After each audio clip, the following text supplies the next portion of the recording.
truth is, they're as dumb as they come.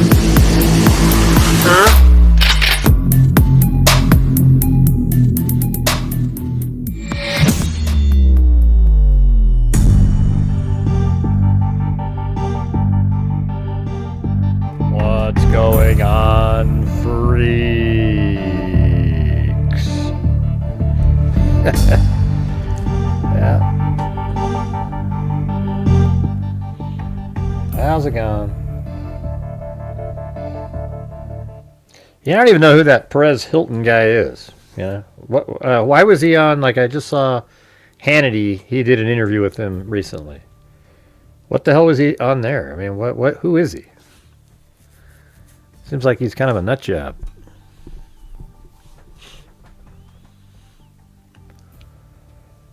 Let's see. Hello, Haley. I got a fly flying around in here. Hold on a second.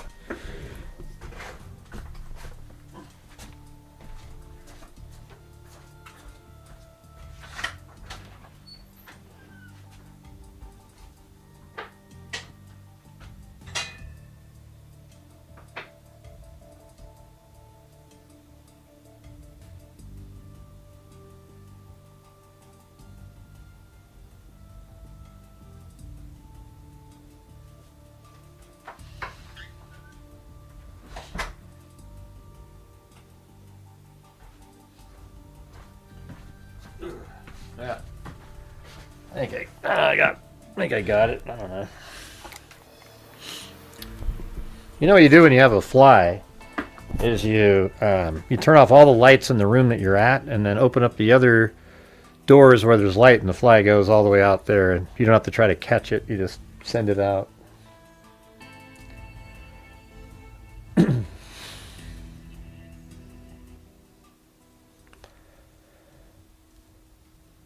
Yeah, the guy that cut himself. I don't know. I saw Brian Enton talking about this one case I hadn't heard of. Well, I thought I'd maybe heard about it. The case of Kendra Scott here. Apparently, she shot some guy that was underneath her daughter's bed, but she's been charged with murder. Like, and he was some kind of a offender.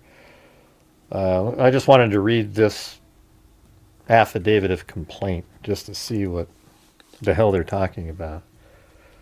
She should be a hero, not I mean, how do you get a first-degree murder out of that?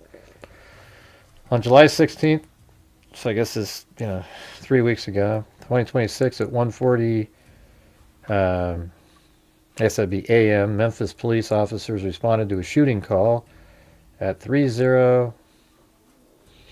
Guess we could put that in there. Or hold on. I always like to create a folder on Google Earth.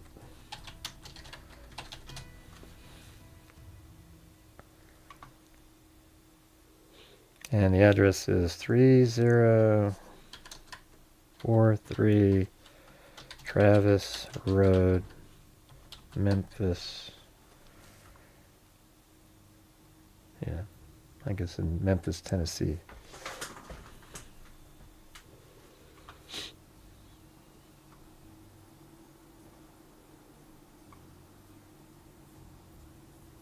Huh. What's the deal there? There's nothing there.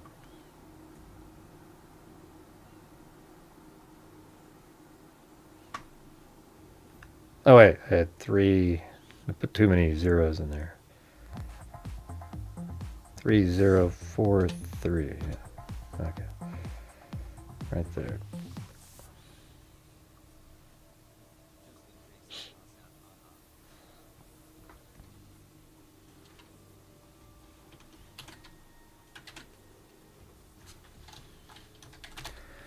All right. We go down the street view here real quick. Or map time, as other idiots call it. Let's see. Here we go. So it's one of these two. Like, it looks like that side right there. Man, that's crazy. It's like a duplex, tiny little duplex there. Hey, thanks, Paul Marino. Just in case I pass out. It's pretty hot outside. Is today Thursday? It's Thursday, right? Yeah. All right. So police responded there at 1:40 in the morning. When officers made the scene, not sure why they say made. Did it say that? When officers made the scene, even made it to the scene, they located a male tentatively identified as Rodarius Morton in the front yard near the front porch. Let's see if there's anything about Rodarius Morton. Is there anything about him before?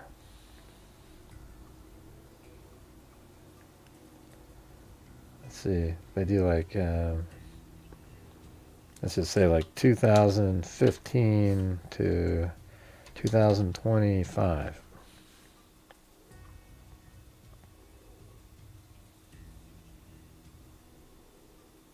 Okay, I don't see him just quickly in there.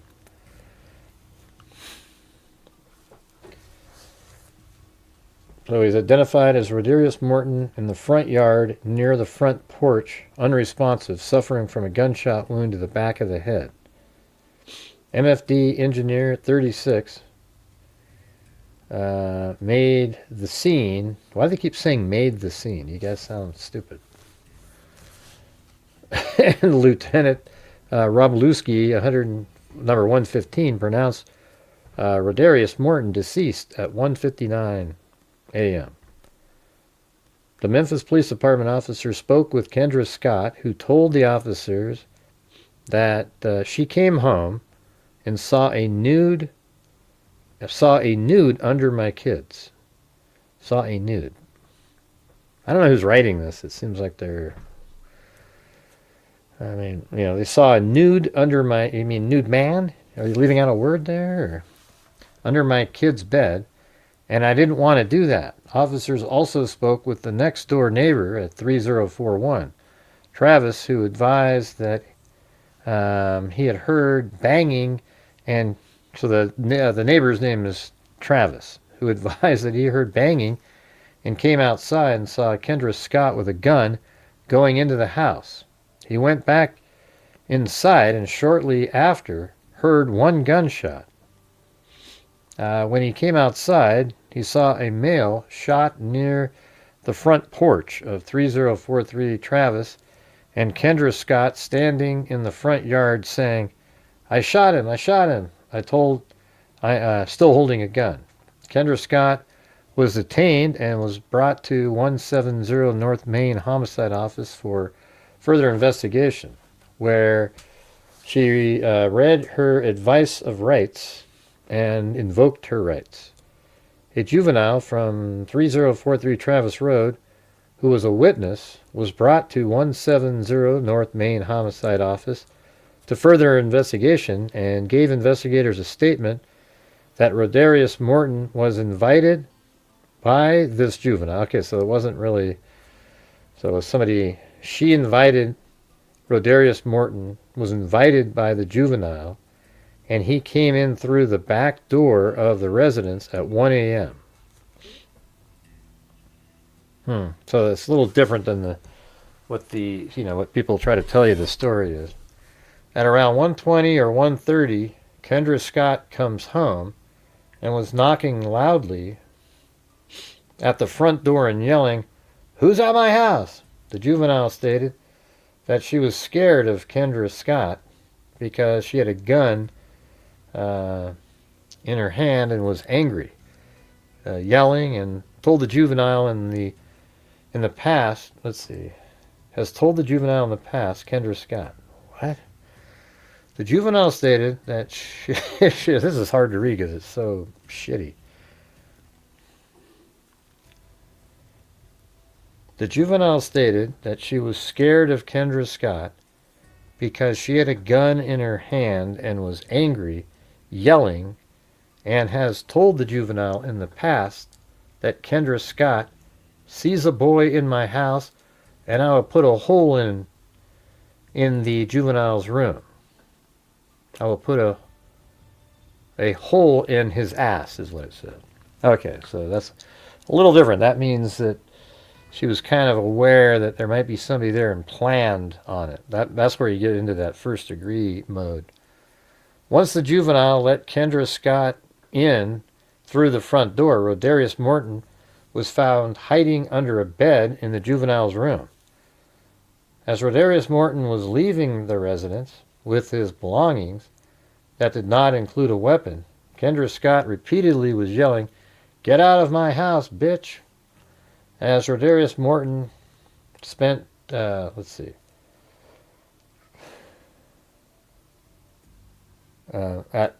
so she was saying, "Get out of my house, bitch," at Rodarius Morton. And when Kendra Scott and Rodarius Morton got onto the front porch, the juvenile heard one gunshot. Officers located one 9mm spent shell casing on the front porch of 3043 Travis Road, and a Smith & Wesson MP 9mm black handgun in the front yard near 3041 Travis Road. These items were photographed and collected. Well, that's different. It's not quite the same. Isn't that weird? That's why, you see all these people out there. That's how I just thought that's what the story was going to be about, right? So I hadn't read it yet. But see, when you read the document, it's a little different, like quite a bit, actually, right? So, right over here there was a shell, and then I guess the gun was over here-ish on the grass. Because that's 3043, and that's 3041. So anyways, that sounds a little less like in her favor, right? She said, this was a guy that was actually visiting the girl that was there, and she had said before, "Hey, I'll shoot somebody in the ass if they ever show up here." And then when the guy was leaving, he shot him in the back of the head as he's leaving. Yeah, that's a totally different story. I don't feel the same. The way the headlines of the articles are, she shot a predator. Well, I guess I don't know how old this guy is. Is he 30 something? And that would sort of make a difference for sure. But at the same time, it's not quite what you hear everybody saying out there, right? It's not as cut and dry. I see what's going on. Let's see what these articles say. Mom accused of shooting man found under daughter's bed appears in court. Now, Scott, I did what I had to do, she then alleged, told police. Yeah, but the way you made it sound like he was under the bed and then you shot him, like, oh my God, I'm protecting her, but that's... Court records indicate that Scott is charged with first-degree murder.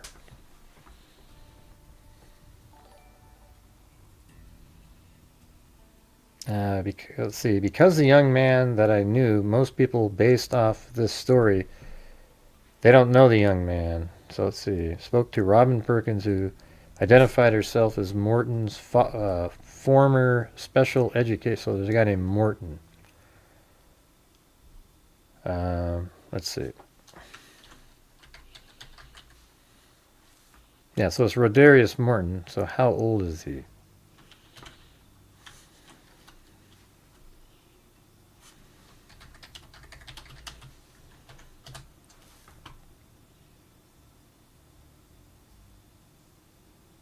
Okay, so he was 20. And what was she, 13 or something? Yeah, that's, I don't know. That is a predator. Yeah, she's 20 and 13. But at the same time, it's not like this guy snuck into the house and was hiding under the bed, I don't know. That's kind of a tough one. Like if you knew that there was this 20-year-old that had just done something to your 13-year-old daughter, how would you react? You probably want to do the same thing. So, I don't know. It's not as cut and dry. I get the charge. That means she was sort of... Remember that one case a few years back where... Hey, thanks, Wild Bill Wasserman. Remember that case a few years back where there was a guy in a house that had been robbed a few times? So he sat there and waited for the kids to come down. They broke in and he waited for them, and then he shot him. And he got I think he got convicted of first-degree murder. But that's one of those ones. I mean, it's sort of similar to this, right? Because that means she was aware and was going to be waiting. And she shot up. This one was different. The guy was leaving, and he shot her in the back of the head. But yeah, I mean, he's 20 and she's 13.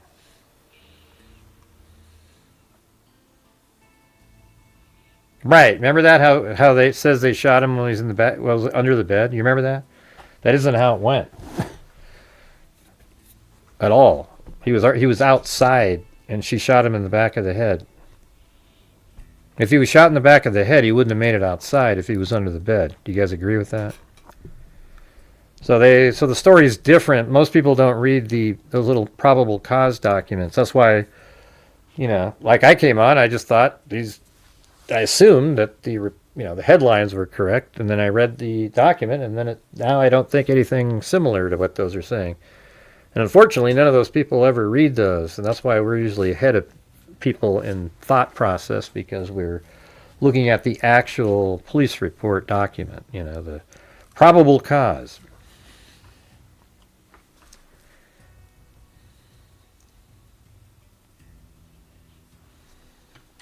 Yeah, so I guess he was hiding under the bed at some point.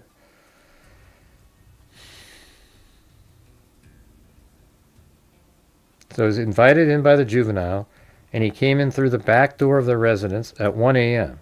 At around 1:20 or 1:30, Kendra Scott comes home and was knocking loudly at the front door and yelling. Well, why did she do that, though? Why didn't she go into the front door herself? I mean, she lives there, right? Who's at my house? So she must have heard something going on. The juvenile stated she was scared of Kendra Scott because she had a gun in her hand and was angry, yelling, and has told the juvenile in the past that Kendra Scott sees a boy in my house and I will put a hole in his ass. Once the juvenile let Kendra Scott in through the front door, so Kendra enters into the house through the front door.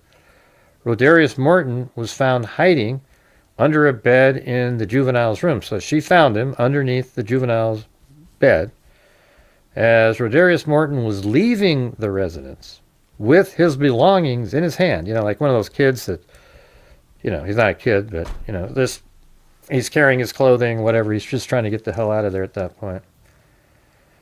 And it did not include a weapon. He did not have a weapon. Kendra Scott repeatedly was yelling, "Get out of my house! Bitch!" at Rodarius Morton. And then when Kendra Scott and Rodarius Morton got onto the front porch, so like literally in this picture right here, right to there,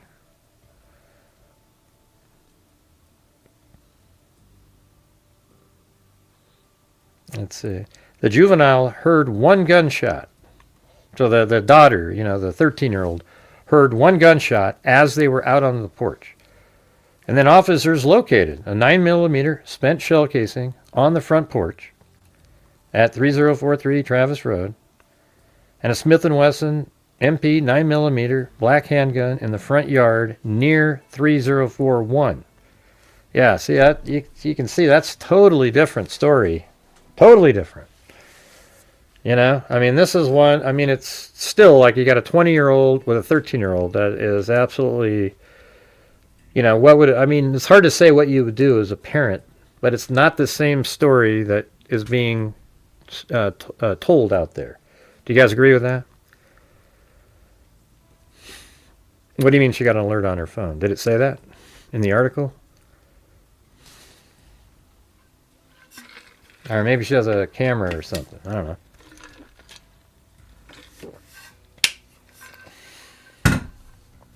She may have just heard something because she got home when she's supposed to get home. And then maybe she heard something in the back. I don't know. Maybe there's a vehicle too, That's a lot different, right? The guy was leaving the house and then she shot him as he's leaving in the back of the head.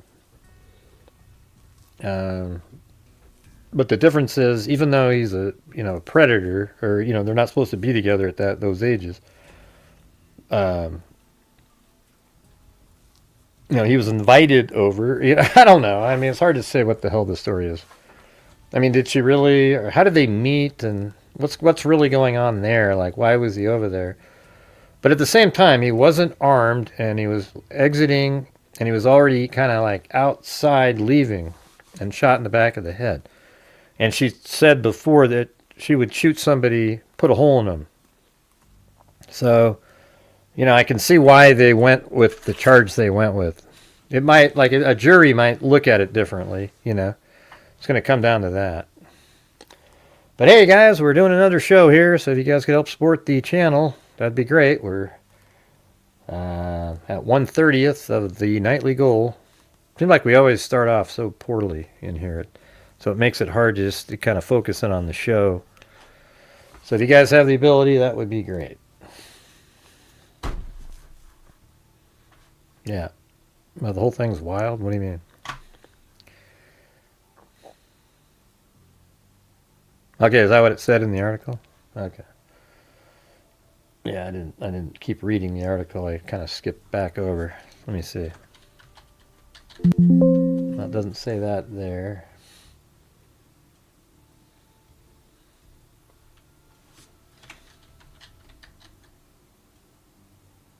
Yeah, I don't have the article that mentions a camera.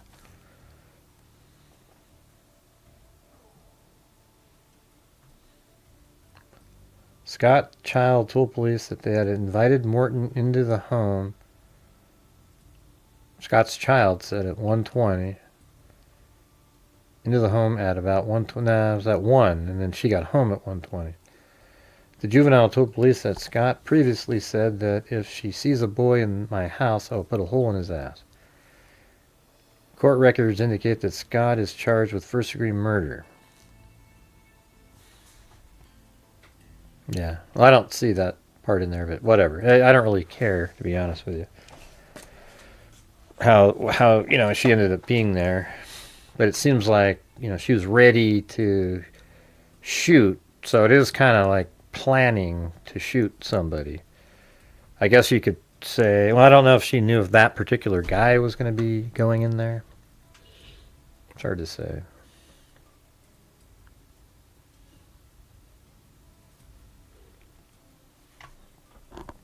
All right, well, that's it on that. I guess we'll see how it goes, but I understand the charge now. Don't you guys really? Like, technically, it's not the way they portrayed it.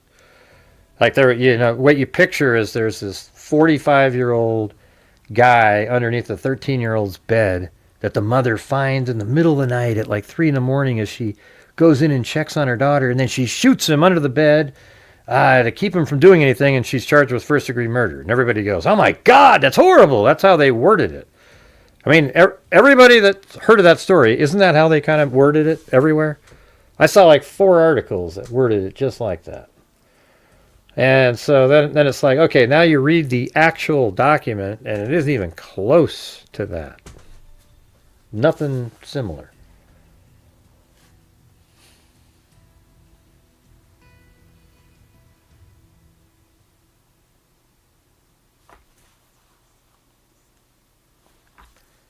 You can shoot someone in the back. Well, you can. I mean, if you thought they were running over to get a gun or something like that. Yeah, you can shoot somebody in the back of the head. Yeah, I mean, if it's still self-defense. Let's say you're in a struggle with somebody, and you knock the gun out of their hand, and then you see them running back over towards their gun, and you shoot him, and take him out, and you weren't the initial aggressor. I think it's okay.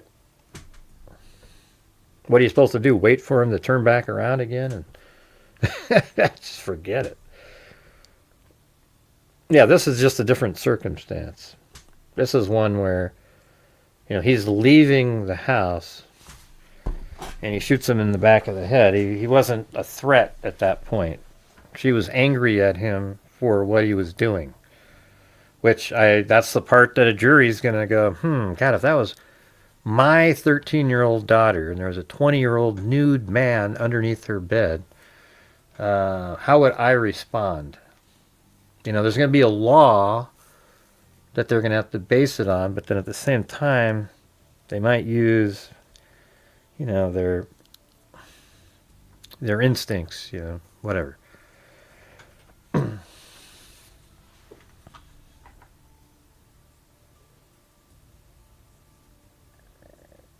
Yeah, we know get justice for all we know. Everybody just said the same sentence right above you. I thought, man, is this something different? No, it's the same damn thing that 3 people just wrote right above you.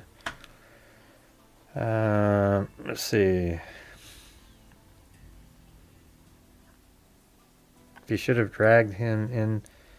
Yeah, I mean, I'm not really sure how he got out from under the bed. There must have been some yelling, and then, what was it that, she waits to get outside the front door and then shoots him in the back of the head. And then she says, I shot him. Like, where's that? I'm not sure where that came from.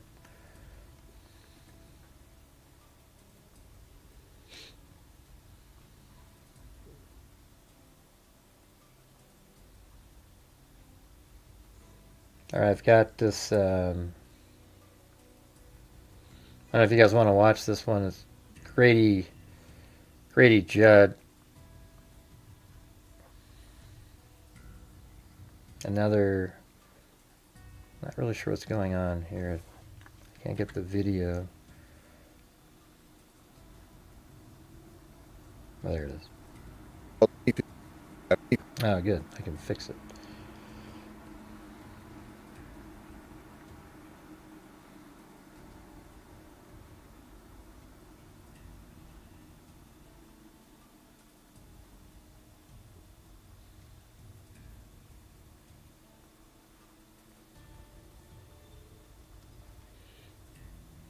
You guys want to watch this one? It's like 20 minutes. Well, I can't tell how long it is. Let's see. It's like 20 minutes long. But hey, guys, I need your guys' support on here. We're still just languishing right where we were, even after I said, hey, guys. It's just so frustrating for me.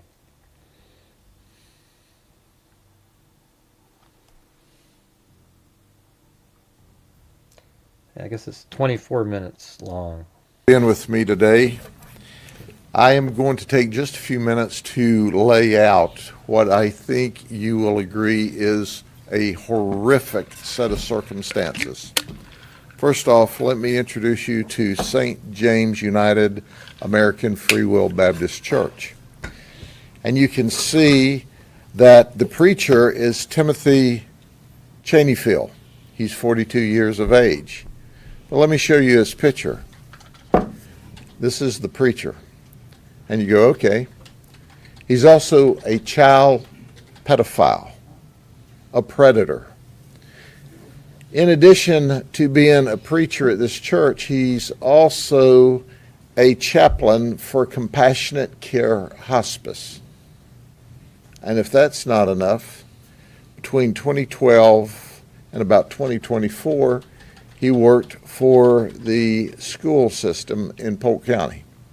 Between 2012 and 2016, he was both a para and a substitute teacher. Then he went into IT, and he worked there until about 2024, and about that time is when he became the lead pastor for St. James.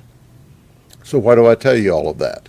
Well, because when he was at the schools, he was at Crystal Lake Middle School. We know that he stalks children. How we got into this investigation was simply this. We received a cyber tip from Instagram that there was illicit, inappropriate activity between an adult and a child. It first went to the Auburndale Police Department. They determined this was in the unincorporated area and immediately called us, and immediately we started our investigation. And what we found is that Timothy Cheneyfield went online with a dating app in search of children. And that's what he found, was a 14-year-old child. Did you hear what I said? A little boy. Then they moved from there over to the Instagram app where they chatted more often. And then Timothy Chaneyfield picked him up in front of his neighborhood on 3 different occasions. And on those 3 different occasions, he wasn't preaching, but he was messing around. On 3 different occasions, he drove to the 14-year-old child's neighborhood, where the 14-year-old child met him at the entrance to the neighborhood. Timothy took the 14-year-old to his home. That's the church. And when he took him to his home, he engaged the child in sex. So when the investigation came to us, we started intensely looking for Timothy, and we found out during this period of time that he was in Baltimore performing, apparently, a funeral for someone through his compassionate care hospice work. He confessed. He confessed that he picked up this 14-year-old child on at least 3 different occasions, took him to Timothy's home in Eagle Lake, where he engaged this child in sex. But that wasn't it. That wasn't all. Timothy is HIV positive. He failed to tell this 14-year-old child that I'm HIV positive, and he had unprotected sex with a child and exposed our 14-year-old victim to HIV. We pray that our work was fast enough, because we got our victim, the 14-year-old, the HIV cocktail, that we stopped this child from being infected. But we have a 26-year-old who said that he engaged Timothy Chaneyfield in sex, and now he is HIV positive. Timothy Chaney is an SS. That's not super sport. That's super spreader. And we fear that there's other victims out there, because he was very aggressive and very adamant about having sex with apparently adults or children. We talked to the members, or some of the members of St. James. They were shocked. They had absolutely no idea their pastor was like that. We also found that he has been an ordained minister since about 2020, when New Mount Zion Church in Haines City ordained him, and then later St. James in Winter Haven selected him to be the pastor. Well, today he's locked up in jail. He's charged with 3 counts of lewd battery against a child. He's charged with infecting, or potentially infecting, or having sex with, unprotected sex with a child. There's a HIV statute that if you don't disclose you're HIV positive with your partner, that's another criminal charge. He's charged with traveling to meet a minor. He's charged with computer-related charges. He's charged with possession of marijuana. This is a dope-smoking preacher right here in front of you. He's a dope-smoking pedophile preacher right before you. And now he's locked up in the county jail where he should be.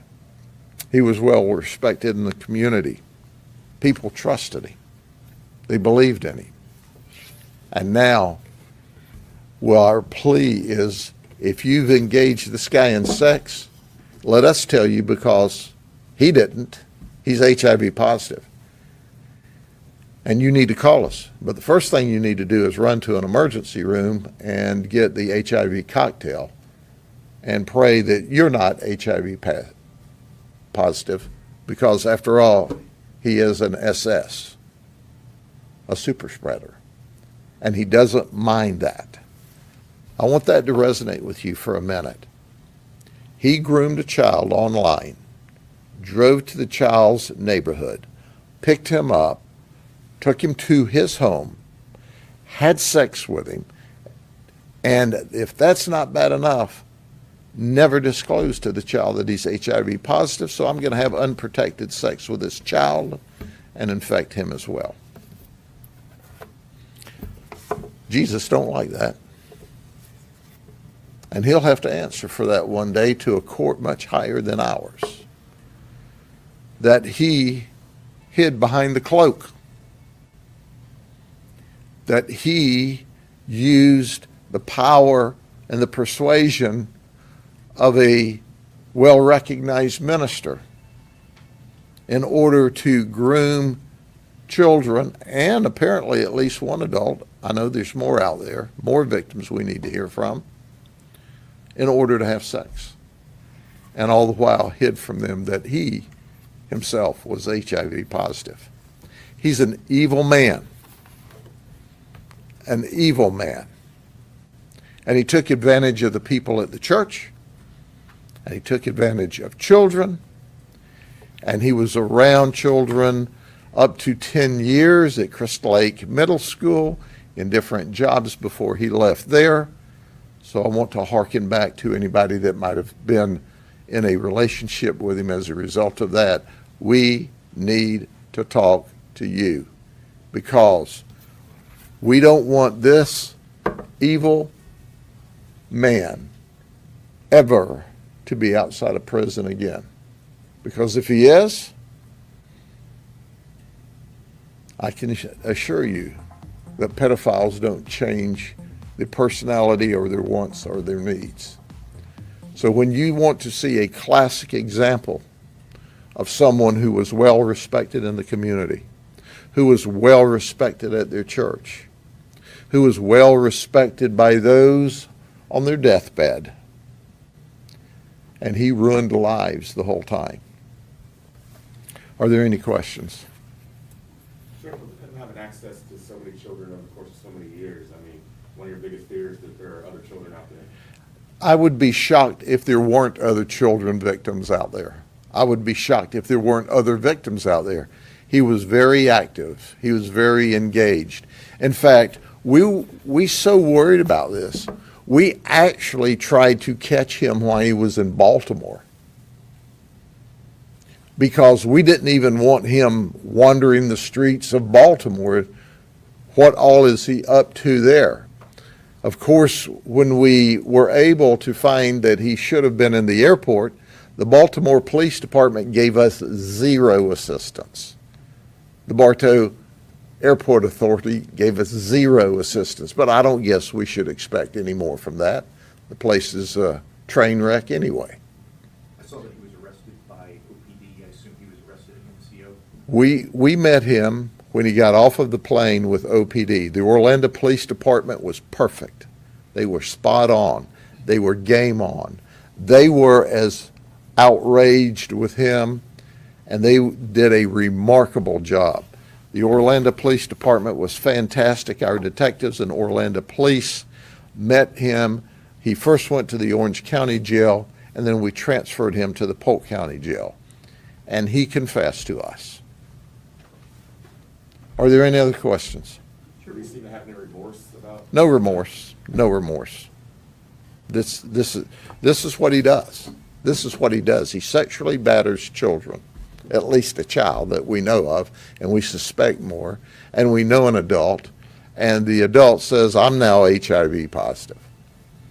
Sheriff, you mentioned that Instagram reached out to Auburndale Police Department. Was that Instagram corporate, or is that unusual for the app to get? There's new law that requires them to report such activity. So I applaud Instagram. They did what was right.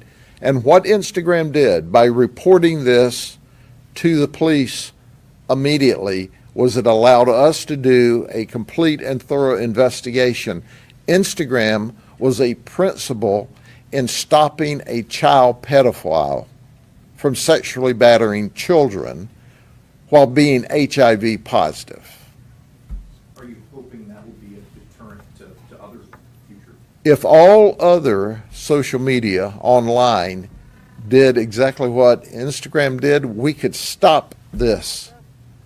We could stop this. But heretofore, as we've complained for years and for decades, social media has protected pedophiles and protected criminals and protected rapists and murderers. I love Grady Judd.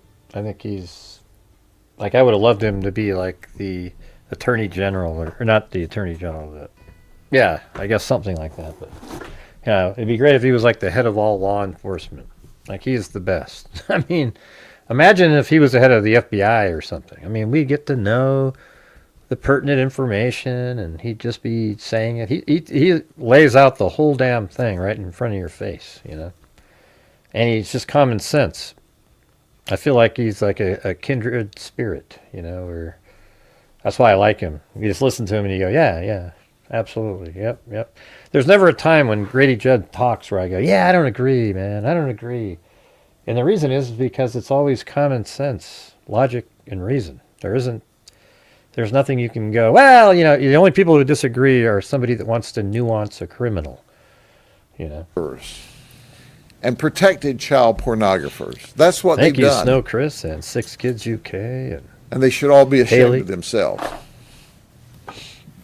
There's one thing we can all coalesce around. I don't care what your political decisions are in life. Child pedophiles are bad business. And if everyone would do like Instagram did, we could protect the world, children, from this kind of evil person. Instagram should be applauded. What did Instagram do in this one? I missed that part. I was reading something. Can anybody type that in really quick? Obviously they reported something that they saw, but I just didn't hear the specifics.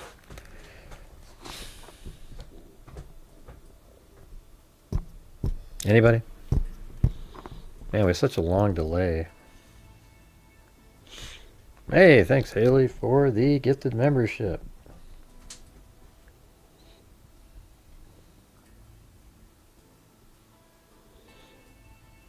Oh, they contacted. Okay. OPD, Orlando Police Department, was fantastic. My detectives are the best. You put all of your normal work aside and you focus on someone like this as quick as possible. Sheriff, any idea of, how long he might have known about this diagnosis, just kind of timeline? Have no idea. Have no idea. And the 26-year-old didn't know until we brought it to his attention. And the 14-year-old had no clue that he was having unprotected sex with an adult that was HIV positive. So he goes, well, I'm taking my HIV medicine. Well, duh. Did you tell the 14-year-old? No, I think I mentioned it on social media. Yeah, well, bullshit. we see zero evidence of that. The 14-year-old Idiot. victim goes, he didn't tell me that. He's nasty. This guy's nasty. He's a menace to society, and he's proven that. And he took advantage of the wonderful people that go to this church. He took advantage of them. He scammed them. They were donating the widow's mite for this preacher to allegedly do a wonderful, wonderful piece of God's work in our community. And what was he doing? Having sex with kids. A kid. Guys, look how bad this whole story is. A pastor taking advantage of kids, and the pastor is doing stuff on the side that normally the people in the Baptist church probably wouldn't approve of. Then he's having sex with kids, and then he has AIDS, or HIV, not AIDS. he has HIV and he's, possibly transmitting it to these people. I mean, my God, it's like, what? Just ridiculous. I mean, unbelievable. I know it sounds like pretty wide-ranging, but any communities in Polk County in particular that you take? Taking advantage of his position. Well, first and foremost, we know he Attacking worked young 10 years kids. at Crystal Lake Middle School. So And he's we got don't know what all HIV. the relationships were there. We know he's from Eagle Lake, which is in the Winter Haven area. We know his church was in Winter Haven. We know he was ordained in Haines City. I would say that the people know whether or not they've engaged this guy in sex. This guy's dangerous. We believe he's a super spreader. We don't think. I think you could charge him for like reckless endangerment, or like even something higher than that, because you're knowingly putting somebody's life at risk. Two people. He woke up at 42 years of age and did this for the first time. We don't believe that I at don't know all. if you And get on neither do attempted you, murder. neither does 'Cause it's, anyone that doesn't make that's sense. watching this live right now. Help Help us all the drugs that are out make there. sure that we get help for the potential victims that have been exposed. You can make the claim of attempted murder back in the 80s before they got all these drugs and so forth. to HIV. We want those victims to first go to the hospital and get treated. And Call us. And I wouldn't, also attempted murder would be really hard to prove because it's like, did you really think that you were going to kill them? Because, you probably know that there's all these drugs out there. But I could say that it's absolutely, it's endangerment for sure, like you're literally knowing that you have something that if they don't get the medicine, they can die from. It's not common to die anymore from HIV or AIDS, I mean, because there's these drugs that they give you now that you don't even, it's as if you never had it. You'd think they would have developed something by now that would destroy it. It's such a weak virus. It was so weak, and yet it still was devastating to a lot of people. We'll meet you at the hospital. We'll start an investigation, and we'll keep stacking the charges. But go to the hospital. Call us. We'll meet you there. I don't We'll think get so. you the care that you need, and we'll make sure that we give him the attention he deserves with the criminal justice system. Anything else? Sheriff, on a different topic, the Florida Sheriff's Association yesterday expressed concerns about Amendment 3. Any thoughts? Sure. The Florida Sheriff's Association, and I am obviously a member and past president of the Florida Sheriff's Association, strongest sheriff's association in the nation. Yeah, the HIV cocktail was, I guess that was something that made you feel kind of sick. But now the newer drugs, they don't have that. Came out with great concern for Amendment 3 in its current form. Make no mistake about it, the Florida sheriffs Thanks, Hex Lab. believe that we can have meaningful tax savings for the people of the state of Florida. But this instrument in November is not the I don't know what are they talking about now? Is it related? stormwater work. Okay, that's now we're off to a different topic. All right. Well, anyways, I just thought we'd play that one. See Grady Judd at work again, getting criminals off the street.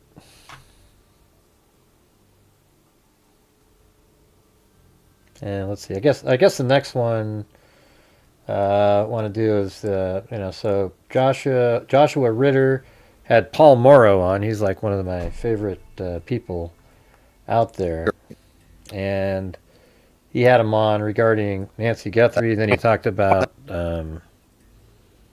Luigi Mangione, but I just want to hear, he goes over the notes again. So it's interesting to hear different people's opinions on the notes. All right, so we can just listen. We'll just listen to it, I guess. A viable lead. Again, we have Paul Mauro to help us answer those questions. All right, Paul, I want to play.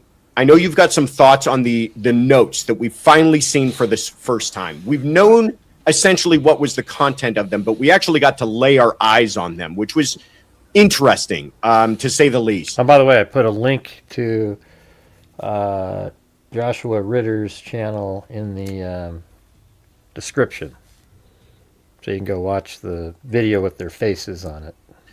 But I want to play just a short clip from Savannah's recent Instagram post. I know it came out last week, but I think it sets the table for where things stand in this investigation right now. Let's listen. Yeah. So before we get to that, 5 for the commandment and 5 for the corpse. Is that a joke, or 5 for the commandment and 5 for the corpse? Oh. The cops, or I don't know. Yeah, so I've already told you guys that last Instagram that Savannah did is for. I haven't listened to this interview. I'm just, I did listen to part of what Mauro said about some letters, but that last Instagram by Savannah was in response to the second note and appealing to the humanity side of the person who wrote the note, which is the same person who wrote the first one. The first one was just sort of technical, trying to get the money, in my opinion, on one last ditch effort, and then a Hail Mary, basically. And then the second one was, they actually felt bad for killing Nancy Guthrie. And then the FBI had Savannah put out another message saying, hey, you can still redeem yourself. You tried once, And one of the things that we've mentioned that seemed kind of odd was when Savannah said the comment about we did our part. What does that mean? Does that mean, just playing your part in this that you offered? Or did you actually send some money in that none of us know about to one of the Bitcoin addresses? Or the Bitcoin address that was put out there. I mean, I guess we don't know. But anyways, here we go. Coming on today with a very specific message. It has been months since our mom was taken from us. Our family is in agony. We are in a nightmare that will not end. Nothing about our situation has changed. We have done our part. And we will never stop looking for her. We will always ache for her and feel that hole in our hearts. Oh, yeah. All right, Paul. That's a good movie. I like that. That to me seems desperate. And I don't mean that in a pejorative way, but it seems like they've got nothing else. And that to me also seems why we might be getting these notes. This is an important piece of evidence. They have no reason to release this to the public, but they have. Yeah, well, no, they released them to the public because they'd already been put out there, not in, just barely missing any information that was already leaked by news outlets, etc. So it's like, okay, just here it is, all right? Had a conversation where they said, what does it hurt at this point? Give it a chance. What are your thoughts? Yeah, it does feel that way, right? Let's frame it a little bit. First of all, Reuters News, which is a pretty respectable news outlet, reports that the FBI has told them that they assess that the notes are bogus. I wonder if Mauro knows the update, though. See, that's the thing is, a lot of times these people, they have so many cases they've got to cover that they don't have all the stuff that we have, right? So that is a thing. Remember, Reuters, they're the one that came out, and we all went, oh, my God. They said that they're bogus. And then TMZ said, well, our sources say they're not bogus, that they think that they're real. Or that, they strongly believe that they're real.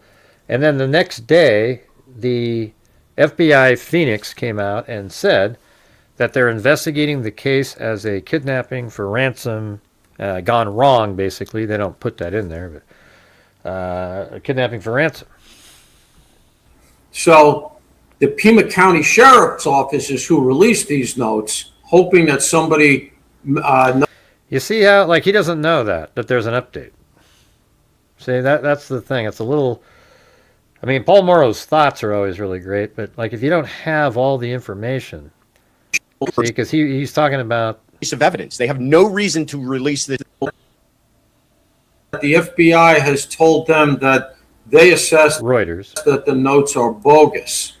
So, Okay, you're right. But then what you didn't seem to mention was that FBI Phoenix said the FBI and its task force partners have received several ransom notes over the course of this investigation. Some have been deemed to be extortion attempts without legitimacy.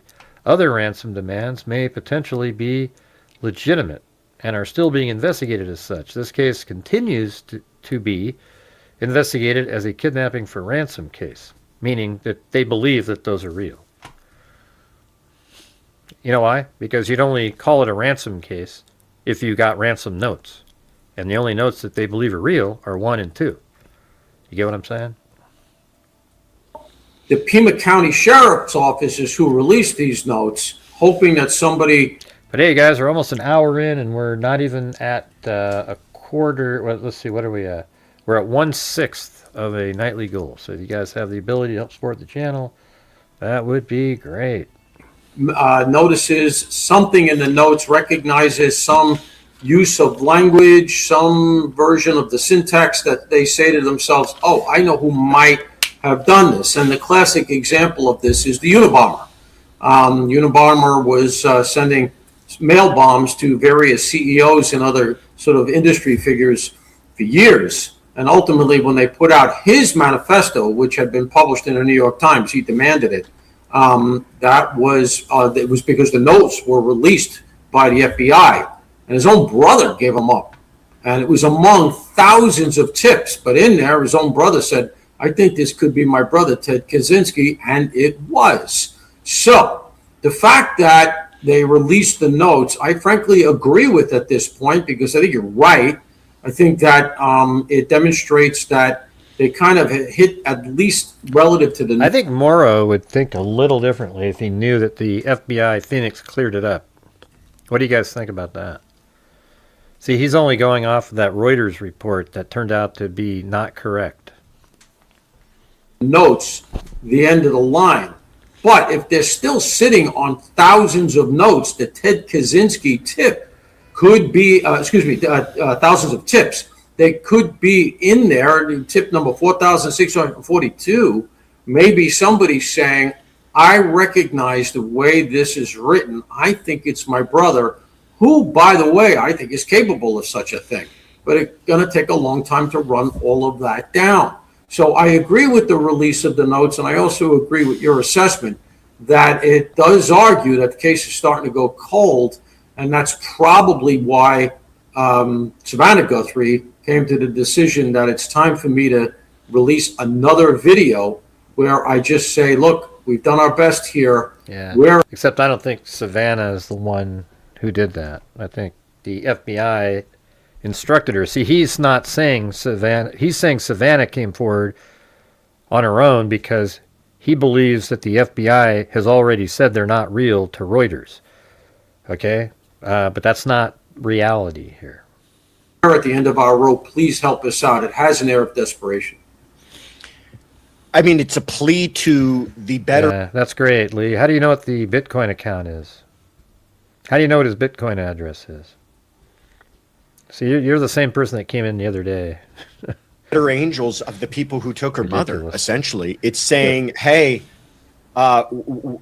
please just do the right thing. There's a way out for you after all of this. You could still be a better person. Right. One thing she says in that, in the statement, pardon me, not in the note, in her statement was that part right at the end of the clip we played where she talks about we've done our part. That stood out to me. I know that stood out to you as well. What were your thoughts on that? All right, let me give you a quick rundown. I've done a quick and dirty on the notes now that we finally got them. Now, as you and I have talked about, I had to base my view of the notes on what we were getting without seeing them. And all we were getting was that they had a Bitcoin wallet. They gave some very thin proof of the fact that they were there by saying that we had we saw her watch, her smartwatch, on a charger at the foot of the bed, and that the back light was destroyed. That is the rear light in Okay, outside. so again, he's not accurate here. So hold on. Wallet. They gave some very thin proof of the fact that they were there by saying that we had we saw her watch, her smartwatch, on a charger at the foot of the bed. Okay, well, that's not what it said. All right, it said she had a white smartwatch on the floor of the foot of her bed. That's a big difference, right? Because that's sort of like, you know, if it's on a stand being charged, you know, okay, that's sort of a guess, but that's not what they said. They said it was the smartwatch was on the floor of the foot of the bed, of her bed. Okay, do you see how that's a big difference in saying it was a charger at the foot of the bed, as if, okay, there might be a stand there. Oh, anybody could have guessed at that. No, okay, but that's not what they said. The note said it was on the floor of the foot of the bed. And that's why the FBI, I think, believes these are real, because that is absolutely something that was not out there. People knew that she wore a watch, and people said that her watch was there, but nobody knew where the watch was in the house. That was not reported on. And it was on the floor at the foot of the bed. And that's different than what Paul Mauro said. Hey, thanks, Haley. Do you guys hear what I'm saying here or not? I need your guys' feedback. You're just doing the dead loop again, where it's just absolutely no comments. You're just staring at the screen, waiting for somebody.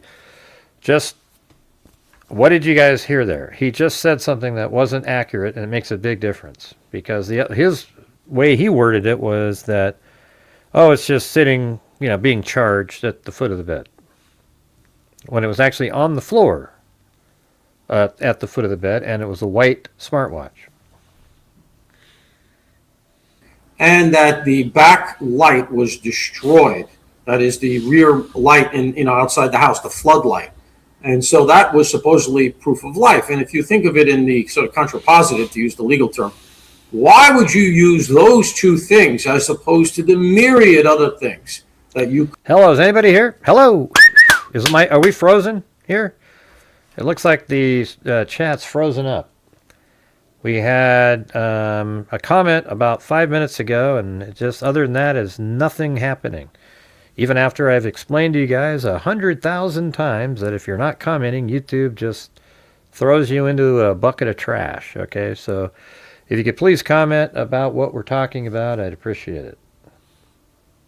I don't know how to make it more interesting. could have used to demonstrate that you have her, especially since the second note says that, okay, she has since died, and we feel like it's probably heart related. So it argues that maybe she didn't die right away, if in fact she is dead. I'm going just in the context of the notes. Why would you not then just send a photo of her alive? Or even a photo of her, you know, if she is in fact deceased? Why would you not do that? Anybody who could manage to send these notes without leaving enough... Because she wasn't alive, Paul, at that point. They even said that. ...of a trail to get caught would have the technical expertise to strip the metadata from a digital photo or take a Polaroid and put it in snail mail. Right. Right, but they couldn't do that because she wasn't alive. She died shortly after. This was written a day later, you know. And mail it to TMZ with the Bitcoin wallet number, which is not guessable, on the back of the Polaroid. Then you would say, all right, we got these two notes. Here's a Polaroid, clearly shows her, it looks legit. There's the Bitcoin wallet. It's got to be the right person. Now, a couple of things here. While I had those facts without seeing the notes, I said to myself, this Bitcoin sort of tradecraft, which with the way that they're doing this is very reminiscent of a ransomware gang. And I felt like these were opportunists jumping on information that had very briefly been in the news. How do I know that? Because I knew about at least the destroyed floodlight. Yeah. Are you guys here? I mean, it looks like it is. My chat must be dead. I just noticed there's absolutely nobody talking.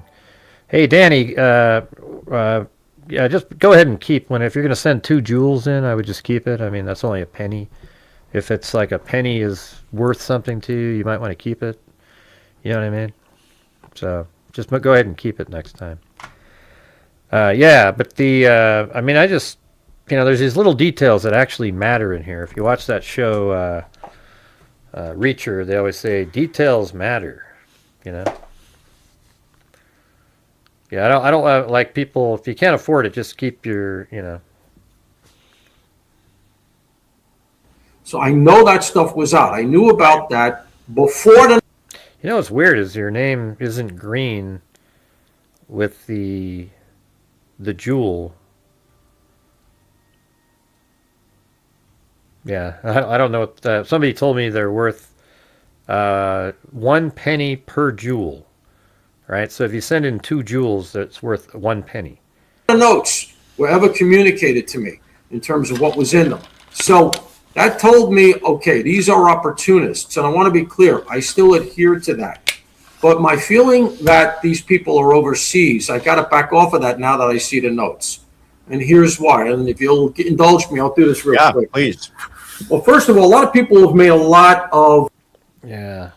So, like, a lot of his belief system in this is because he thinks that what Reuters was told was it.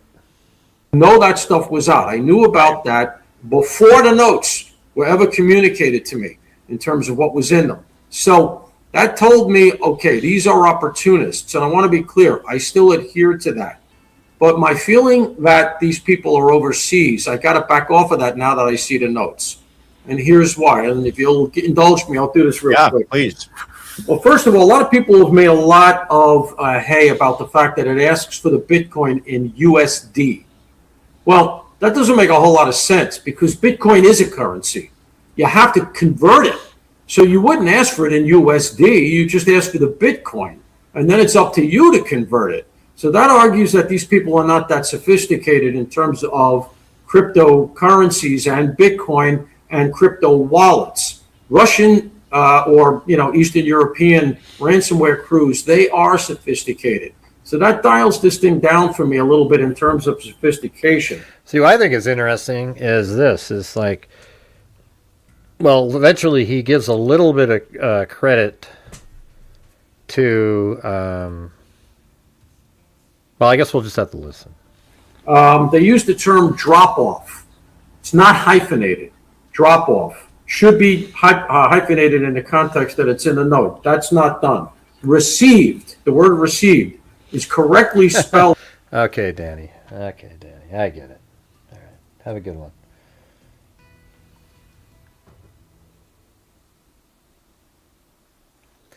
All right, here we go. Twice. That doesn't create in the first note, but also in the first note, it's misspelled with the I before the E the third time. And we've all heard that in grammar school, I before E except after C. Very common English speaker mistake. An AI translation engine or something like that is not going to spell it correct twice and the third time wrong. So I come away from the idea that somebody here is a Russian speaker or some other language, a Czech speaker or some whatever Eastern European speaker, where you get some of these ransomware groups and used a translation engine to write the notes. I'm coming around to a pretty good English speaker writer, but not a great one because of some of these mistakes. I talked already about the proofs of life being very, very thin. Okay, that's the first note. That's my analysis of the first note. Second note, she perished is the term that they use. Again, a very poetic term, and not one that a real ransomware, I think, is going to use unless they have a real guilty conscience. Well, that's what I'm saying, Timothy. I'm not trying to be ungrateful. What I'm trying to say is, if like 2 cents is all you had, I would keep it. You know what I mean? Like, it's just, that's what I'm trying to say. Like, if you were, let's say you were, there's a waiter and then you left 2 cents there. I mean, why not just, obviously the waiter would probably go, wow. Well, it's like, I don't know how to explain it. I'd rather, like I always say on here, if you can't afford it, don't support my channel. Okay? If you can, that would be great. We do a lot of great things here. My channel's donated $304,000 since January of 2020. We have a scholarship fund. We have a DNA fund. We have a lot of different stuff that we do here. Okay? But I could tell that last person was just trying to be like a troll, because I didn't say anything about what their little comment. What, you said nobody's talking, so I wanted to get people to talk. Is that bad? No, that's not what I said to you. It had nothing to do with what I said to you. Right. That's kind of a sort of news anchor term. This person perished in a fire, or that kind of a thing. The strange locution. They use the word "we" in the second note, arguing there's more than one person. Maybe that was unconscious. Maybe it's there to throw us off. We don't know. But "we" is there. Heart-related is how they describe her perishing. Also, should have been hyphenated. And that's something, again, that AI, or if you use the Google Translate or something like that, it would have picked that up. It would have used the correct. And sorry if you don't agree, Haley, but I've been doing this a long time. Whenever somebody responds in a specific way, I can always tell. Correct nomenclature. She is buried in nature now. Again, very, very poetic. And I always read that as some sort of translation problem. I've come around through all of this to the idea that it is somebody who thinks they're a fancy writer, a good writer. Yeah, I think the writing is sort of similar to like Twigs and Tyler Robinson, that kind of thing, but not great, and is just trying to be a little cute. But here is the thing I think that is most concerning relative to the second note, that I find most puzzling if you read the entire note. Yeah, see, the thing is, it's puzzling. I keep telling people that the second note doesn't make sense. And that's the key in the case. There's no request for money. Yeah. The second note is an apology. Right, yeah. So, what do we glean from that? We seem to have, in my estimation, an opportunist. See, it isn't just an apology either. It's an apology and literally trying to make Savannah and the family feel better by saying nothing you could have done could have changed the outcome, although it should have been would have. Maybe more than one, who jumped on this thing, and the same person did both notes, by the way, because the Bitcoin wallet number is unguessable, and it's in both notes. So you have. Is there something really interesting on television right now where you just sort of have the show on and you're, I mean, I've never seen it. It's like, it's unbelievable. What time is it? It's 8:16. We've had like 4 comments in 10 minutes. An opportunist who wrote both notes, and then the second note literally says, we didn't expect all of this hullabaloo, and then apologizes, but never asks for more money. And so I come down on the idea that maybe these are opportunists who are scared that they were getting so much attention, were getting potentially investigated for their use of these fake notes, heard about the fact that at least one person we know had already been arrested for sending a fake note. But here's the other thing. Exactly what you said to kick off this discussion. Savannah Guthrie says, we did our part. Did they put in some money? Did they put in some money at some point? Did they say, we got nothing to lose? We're not going to put in the whole 4 million, 6 million, whichever one of the numbers that you go with from the first note. Did they say, we have nothing to lose here? Let's put in, I don't know, $100,000 and to see if that gets us our mother's body back. Because after the second note, they say she perished and rests in nature. So did Savannah actually put in some money just to see if it got them the body back? And very clearly, it has not. Now, they could still potentially, I don't know. I'm just trying to analyze what I got. They still could be genuine, and they say, okay, we got some money on it. We got away with it. We're not going to give up the body anyway because it could be a clue to us. Who knows? Maybe we left some DNA we didn't realize, and so they've decided to walk away with what they got. But I think more likely here, they might have done a Hail Mary from the Savannah Guthrie side of things, put in some money.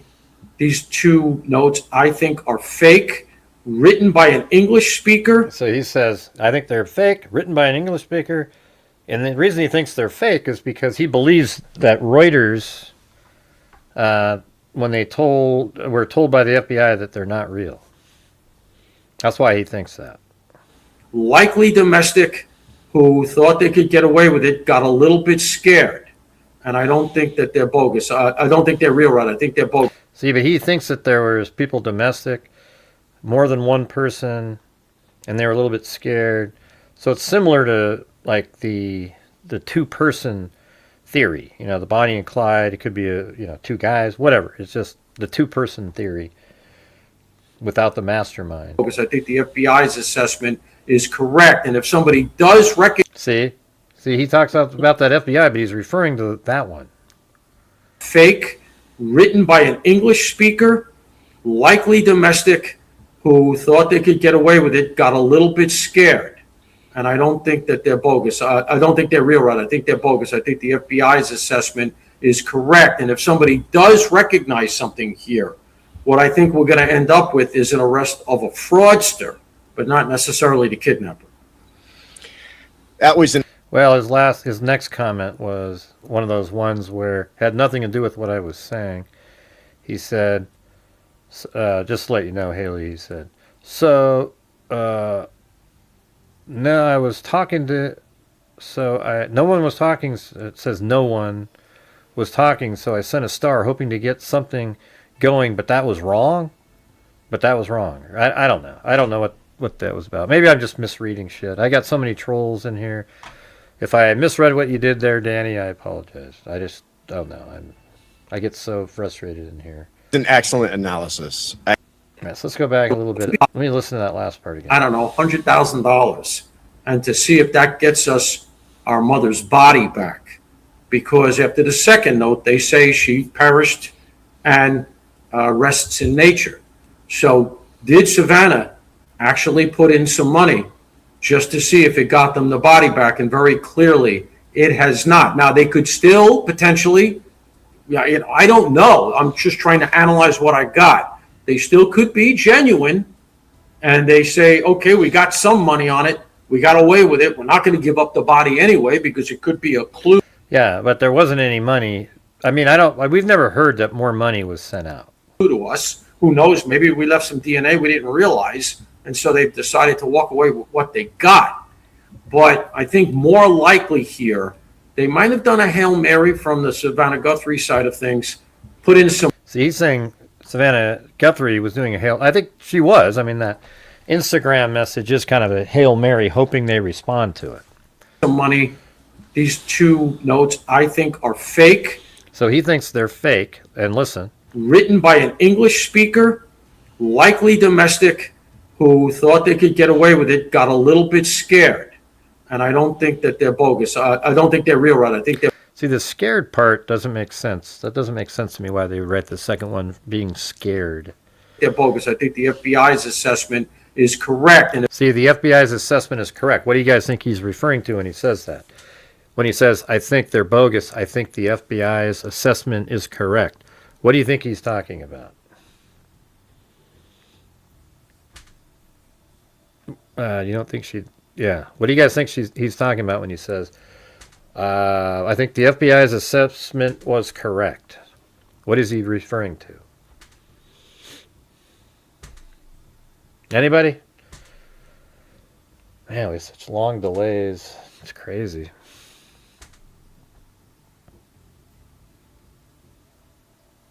I know that Get Justice. That means you weren't paying attention to the show. A few minutes ago, Paul Mauro said that the FBI messaged, got a hold, Reuters source at the FBI said that they weren't real. I don't know why people aren't typing. There's 152 people. I guess they're all trolls just watching, I don't know what the hell the deal is there, but it's incredible. Just type in. At the beginning of this interview, Paul Mauro stated that Reuters sent the FBI and said that they weren't real. He seemingly is not aware that Phoenix FBI corrected that and said they are investigating the case as a kidnapping for ransom. Okay? He doesn't seem to know that. So then, even at this point in this interview here, he said, yeah, I agree with the FBI. So he's saying he agrees with the FBI in that they aren't real, what they told Reuters.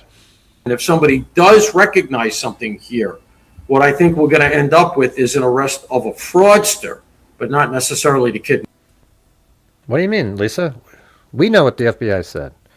It was today. We know what the FBI was said. Or how could they not know? Yeah, I don't know. These people, they're too, you know, like, they're just not aware, you know? I don't care. That's why I'm always frustrated that so many people, they sit there and they watch people who don't actually have a grasp of the full facts of the case, where it makes a huge difference. They sit there and they stare at them, oh, wow, ooh, ooh, ooh, ooh. And they're speculating based on incorrect information. That's tough to, I don't know, it's tough for me to like deal with that. It's crazy. That was an excellent analysis. Right, except that he based it on incorrect information. I can see now why Fox gave you your own show on. I love Paul Mauro, though. Like, if he had all the information, he'd probably think a little differently. And he actually, in a minute here, just listen to what he says. I heard this part. Hey, thanks, Haley, as in Haley's comment. All right. Fox Nation. That was really well done, and especially the part about the second note. And it's important to go along with your point. The second note, so people understand the timing of it. The first note includes 2 deadlines. The second note arrives before that second deadline has arrived. The second deadline threatens to take her life. It says she'll be killed if we don't get it by this deadline. The second note arrives before that deadline, where they say she's passed. We didn't realize the seriousness of her condition. Doesn't ask for money, just says we're sorry. I think you're absolutely right. I think it was like, hey, we don't want to play this game anymore. Yeah, but see, that's garbage. Why would somebody do that? Here's the thing. If these were just people goofing around or, you know, trying to get something, why in God's name would they write that second one? You don't need to say, hey, we were just goofing around. You don't need to do that.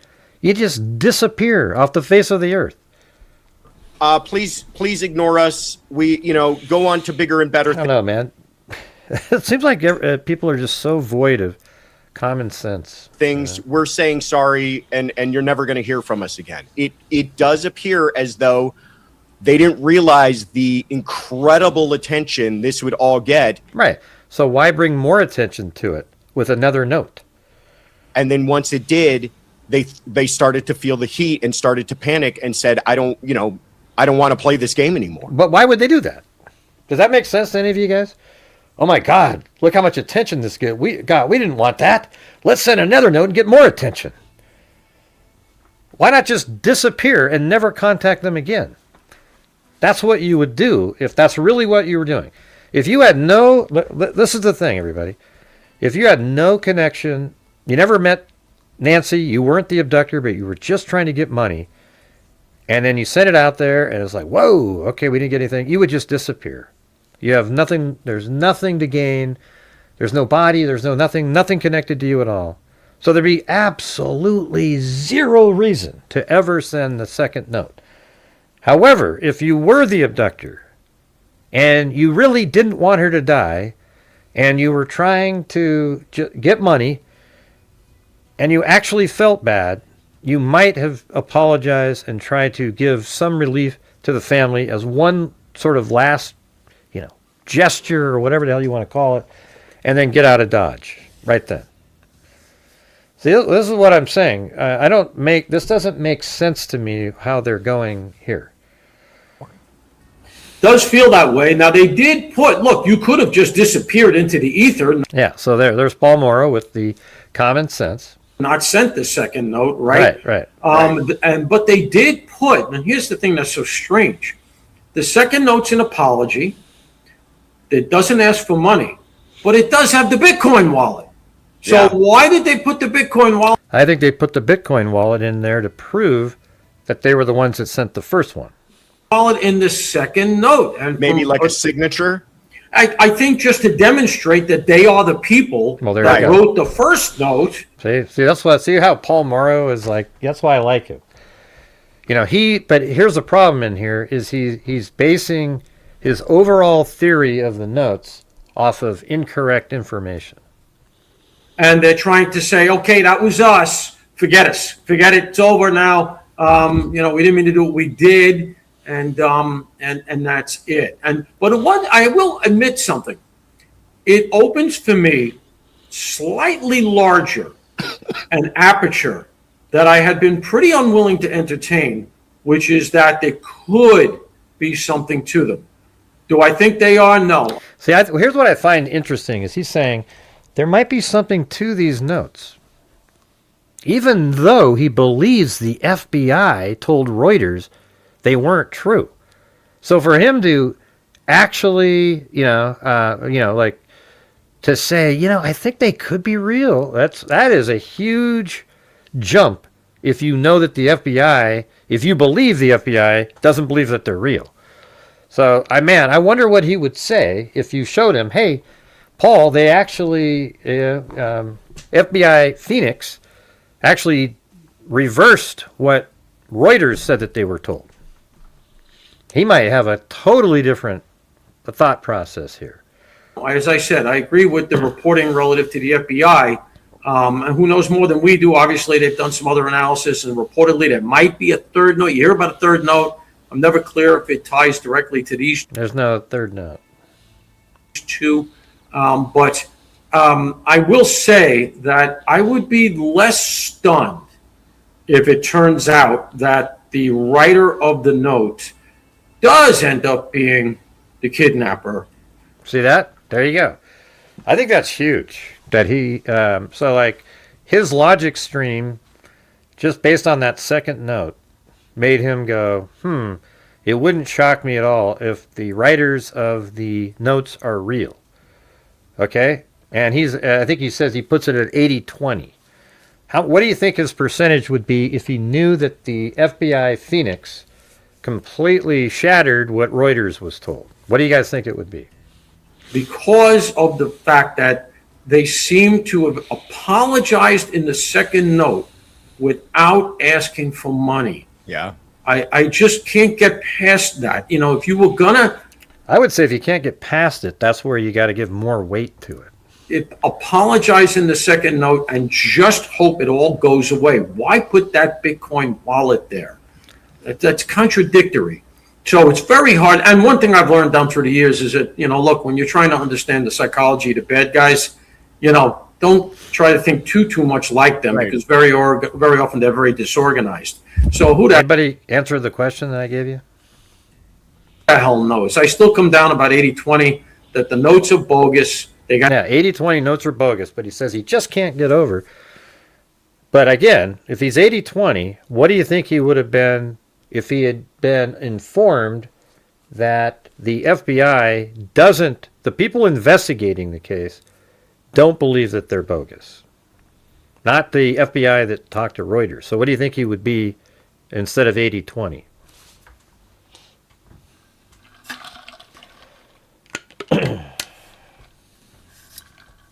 Hello?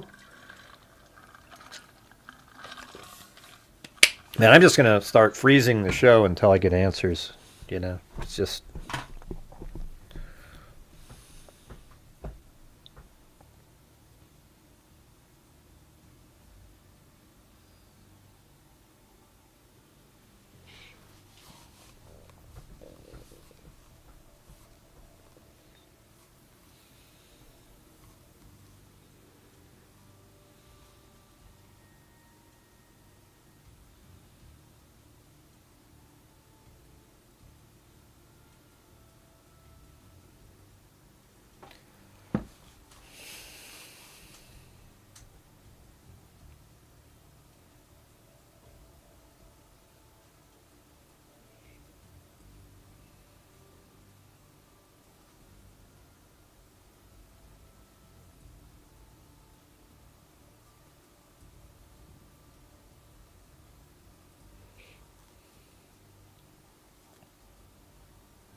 You guys are freaking crazy.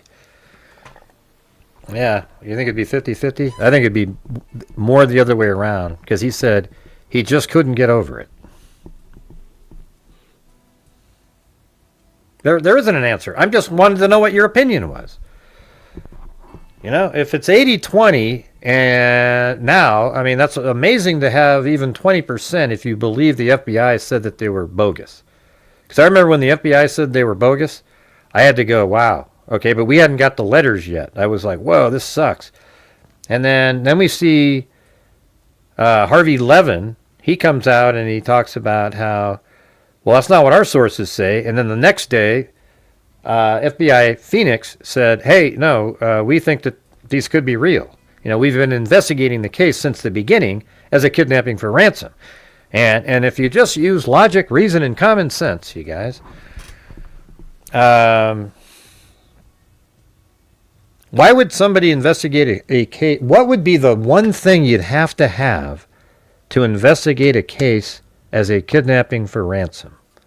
What is the one thing that you'd have to be sure of to investigate a case as a kidnapping for ransom? What would it be?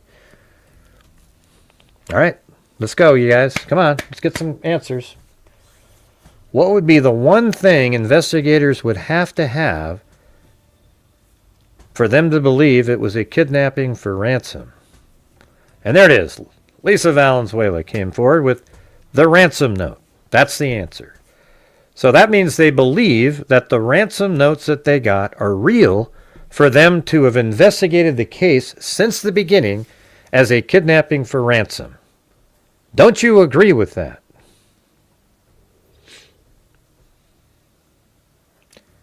Yeah, Lynn, it's great. You know, there's a whole bunch of stuff like that. What do you mean? I heard today it would have been good. Yeah, of course. Hey, you know, it would have been good if they could have said, hey, yeah, she has a freckle right above the...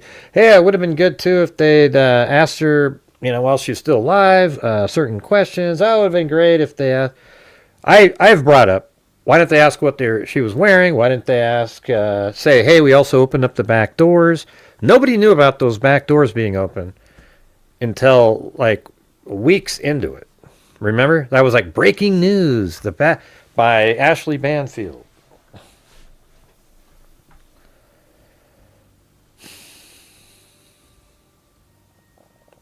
Huh? No, Sandy. She's wearing her favorite pajamas. Yeah, we know. But that doesn't mean anything. That's not what they put in there.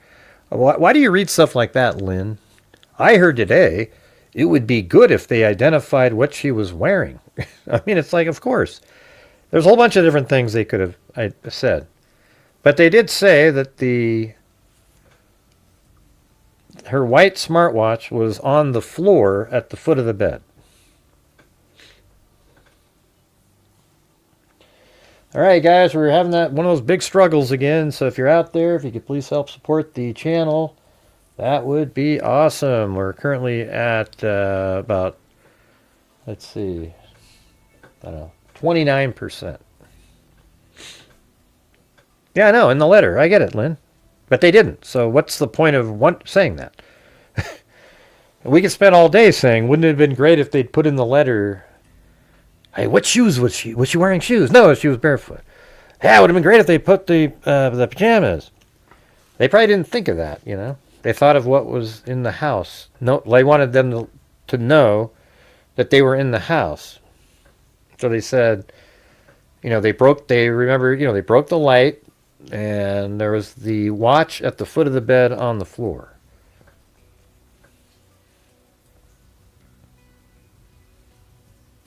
I mean, to me, it just makes all the sense in the world. I mean, just try to picture, you got let's just say a couple, or it could just be one person. Doesn't really matter. But the person was, you know, they're not a monster type, you know, those just psychos, you know. But they just wanted to get money. So they thought, wow, how easy would that be? We could just abduct 84-year-old Nancy. You know, you got to have a little bit of a screw loose just to even do something like that. But they abduct Nancy Guthrie, totally expecting her to live. But they didn't realize her physical condition when they abducted her. And after they abducted her, she died a short time after they abducted her. And they weren't aware of her physical condition, but they are taking responsibility for their actions actually causing her death. They're just saying they just weren't aware of how fragile she was. But their actions are what did it. And so, you know, they abduct her, and then they are trying to, she dies quickly afterwards, so they have no way to have a picture or anything like that that shows that she's alive. So they had to, they just sort of improvised and did a Hail Mary themselves by putting in the watch and the light being broken in the back. They put that in there just to let them know that they are the person. And then they hoped that they would get the ransom, but it turns out the next day, or 2 days later, that was the second, then on the 4th. So remember, it was on the 2nd, they got their ransom note, was sent to the local station there, and then TMZ got the same note on the 3rd, and then on the 4th, Savannah and her siblings gave that little video on Instagram talking about how, hey, we need proof of life. The proof of life video, okay? Then on the 5th, the brother said something. And then I think it was the 6th. On the 6th is when they put out the apology. I think it was 6th or 7th. Let me see. Hold on. I got it right here.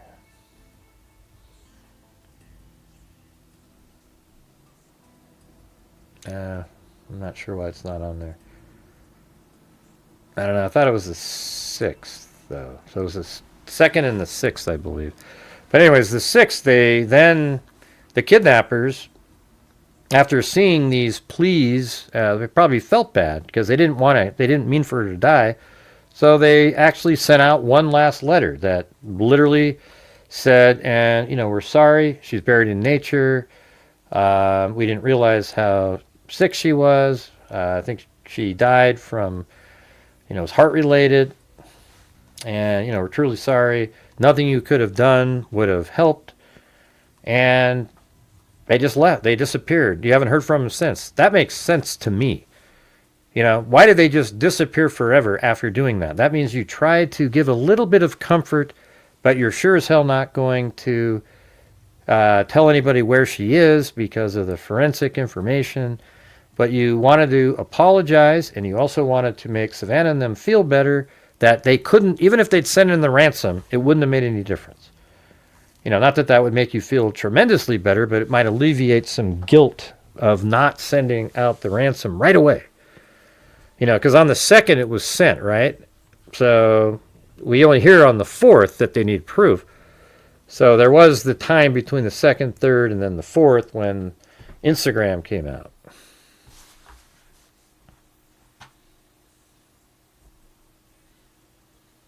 Got in over their heads, and we're frankly no further along on this thing than we were.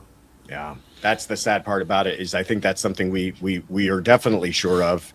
Is that I don't think they have much else other than this, and that's why they're making these pleas. Nearly. All right, there you go. There you go. So that's it.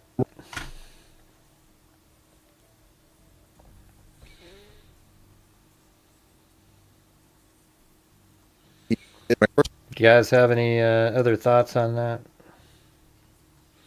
But hey, guys, we really need to get the support for the channel moving along on here. We're, like I said before, we're not even at a 4th. So if you guys can help support the channel, that would be great. I guess when I said 20 something, it wasn't that. It's less than 25%.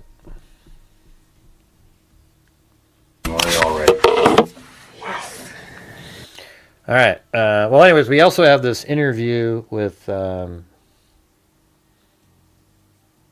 the hell's her name? I forgot it. It's some crazy. Do you guys have any more you want to discuss regarding that?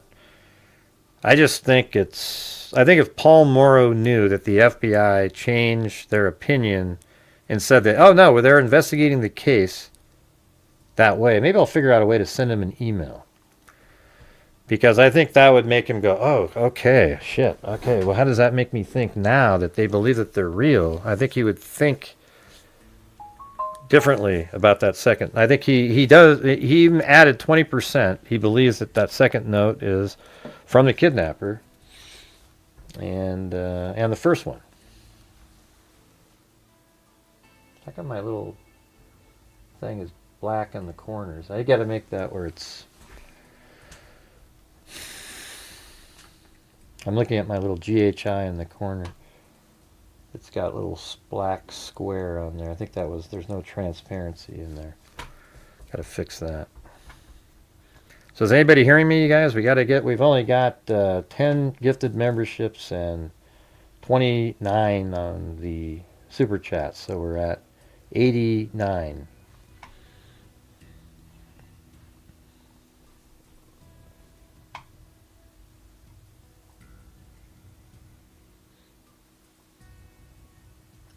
And by the way, I've ordered all the, in the Kohberger case, I guess, every single thing that's ever been released.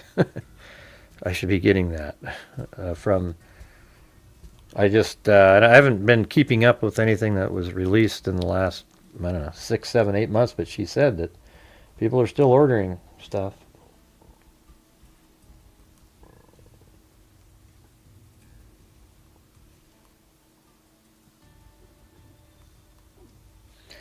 What are you talking about, Lynn? I rewatched the interview with Brittany, and her last question was, what would you say to the Guthrie, to who? Who are you talking to? Brittany knew about the letters. To who, though? What are you talking about? Who was Brittany talking to? It's just so vague. I rewatched the interview with Brittany. Whose interview with Brittany?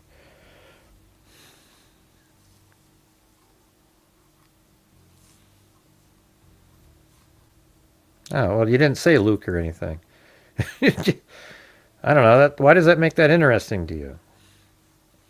They probably just asked, what would you say to them? I guess maybe you're saying that, try to see if they use the same wording or something. I don't know. Well, Brittany is the reporter.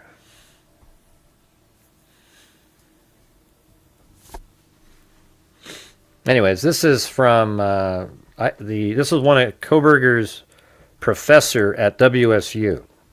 Okay, so we can listen to the her interview. Do you guys want to listen to that? I think it might be kind of interesting. It's Kohberger's professor at WSU, and for some reason I can't. Oh yeah, it's Amelia. Amelia, like Amelia, Amelia, Amelie, Penault. So she's like French, probably.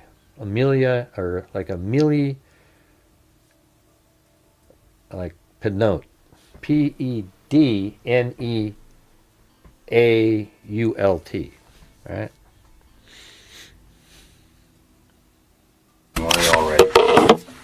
Here, hold on a second. I got to check these. I made 5 different recordings. I just want to see if they sound any good at the beginning.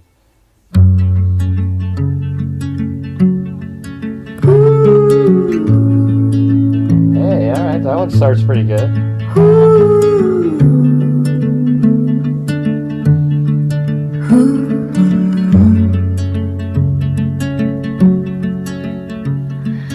Empty chairs and empty rooms where sunlight used to lie. Okay, cool. We got a good one to listen to later. Let's see if this one. Oh, that sounds even. Batman and Robin. Batman and Robin. Wow, that one's just like.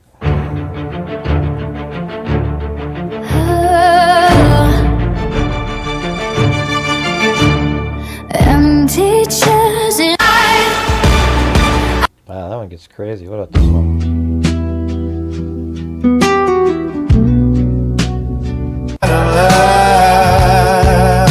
And then how about this one?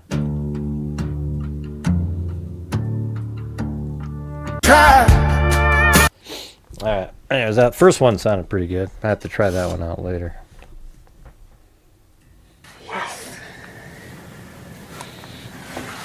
Well, I'll put her name in the chat. It's just too hard to.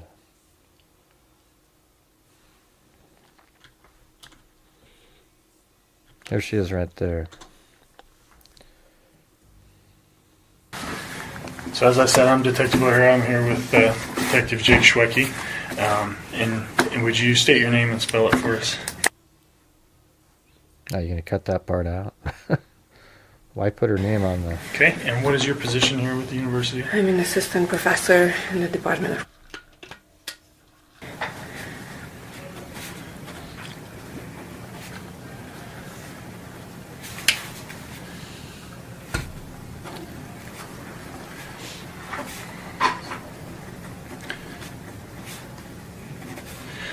And we had in our notes that you had requested to talk to an investigator?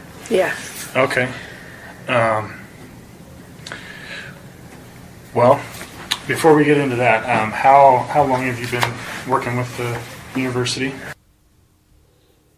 Why can't you say the answer to that? Okay. Not I think. I'm not sure how many What does years it matter? that means. God, who cares about that part? Totally get it.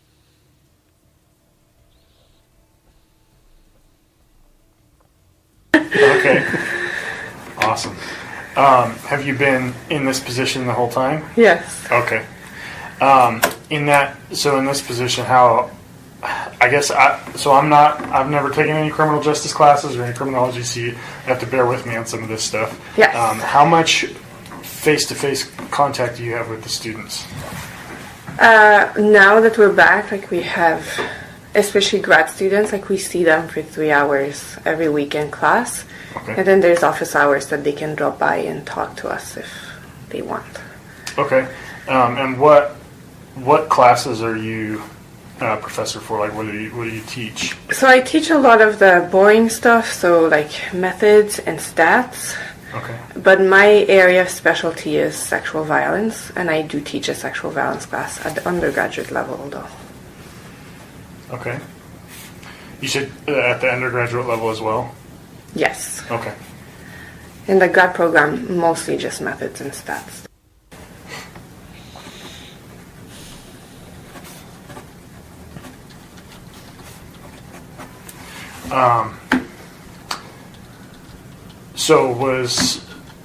And I'm assuming you've followed the well, you know that our suspect is Bryan Kohberger. Yeah. Did you have a significant amount of contact with Yes. Kohberger within the, because as far as I understand, he was only around for this one semester, is that correct? The fall Yes, of that's 2022? true. Yeah. Okay. So when did you first have contact with him? I would say the first week of class, so my class was on Thursdays, and I guess the Monday was the 22nd, so maybe August 26th or something like that. Okay. And was that in a class setting, or was that an Yes. orientation meeting, or? So there was a barbecue at the beginning that I didn't go to, so... Okay. But yeah, so I saw him for the first time in the class. Okay. And what class was that? Research methods. Okay. Was he in your stats class or the So sexual the violence? stats was for more advanced. Sexual violence, I'm teaching it now, but he did request to be in it. Okay. So the only class you had with Kohberger was for methods? Yes. Okay. I guess tell me about that first interaction you had with him. It was the first day. I think everyone was a little bit stressed. Mm-hmm. But I don't know. I would say nothing stands out much other than wanting to dominate the conversation. Okay. Yeah. Hey, real quick, do you mind if I interrupt for a second? No, go ahead. Just in thinking this, because we don't know why you wanted to talk to us, Yeah. can we just start off with what she wanted to come in and talk to us about, and then we'll go back down our Yeah, line of questioning? absolutely. Why don't you tell us what you have for us, and that might lead to more questions. Well, so my understanding, and I just want to clarify this, now that there's been a warrant served, I can talk about FERPA stuff now, right? Is that true? Yeah. Yes, okay. So the week right after the murders, he was not in my class. He sent me an email like about not being there. The paper he wrote for that class is about burglary. So I don't know if there is something in there, and I know it's part of the stuff that I'm preparing and turning over. And that includes the email that Yes. he sent to you? Yes. Okay. And that paper that he wrote will be part of that as well? Yeah, because it was FERPA protected, but now that there's a warrant for it. And again, like I don't have all the details. There might be something in there that's helpful, like I don't know. Okay. So I think that for me that paper is relevant. The absence right after, and I also saw him. I was covering for another faculty for a Tuesday class, right the week after the murder as well, and he was really, really late that Tuesday class. So. Okay. Is there anything else that stood out to you? I think it was pre-murders. I'm not sure. He had something on his hands, and I asked him about it, and he gave me. But I think it was pre. Like I don't remember. I didn't note.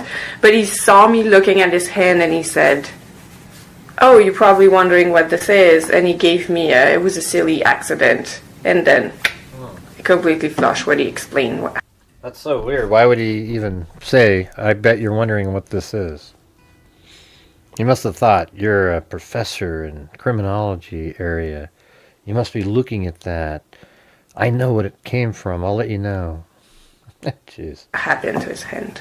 Okay. Yes. Okay, and when was that?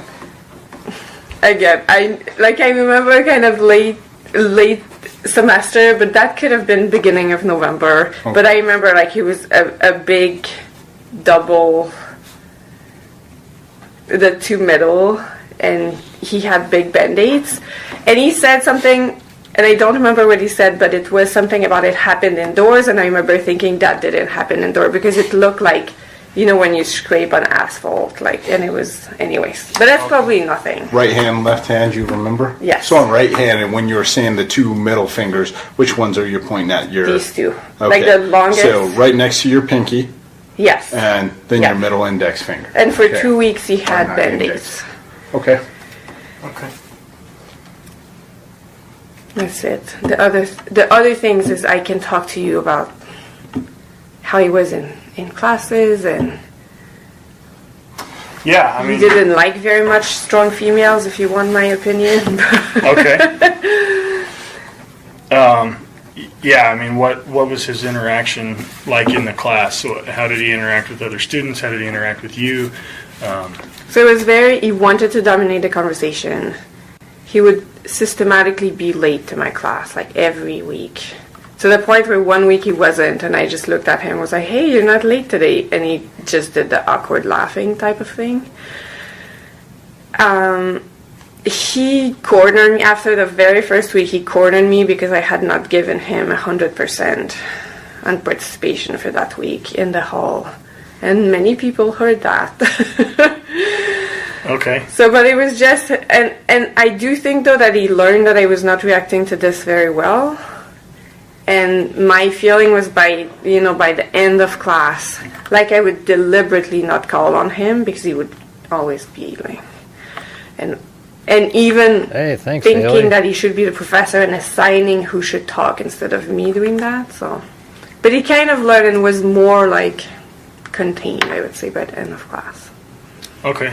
So when you say you would deliberately not call on him, in your class, is it open for dialogue? Yes, that's a seminar, right? So we're all in circle and we talk, kind of thing. Okay. Yeah. And you would just deliberately not Yes. call on him because why? What was the reason? Because first he always wanted to talk, but like go on these monologues, and Okay. and then correct other, like I can do the correcting if there needs to be, like things like this. Okay. So in that, is it more of like it's open for questions, or is it more for the students to state their opinions? Yeah. And would he, I guess, how would he present his opinions or his ideas? At first, I would say kind of more, this is it. And I would say in terms of research methods, which was the topic, right, there's place to argue a different way of collecting that same information. So, yes, but he would, yeah, he knew better. And of course, this is secondhand, but one of my students, well, obviously, I'm not American and I have an accent, but one of my students texted me that because I'm a foreigner, he knew better, and he was telling that to other students. So would it be fair to say that he would state his opinions as statements of fact rather than just Yes. his opinion of how things should be done? Yes. Okay. Did you ever notice any interactions between him and other students that would be unfavorable? Or either way? Either way. Let's see. Well, Jessica Shoebox said she'll gift a membership if somebody else gifts one. Thank you.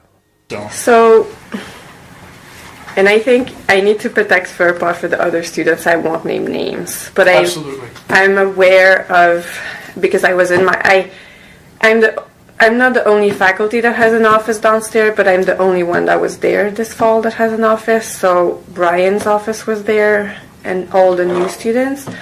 But one day, another grad student came running, crying, like tears streaming, and told me that she had left class because of an interaction with Bryan.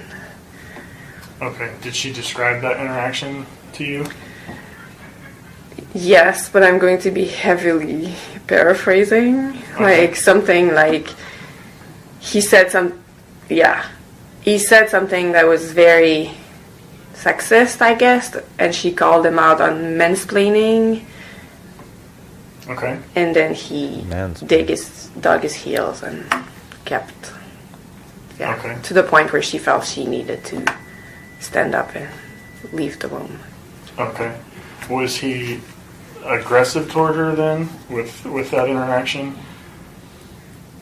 I don't know about that. You didn't actually see the interaction. No. This was her coming out of the room crying and came down to where your office was at. And you where saw her office was, and Okay. but I saw her, like, so I just quickly checked in. And you said this was a graduate student of the Yes. criminal justice program? Yes. Okay. It's likely, I'm not going to ask you to name any names, but it is very likely that we've talked to her already because there's a vast number of the criminology and criminal justice grad students that we've talked to already. Yeah.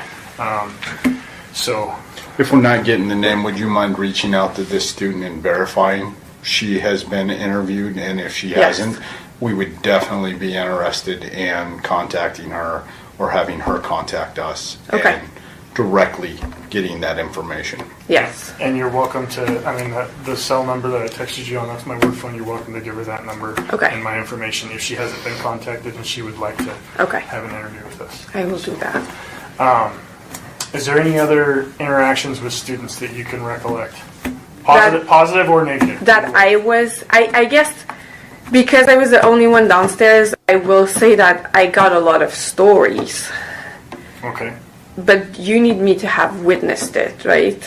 Not necessarily. Secondhand information is useful as well. So. Okay, so we have. So, I heard a lot of stories. Let me think through.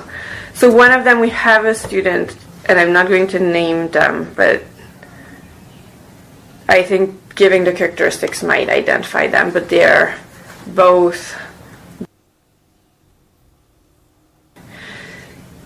And it was, Bryan told her to her face that he needed his partner to be physically perfect and it would not be okay.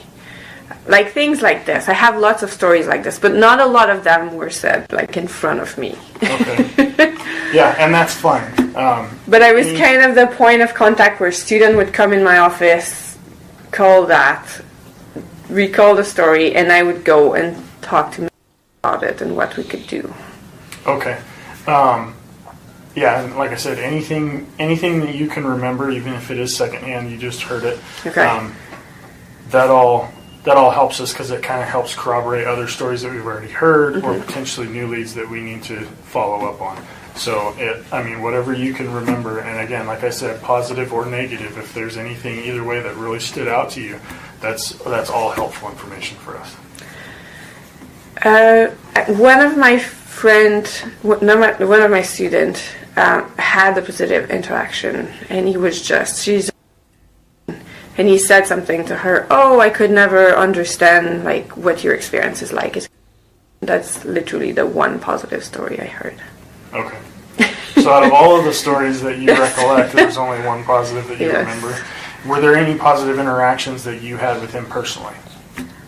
So I think Bryan's research interests were very, very much aligned with mine, and I will say we've had lots of conversation about that. So, he kept saying that he wanted to study emotions and decision makings. Like, I've done that research, but for sex offenders. So I don't want to say it was positive, but it was, regular, collegial, professor Thanks, with a Lisa grad and student Jessica. talking about what it means and like what kind of insight we're having.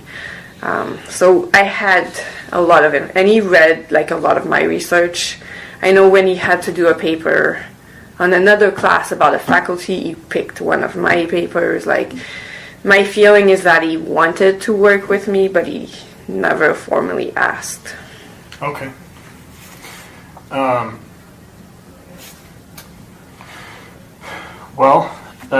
Can you recall any of the other stories that you heard of students in your, that you overheard in your office, or students that came to you directly that wanted to share an interaction with you?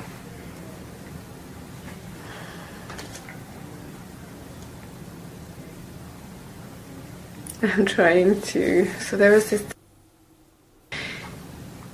He said something homophobic. I classified it as homophobic. I don't remember what the story was. Okay.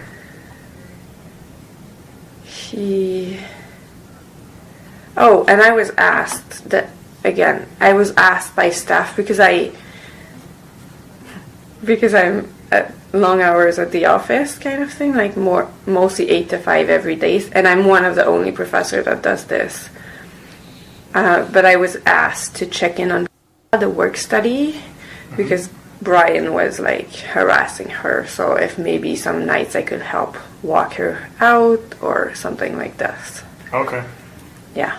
Oh, these ones I witnessed a couple of times. I don't know why I forgot about this, but the grad student office that's right in front of mine had some of the female grad students that he was interested to, I would think, and he would go in there and block the door, and every now and then I would hear, "I really need to get out of here," by one of the students, and I would kind of step out of my office, go and like literally make my way to let them, because one of the complaints was that he wouldn't let people leave. Okay. Like, he would physically block the door when they were having conversations. Okay. And even at a statement, "I need to leave" or "I need to get out of here," he wouldn't leave. He would just try to continue to force that conversation. Yes. Okay. Is there anything else? I think that's it. Okay. Is there anything that you can think of for us that might be beneficial to this investigation? It's only the paper, and again, I don't have all the, like, I will, it's for to be scanned later this afternoon, so it will be turned over. I don't know if maybe there's something in that paper. Okay. Yeah. He really wanted to study burglars, like, and again, my research started with, my first 2 years of my research was studying sexual burglary, so people that break into houses for sexual purposes. And he was very against sex offenders. I don't even know how to explain it. And I kept saying, okay, Bryan, but those are the same principles, right? They are human beings, and yeah, the emotions might be a little bit different, but if you think about it, and also if you look at the research on, other types of burglars, the excitement is still a very strong factor. And it would always no, it's not the same as a sex offender type thing. Like, he really did not want sex offenders. And I remember being, okay, that's intense, as not a sex offender. Okay. And when you're saying he was against sex offenders, what do you mean by that? He was, academically, he was very intent that regular burglars had nothing to do with sex offender who commit burglaries. Okay. Yeah. It was a completely different motivation, or, yeah, I've been thinking about this a lot in light of things, is what I would say. Okay. Did he have a specific, I guess my question is, did he have a specific stance on sex offenders as a whole, or just as it pertains to the methods of burglary? I would say just as it pertains to the methods of burglary, yeah. Okay. And then you mentioned earlier that he was always late to your class. What was how late would he usually show up? Anytime from at least 10 minutes that it would be noticeable to an hour, I think, once. But then he showed up with a note from his supervisor, I think, saying, "Oh, there was an exam review." I don't know. I have the note. I will turn it over as well. Okay. So as far as his class schedule is concerned, are you aware of the distance that it might have been between where he would have been previous to your class? Did he have a class that was previous to yours, or you don't know? No. Specifically his class schedule for the days that your class was?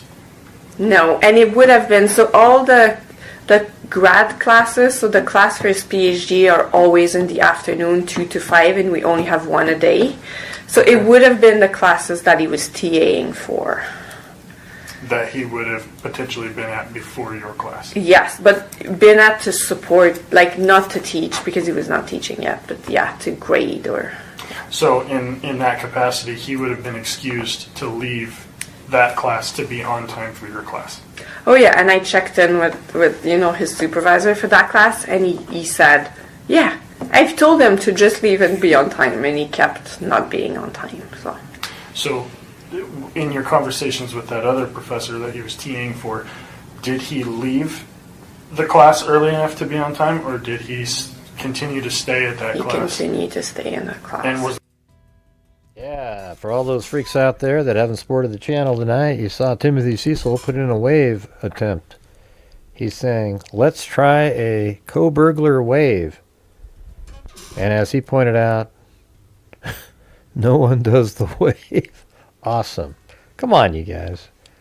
We're not even at 40%, you guys, so it would be great we're at 33%. So let's see if we can, I don't know. It's going to be tough, I can tell. Was the class over when he would leave? No, he would still have to So he would still have to leave that class early. Yeah. He just would not give himself adequate time to get to your class on time. Okay. Do you have any idea of why that would be? I do. I know that the grad students have a poll. Okay. They literally started, because as part of his PhD, he had 3 courses, right? 2 by females professor and 1 by a male professor. And they started compiling how late he was to the female professor classes versus the male.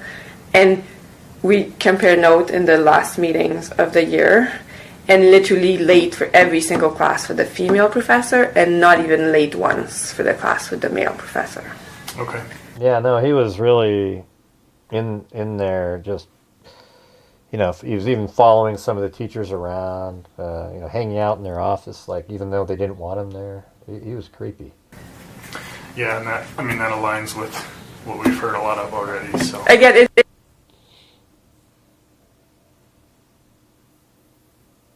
it's speculation though. Yeah. Like we don't know that, but it's like this micro, like, I don't respect you quite enough. Okay. Yeah. And it felt like that, interacting with him. Okay. Did you ever bring it up to him? Yes. Did you bring it up one-on-one? Did you bring it up in front of the class? So I know you said the one instance where you referenced him being on time. Yes. Did you ever like call him out for it in the middle of Well, class? that one, oh, you're on time today, it was right in front of everyone, kind Yeah. of thing. Yeah. One-on-one I did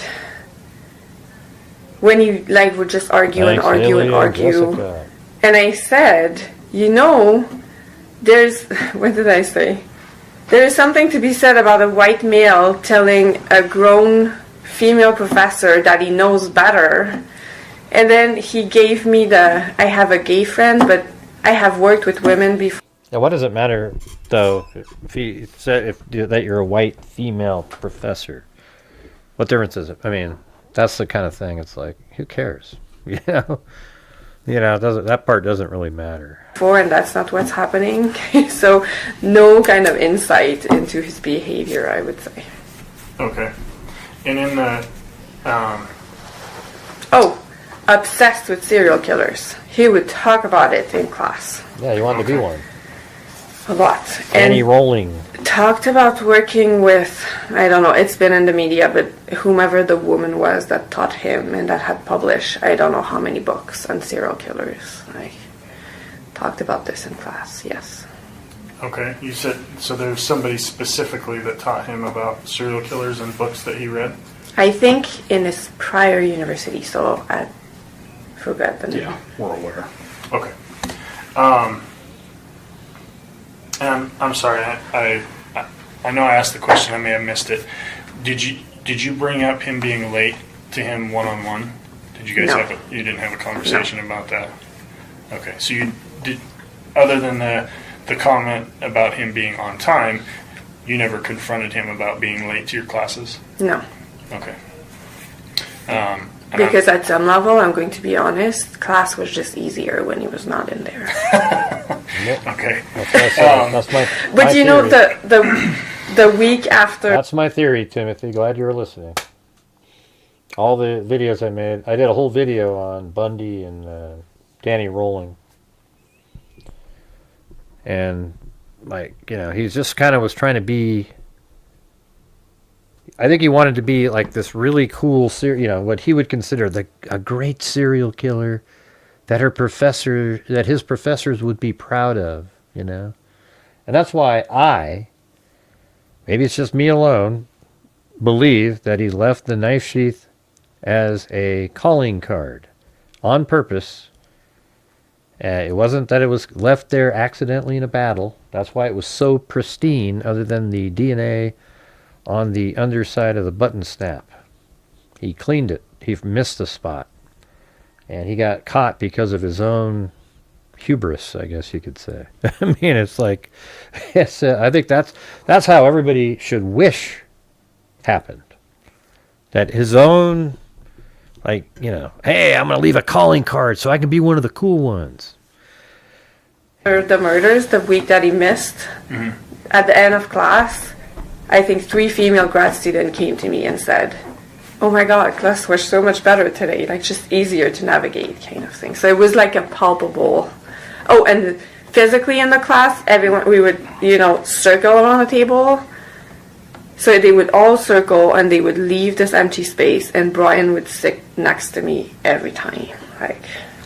That's how I saw his hand. But I'm pretty sure that was, I don't remember when that was.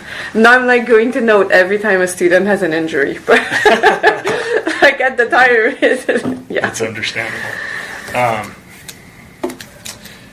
Yeah, you have anything? Yeah, one thing. Actually, and this is going to be a little difficult because we've sat and we've talked about Bryan for this entire time. What I'm thinking is, though, setting aside the potential for him being the suspect for 4 homicides, setting aside all the conversations we've had and your speculation after he was arrested, tell me about Bryan, your opinion your thoughts, your emotion. Who is Bryan Kohberger before all of this happened? If you can do that, it's difficult to step aside now because your time and actions have colored who we believe. Yeah, Danny Rolling used a K-bar knife, exactly the same type of knife that Kohberger used, and he even snuck through the sliding glass door on at least one or two of his victims, I think, which is very similar. And so there you go.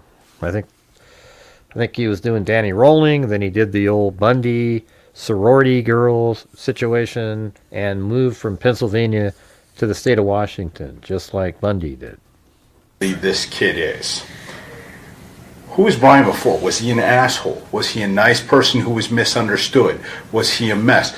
In your own words, who is Bryan Kohberger to you prior to all of this happening? Okay.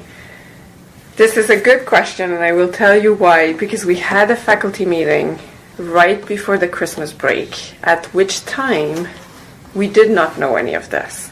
And we discussed every single one of our grad students. And he was the one that took the most time because he was highly problematic.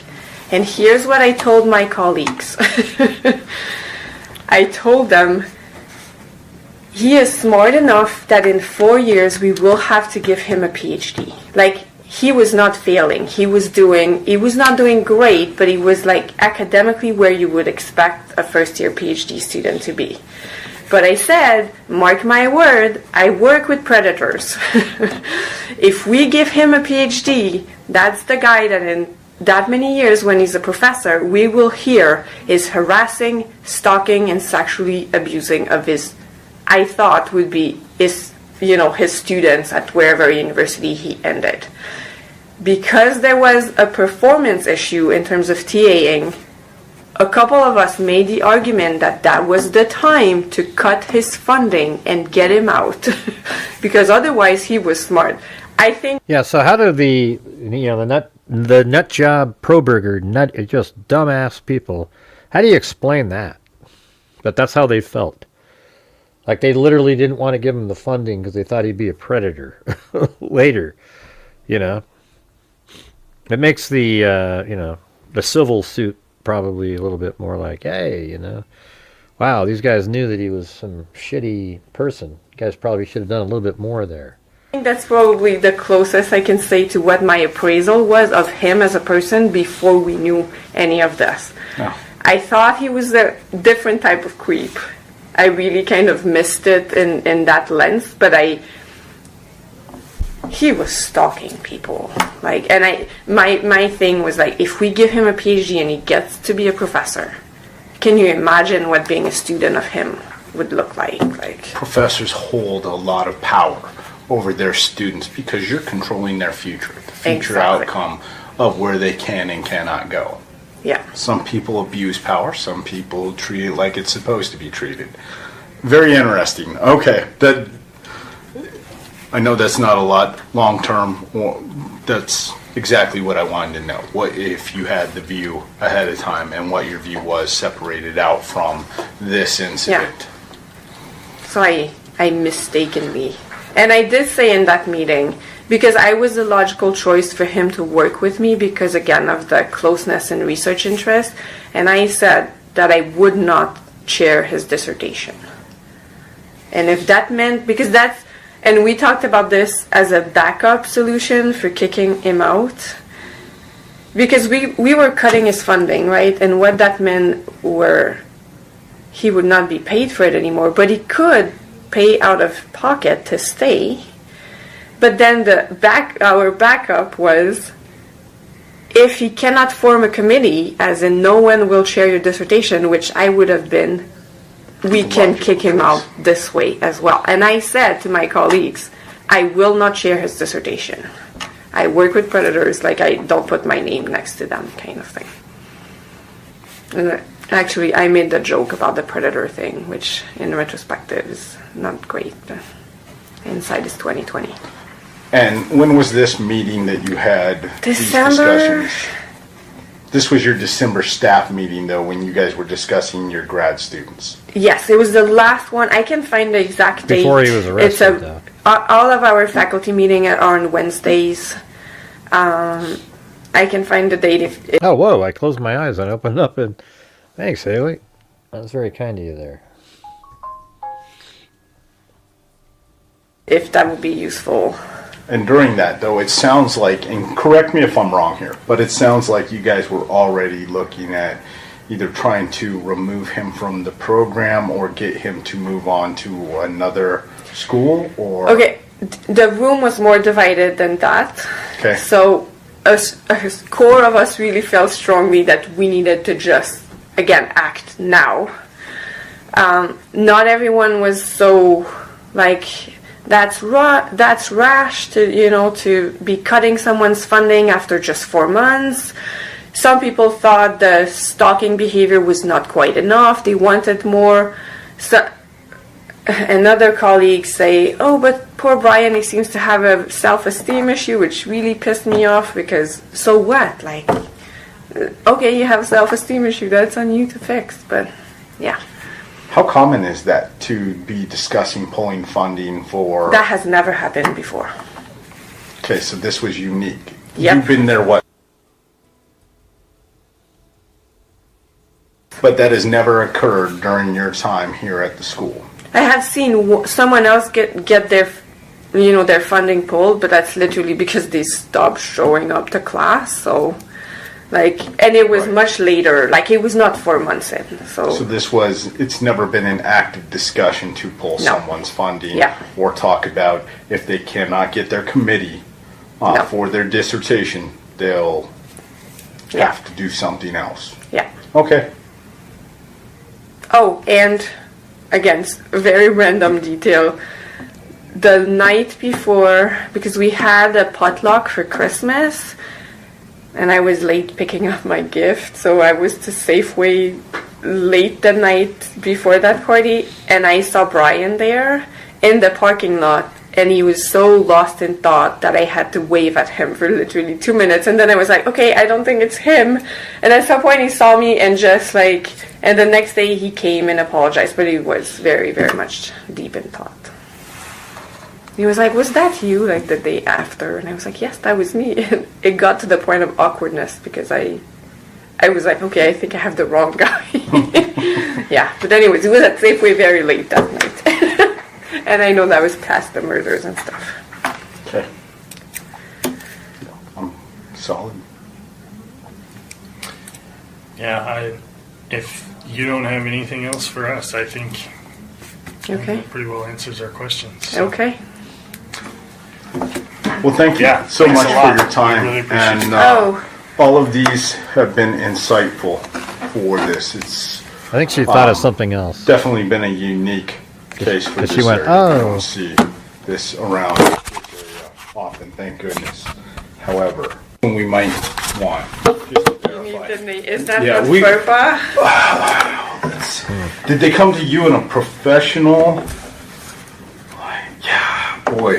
I'm just. How's this? Would you reach out to this grad student? Are they a grad? Okay. I'm assuming again we would have already had interviews with that individual. Mm-hmm. However, same thing as the one that came out crying.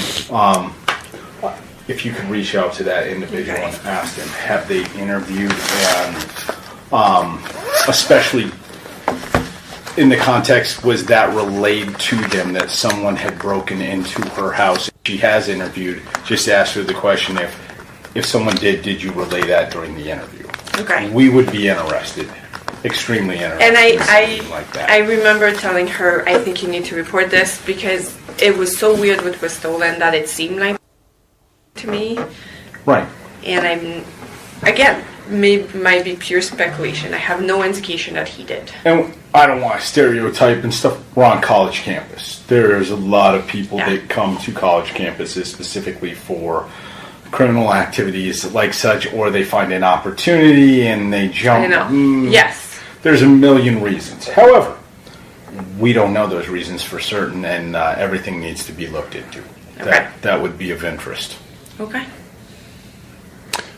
And I apologize, I had already shut the recorder off, but you said that a female student came to you and reported, and this was September, October timeframe, Yeah. that somebody had broken in and stolen some intimate items. Yes. Okay. And that she was very scared. Well, that was that Asian girl. Rightfully so.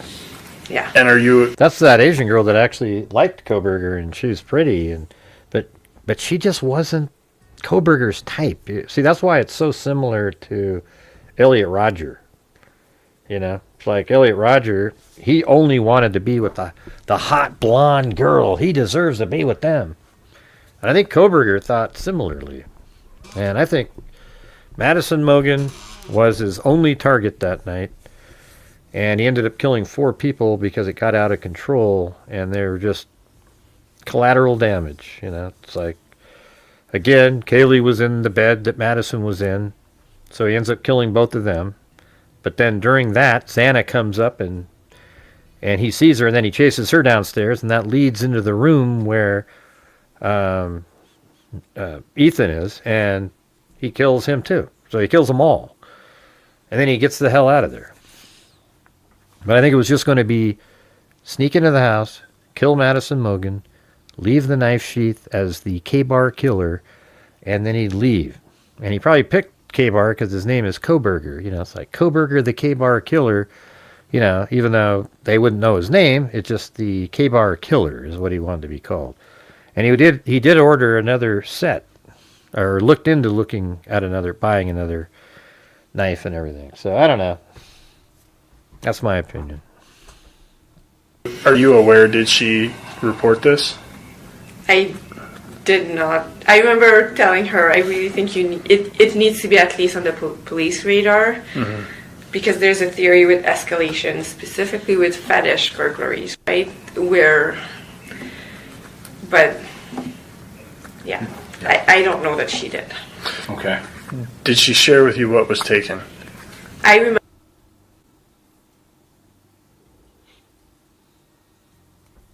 But I'm not, again, like, Okay. It's not super clear in my head. Okay. It was a key, I think. wasn't it? Yeah. Okay. No, He got her key from her office, and then he maybe he did her security in her house, right? And then wasn't her keys missing from her office, and then all of a sudden something was missing from her apartment. And then maybe he was watching on his phone or something.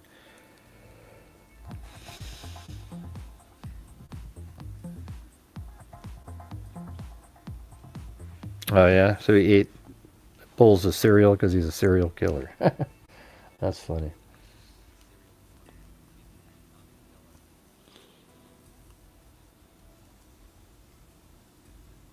Yeah, no, that's what I said.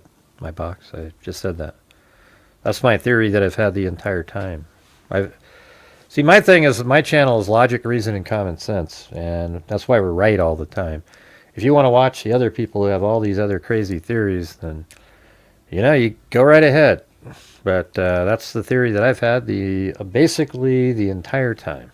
Literally, he parked in the back. I've been there, so I know where the parking area is right behind Madison Mogen's bedroom, where you would park. If you park far down, even on the far end of that upper parking lot, you still have an angle into Kaylee's room. But if you just park right at the edge there, you can look right into Madison Mogen's room.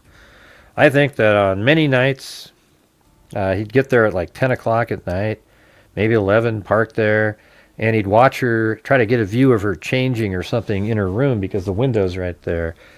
And then he got obsessed with her, with Madison, And then, on that night, he knew how to get around in the house. Some people say he's been in there. I don't even know if he needed to be in there.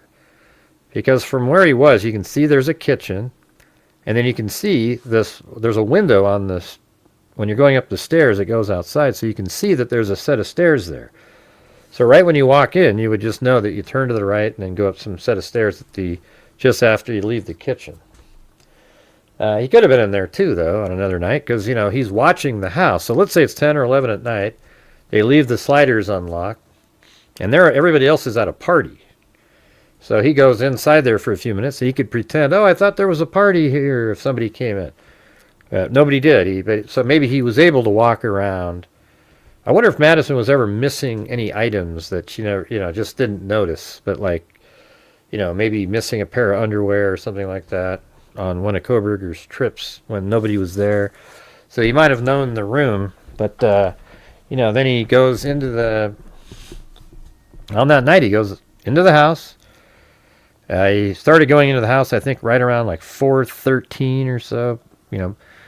4:08, he parked the car, and then he did stuff outside to blood spatter mitigation. So he put like something on the ground near where he parked, etc. Got all the stuff ready to do a change of clothing. So then he gets into the house at like 4:12, and then he goes upstairs, and then he attacks Madison Mogan and then Kaylee at the same time because they're right there. And so then he was leaving the knife sheath there. Then all of a sudden Xana comes up, and then, oh shit. And then he goes chasing her down the stairs, and then he killed them. And I think he ended up killing them by like 4:17 something. And then he passes Bill Mortensen probably, right around getting close to 4:18. Excuse me, I think I inhaled something. And then he goes outside to the car, and then he changes his clothing.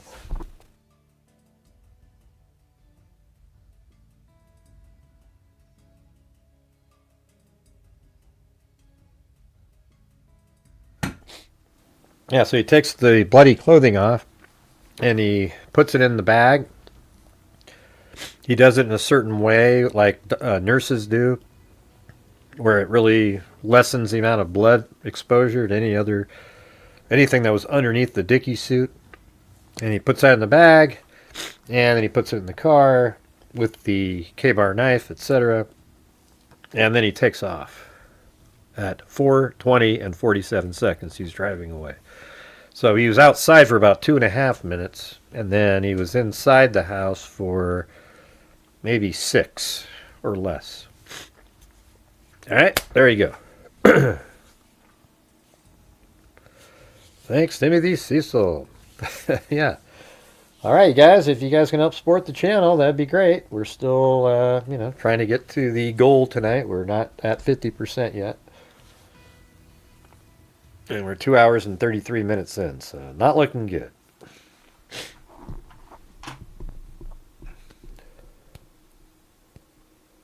The shoe prints in the snow did not belong. Oh, did they say that? Okay, well, I've only watched 1.5 of it.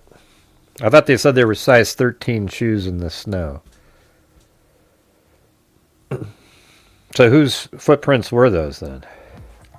I mean, there could have been other people, that... who knows what time that those were put there. Thank you, my box of tapes.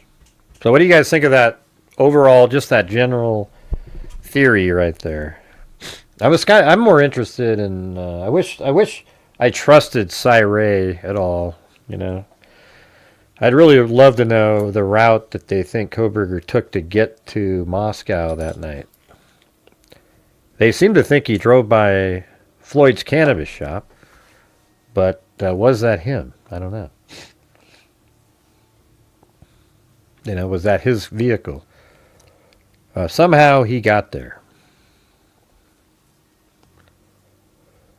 And we know that because there was a white Elantra driving. So this is the thing that the nutjob pro-burgers don't seem to get, is you have a white Elantra driving around doing all the laps. I have many videos out there showing the looping. I actually have my own car that I'm in driving around filling in the gaps of the surveillance. And so you're driving around and the car is looping around. It's a white Elantra, Hyundai Elantra. And then you might say, well, God, how do we know that's his? Well, it's his because at 4:08, the headlight, or 4:07 and 47 seconds, the headlights hit this building over there, meaning it's turning right above there, right behind the house, but it doesn't go anywhere after that for 12 minutes. So that same white Elantra is parked behind the house for 12 minutes, somewhere back there. And inside of that 12 minutes, we know this because Anna Kernodle was still awake at 4:12. And so from 4:08 until 4:20 and 47 seconds, that vehicle was parked back there. So really, technically, you could say the headlights at 4:07 and 47 seconds, and then going away at a high rate of speed at 4:20 and 47 seconds. I mean, it's kind of ironic with the 47 seconds, but that's the time. So it's, I guess that would make it 13 minutes, right? So 13 total minutes, but, in all reality, he then would have to park the car and get out. So it's more like, 4:08:30 would be like the quickest time he would have got out of the car, but that's not what happened. He did blood spatter mitigation, probably still watched the house a little bit, and then eventually goes into the house. But I don't know. So you just think about it like that. I mean, I think if I show this map that I have, where it's really kind of an interesting way to look at it. You zoom in over here. I don't know if maybe I'd have to turn on the whole damn thing again. Let's see what happens.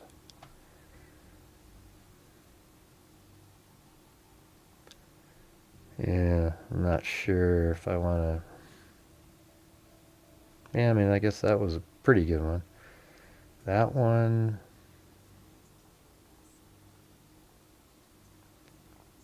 Yeah, that might be it.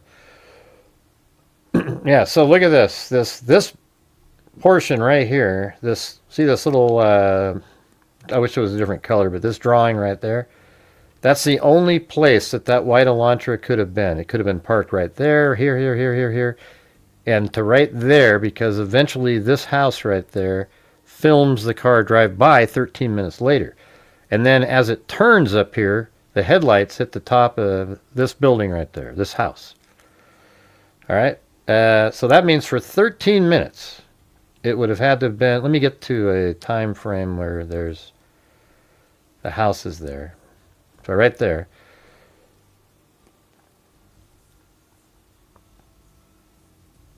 Yeah, so for 13 minutes, the car is inside of that area.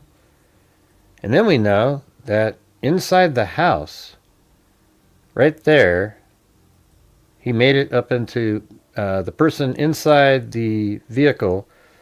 It's Bryan Kohberger, right? Because it's his white Elantra, and then inside the house was a K-bar knife sheath that had his DNA on it. So then you have it like this circle in the room, and then if you even could zoom in even more, inside of that would be where the K-bar knife was on the bed. And that all happened inside of the 13 minutes. So the car could only be here, and then an item of Kohberger's was left inside the house that's inside of that same area. So that seems like it'd be pretty obvious. Hey, it's Marty's Bar and Grill. We almost have to play Marty's again. Yeah.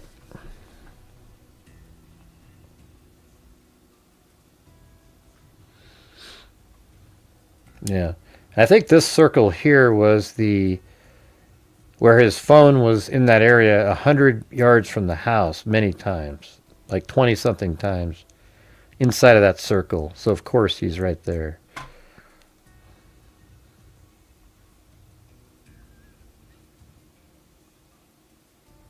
I think that was the better one that I used. That one.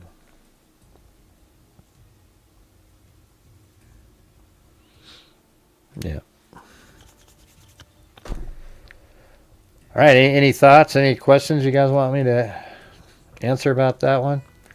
I mean, I drove there. See this little outline right there? I was the first person on social media to come up with that.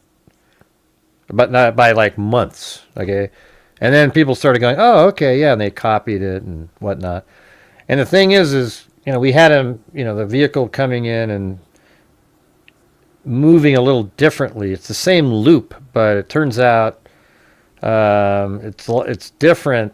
Like he comes in like this first. The first thing he does is then he comes in, and then he drives and comes around like this, and he sits back here for a minute. So here's the thing, everybody. When I was, I mean, this is creepy as shit, what I'm about to tell you. But when the car would come around this corner here, the headlights would hit the top of this building here. You'd see it, all right? And then you could count the time between where the headlights hit the top of this building and then the vehicle drove by here. Because on those 4 loops that it did, or the 3, main, the first 3, and then there was a sort of a strange one, and then a 4th. Right when it turns here, it should just come right over there in like 20 seconds, but it doesn't. It sits back here for a minute. So that means the car came around the corner, and the headlights turned, and then it parked right there, and was looking into Madison Mogen's room for like a minute something, and then it drove away. And then I think it comes around and it drove around like this, came around down here, and then it, I think on this one it turned and went this direction, and then eventually comes back around and then goes back into the area over here. Are you guys even paying attention? Man, I'm just getting so old, saying stuff that should be interesting and having people not comment at all. It's just dead as a doornail. People are talking about other stuff. Let's see. But yeah, you guys, we're currently at, we're not even at 50% still of the nightly goal. So if you guys have the ability to help support the channel, I'd appreciate it. Yeah, I know, but it's like comment, you know what I mean? That should be really creepy to picture that. That when the car came around the corner here, the headlights hit this building, and it would actually park here on each of its loops that night, looking into the house, waiting and watching, and then it would drive away. Then it would come back and do it again and still pause for 40 seconds or so. Then there was all these different things. It was pretty interesting. I don't know. Let me know when you guys are interested.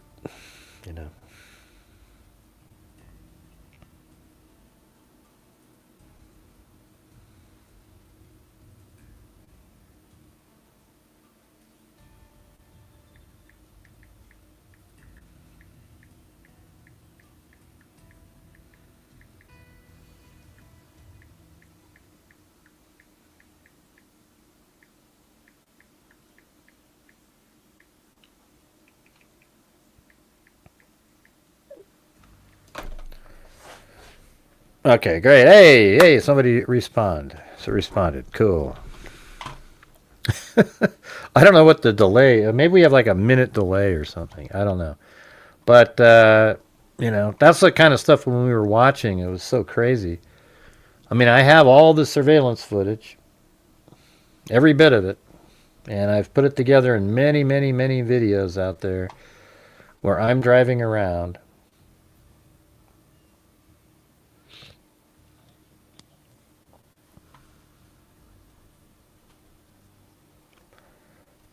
Because I wasn't here. Oh, you weren't there, huh? Huh, interesting. Where were you? Man, you missed out. If you were here on my channel, you absolutely, you had no doubt what was going on in this case.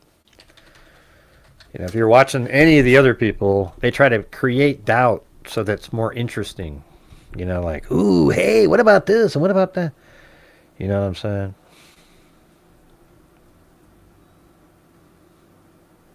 Here, I'll see if I can find...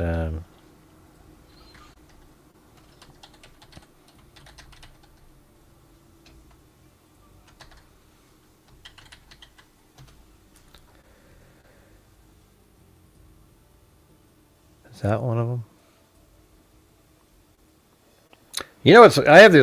I did some of the coolest analysis.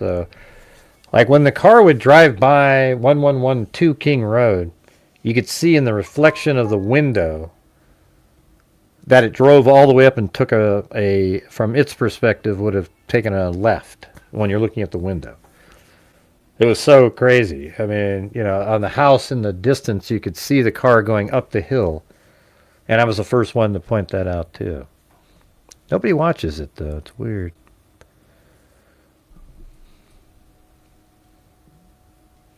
Yeah, let's see if this one is it.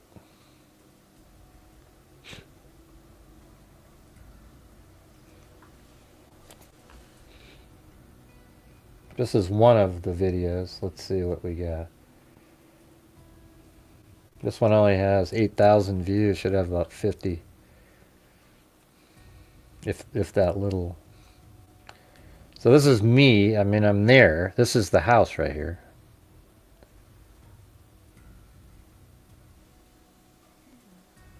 I don't know what this video is about, but let's see. This might have been before.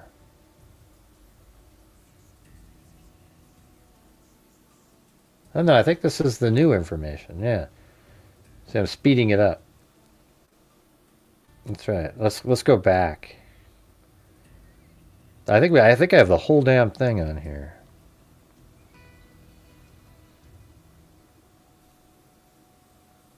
Yeah, that's right. This is on. Let's see. Maybe I'll play it. Is what it is, and it must park there and then do a U-turn and go back the other direction because but it's and this is on Indian Hills Drive over here. $1,000, which is $2,000 to Mauro, which is $12 scholarship.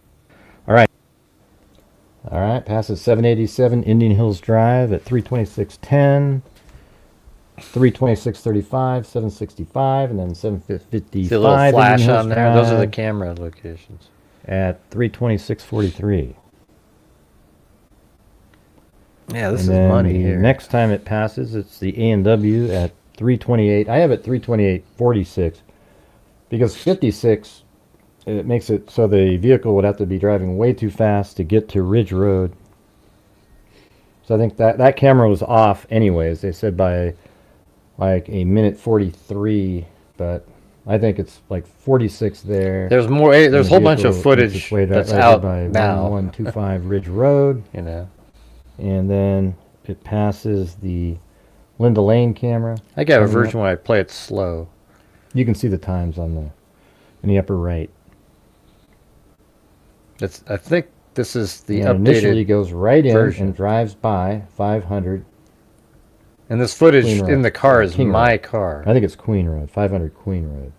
That's I'm driving it. I have King Road written there, unfortunately, but it's Queen Road. And then back behind, and then it turns and parks. And it parks for about a minute because it does not show up on the 1112 King Road. I think I'm playing it really quick. For almost 2 minutes. I can tell. And so that means the vehicle had to have stopped. It was almost like a dry run for the actual murders of Ethan Chapin, Xana Kernodle, Madison Mogan, and Kaylee Gonzalez.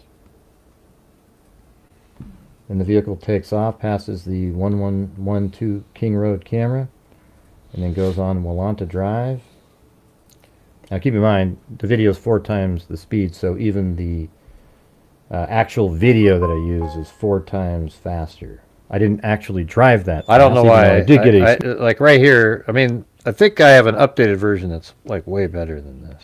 Speeding ticket when I was out there, I think I drove like 36 and a 25, something like that. And I think it takes comes down and it takes right. Ridge Road and Walanta Drive, they seem to overlap. Yeah, there you go. And right here, took a right. 2 shots there. And then I don't know where it went. Paradise.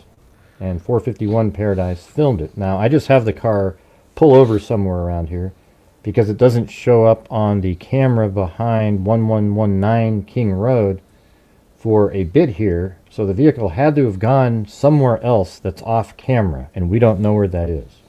But we know it's the same vehicle because it has the same pattern once it drives by here and goes back behind the 11. Yeah, so there's surveillance for all of this. And the 500 Queen Road, etc. All right, guys, please help support the channel. We're still not at 50%, as usual lately. Just trying to make it. And then it enters again onto King Road, heads east on Queen, and again that should say 500 Queen Road, not King, on that building, even though it's not really incredibly important. It's just a placeholder.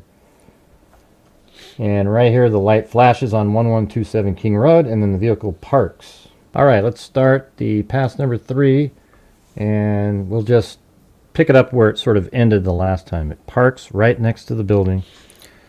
Here, I want to see if King I've Road got some better at ones. around 3:39:35, and then it just sits there.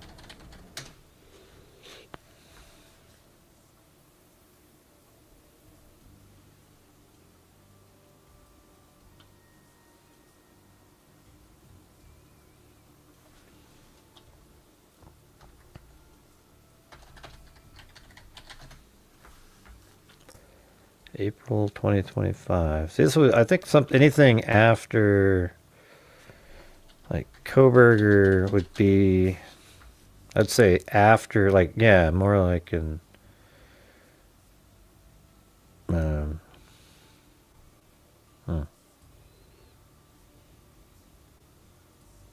these videos.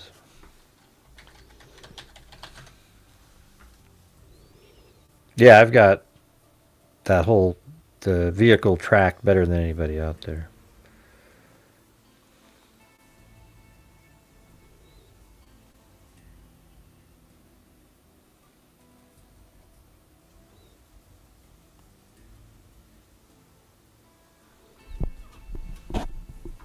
I mean, we have so many videos, you know. I have one going over the sound.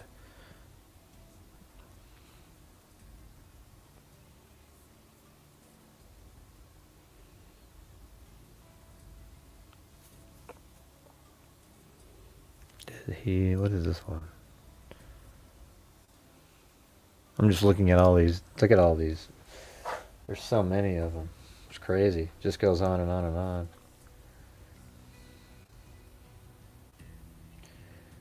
Yeah. Okay, so there's that one.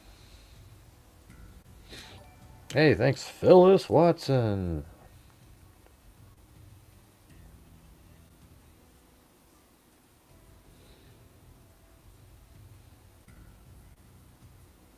Is this it? New visual timeline. And then this one's Kohberger Cots circling. Alright, let's try this. I don't know.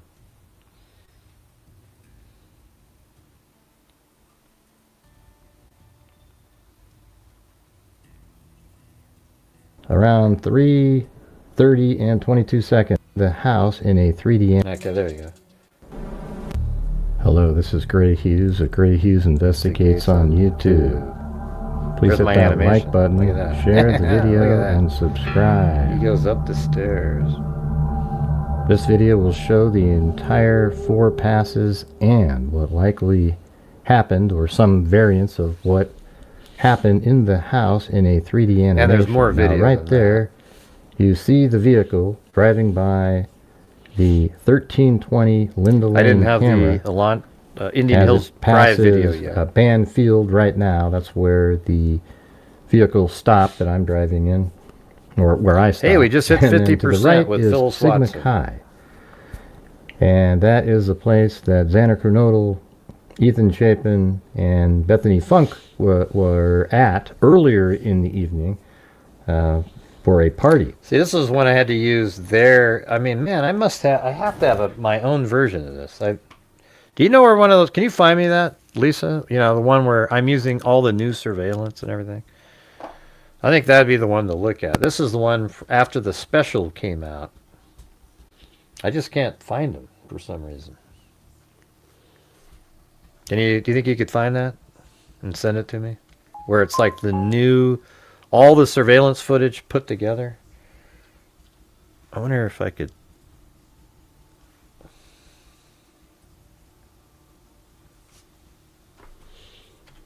Okay, let me see. And here is the vehicle coming in at around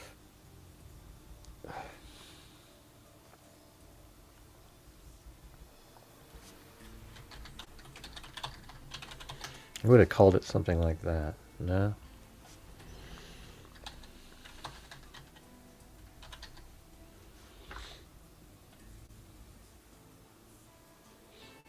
At 92. Yeah, well, hey, cool, Phyllis. Yeah, we just need to get another case that has something, you know, like videos and whatnot. Okay, this says new Bryan Kohberger raw surveillance. Okay, this might be the one. This one's only 8 minutes and 14 seconds. I don't know if I just put the new... Let's see.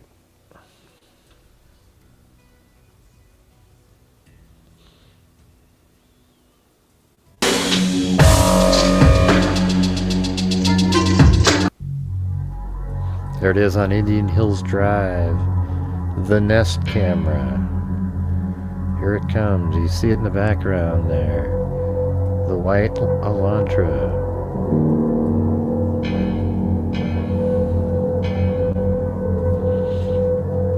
Let's see, when is this one? This is September 26th. Yeah, maybe. Send me a link if you got that one. I know, before we even knew his name, we had the loops. It was sweet. Because somebody put the surveillance footage out of 1320 Linda Lane, I think. Or maybe it was 1330.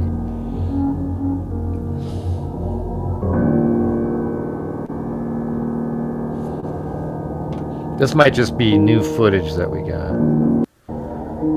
And then here it is. Again, it drives up there. So it must be after this. I've made better ones. This is also on Indian Hills Drive.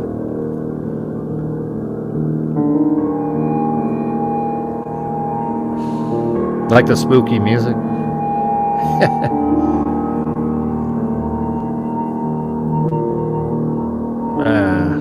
So I just have the full video. I didn't sync it up in time. But hey guys, I need your guys' support, please. Getting crushed again. And you can see it up there just for a second.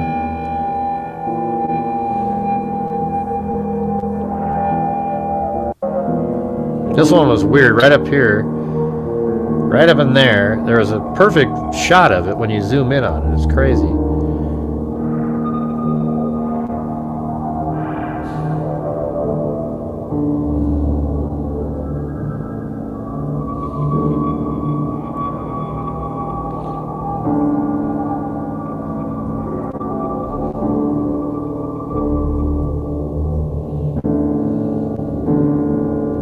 I don't know what's going on.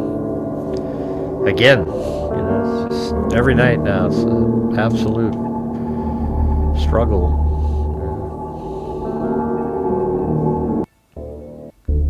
Well, it showed up there. I'm not gonna just keep filming that. Then when it shows up, I know exactly where all this is. You know. There it was, right there for a second on the top, right there. And then here it is just down the street from that. And then it gets picked up on another camera right here. Driving around. Then the next one we'll see is down Linda Lane.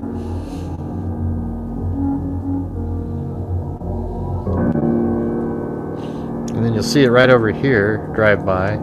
So yeah, I had all this stuff pieced together, even though we didn't have the video because it was described in documents.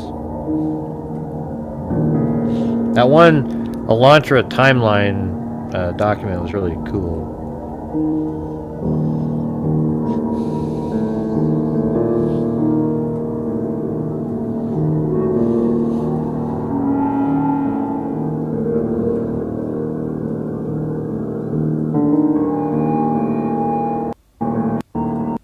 Oh, there it was, right there.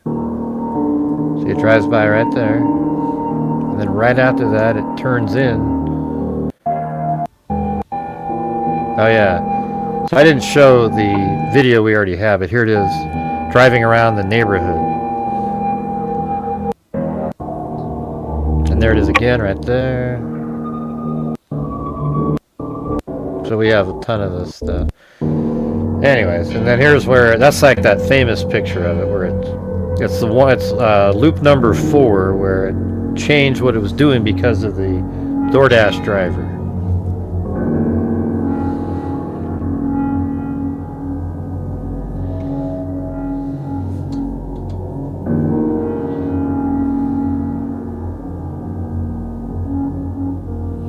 Oh yeah, and this is late in the evening when it's driving back home, going back to University of Washington, or Washington State.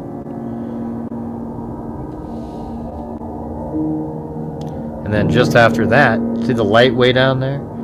See how it's going like that and turning? I mean, that's what's so cool, is it, like every single thing is completely observable. So yeah, right here, that camera is on like one of these buildings. And see how that, right there, how the car goes like that and then this way? So watch that in the background. Not that one, where was I? And if you go back a little bit, see over there, way back there? Here, watch that again. So you see the car go like this, and then it takes a right and goes this way. See that? Even though it was way up in that corner. Can you guys see that or not? Let me go back. You might have my crap on the screen. Oh yeah, you can see that. Oh, it kind of goes behind that. The words.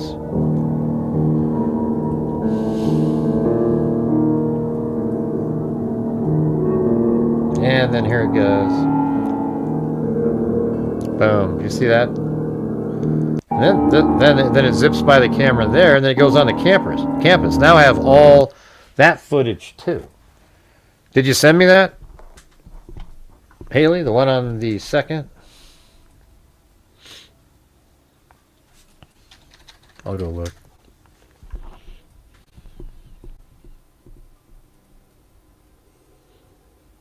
It doesn't look like you sent it. I didn't get it. Was it in the spam folder? No. You got my email? It's right here. This one. Hey, thanks, Phyllis Watson. Hey, thanks, Marty. Appreciate that.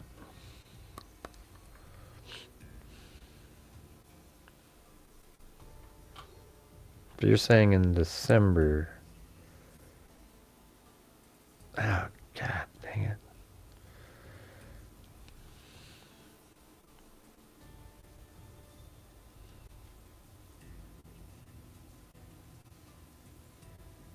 New footage, Kohberger's movements. Hidden details. I think that was that. Yeah, cause I did a video where I took a daylight overlay. That was a cool one too.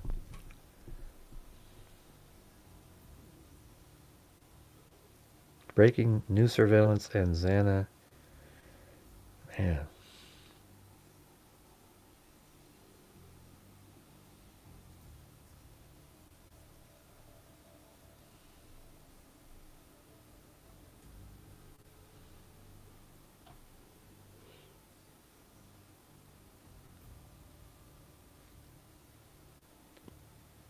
Yeah.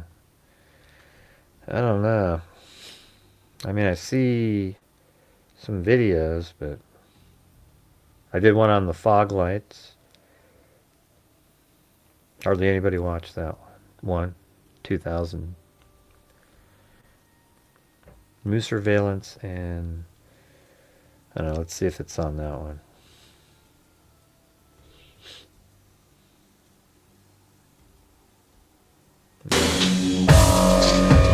Nope, not on that one. God, it's crazy. I know I've done tons and tons of videos with all of it.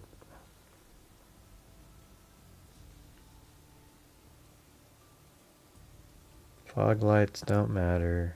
New footage, Kohberger's move. Maybe that's it. 26 minutes.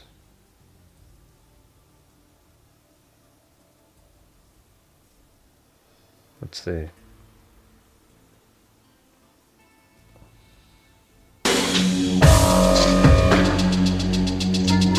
Yeah, December 6th. Is that the one? Let me see.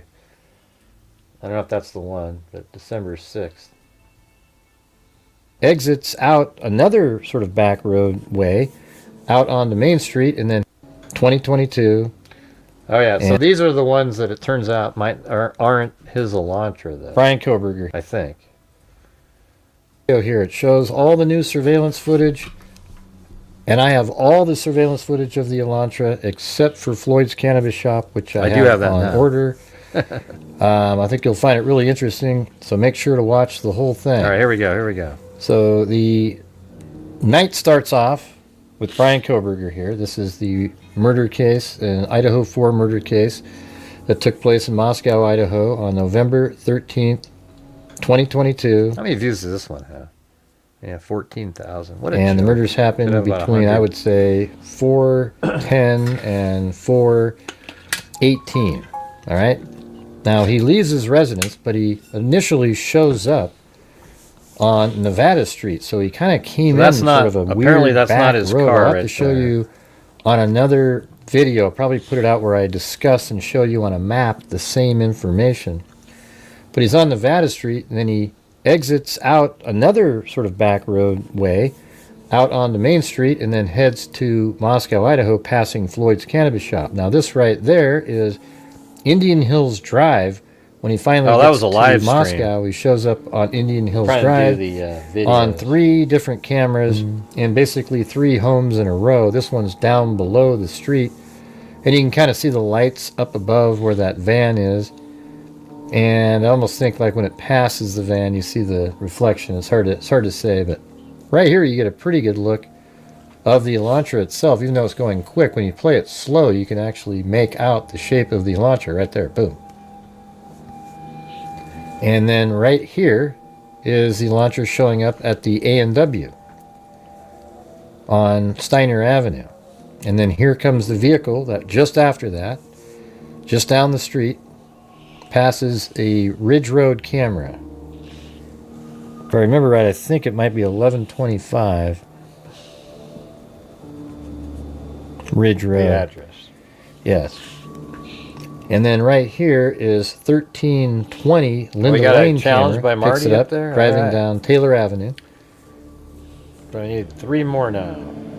And then perfectly matched up with that, it turns into the complex here on King Road, driving pretty slow in there.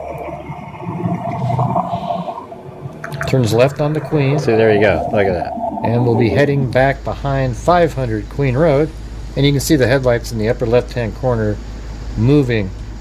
Generally, I just show the surveillance footage with when there's also video of the vehicle. Later on, I'll show surveillance Kohberger while he's in Albertsons, etc. And here it is on pass number 1 behind 500 Queen Road. And this is when it's leaving. So it's going down Queen Road right now and then turning right onto King. He probably, each time he would go back around there, he would observe the residents to see if it seemed like a good time to go in. You know, it might have been almost like a dry run on some of those. One of them he stopped for about a minute back there. I mean, he could have even... Yeah, it's a good lyrics for a he song, was planning Phyllis. on going in You and Marty's any comments. time. It looked like a good time to go in, and it just... There was too much movement for him. Because if you remember, Kaylee and Madison they were up probably just 35 minutes before that, for sure, trying to, get a hold of Kaylee's ex-boyfriend. And here it is on pass number 2 coming in. Now we just saw it was on, I think it was Paradise Drive, those 2 other surveillance shots. Now it's pulling into the complex again onto King Road, then Queen Road, and now it's behind 500 Queen Road again.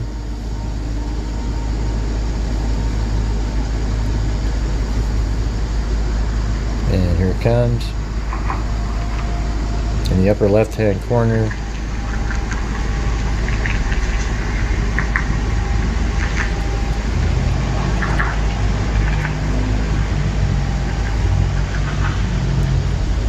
Hey guys, we need 3 more gifted memberships to reach Marty's challenge.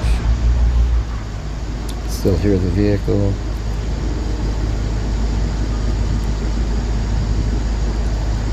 And then we'll see the vehicle leaving again, completing pass number 2. And then you'll see the vehicle back behind 1119 King Road. That's that building straight ahead with that one big bright window in the top. And you'll see it drive behind there, and then it'll go back behind 1127 King Road, and then you'll see a little bit of it coming out on the left.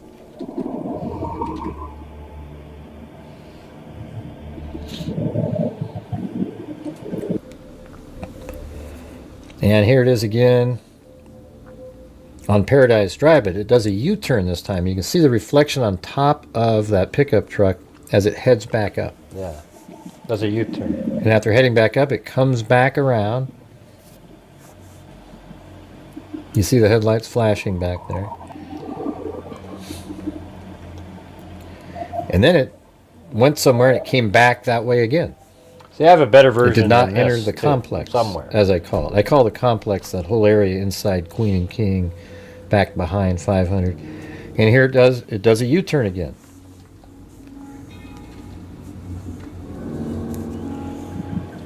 And the reason it didn't go in there, make another scene that's DoorDash like really big, shown up, where it's just the screen, just the screen. They got there around for surveillance. 240 or 346, I believe. And then here comes the Elantra on Elantra Drive, back behind 1127, now behind 1119. And then, as you see, it's actually back up there again. It does not enter the complex. So that means it likely drove around onto Taylor Avenue and parked for a moment, because there's like minutes of time in between.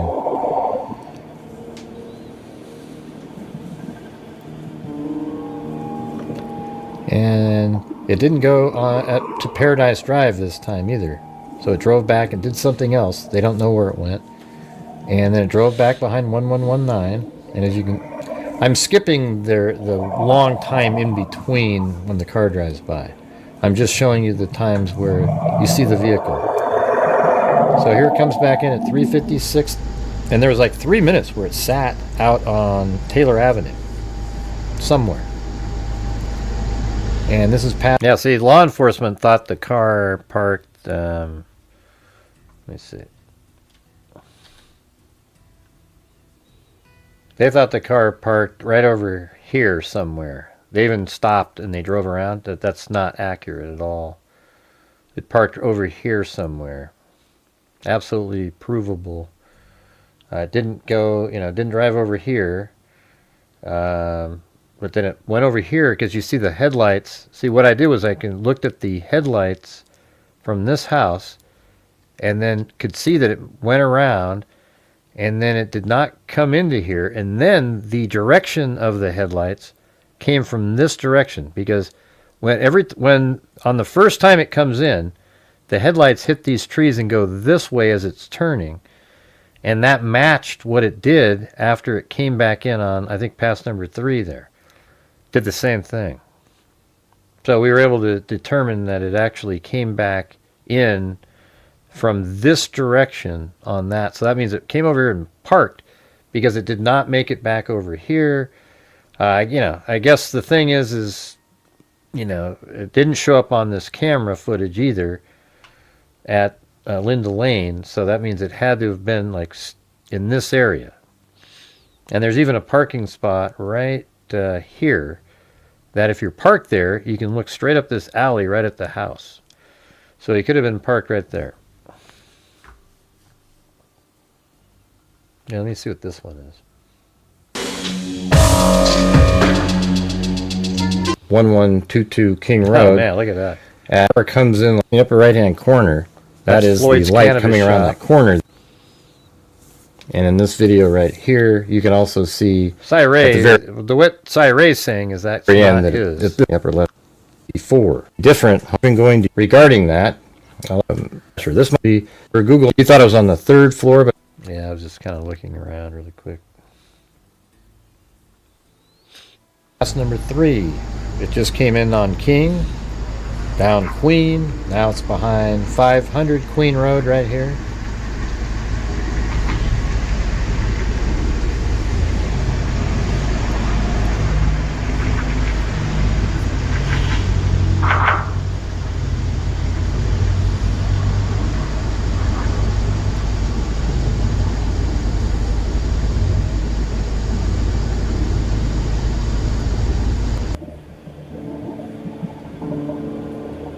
And here it is leaving. Now, keep in mind, the DoorDash driver is there. He's aware that the DoorDash driver is at the house, so that's why he passed up on it. Now he's getting really antsy. It's getting late. This is the last party night before everybody takes off. And you know that's exactly what he's thinking right here. If he doesn't do it now, he's got to wait a long time. And here he is watching up there, looking slowly, driving by, looking Hey at guys, we the still need 2 DoorDash more gifted driver. memberships to reach Marty's goal. I wish I didn't have to always And again, shepherd this things video is along. just about but, that's what I'm relegated Elantra's to. movements, not the DoorDash. So I'm not showing that. And then here he comes back around. He turned around really quick, back in a minute, looking again. And he does not enter the complex. He drives all the way down Taylor and then drives in front of the Ridge Road camera. You see him right there, and then this is the only time he does this. Look how clear that shot is. Okay, now he doesn't set off the Paradise Drive camera because there isn't enough motion. He turns right and goes up. When it comes down towards the camera, there's enough motion there to set off the sensor. But that one has so everything. Now he's back around here. I would just say, if you guys want to watch this, he's driving watch it really in slow here. again. He's watching. There's the video. What's this other one here?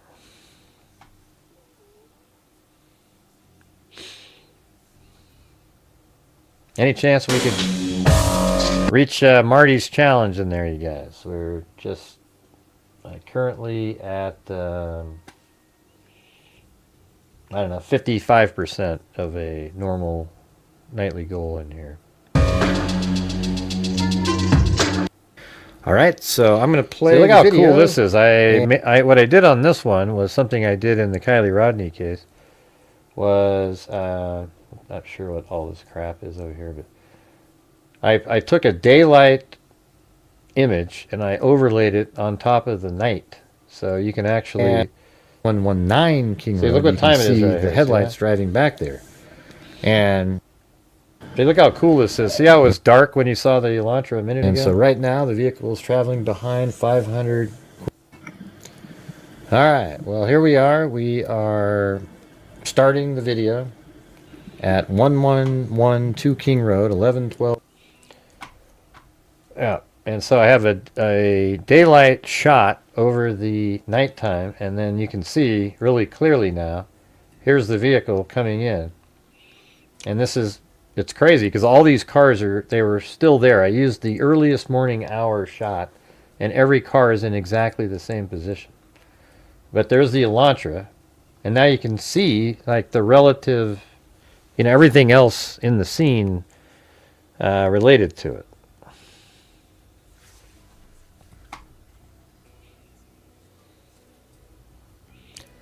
What's really depressing is when I'm saying, hey, I'm trying to, generate the funds and try to get our channel to the goal. And it seems like whenever I mention it, it's just absolutely no response. It's very depressing, Upper left. Let's see. And then when the car leaves, so it sits back there for a long time.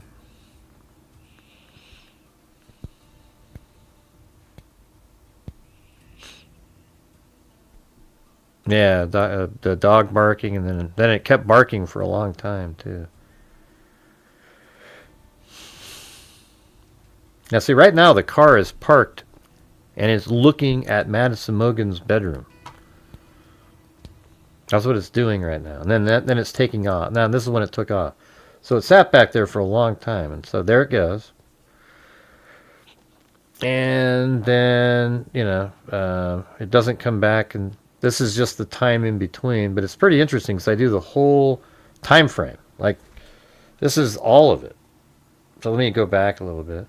I think it pulls back in here at 3:37 and something.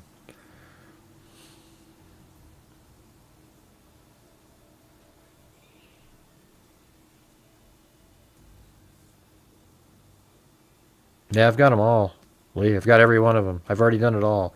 I don't need your suggestions. Thank you, though. Whew. Yeah, I've got them all. Okay? Thanks. Jesus. This is just a different video here. Go through all my videos. You'll see it.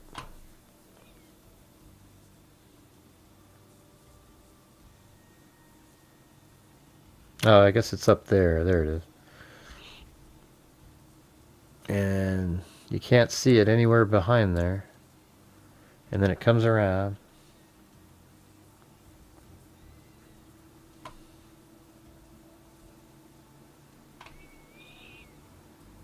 Hey, thanks, Phyllis. Look at that. Looks like Uke got something.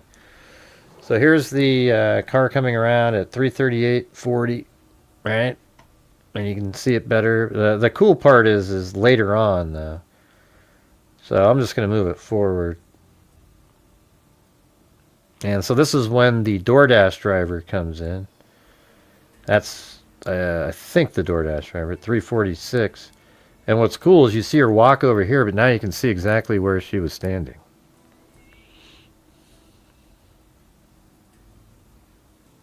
I'm just moving it forward a little bit.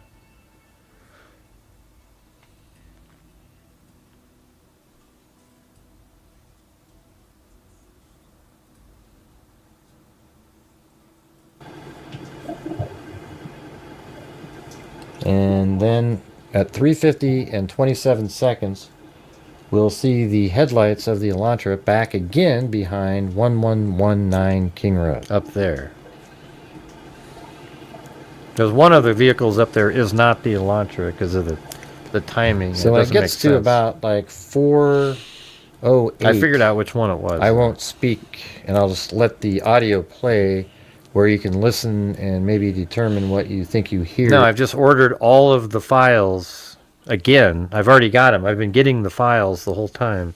But for the last few months, I don't have any of them.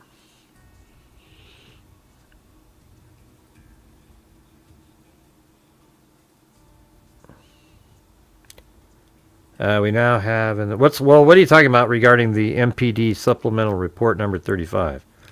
I guess maybe that's... I thought you were talking about video surveillance footage.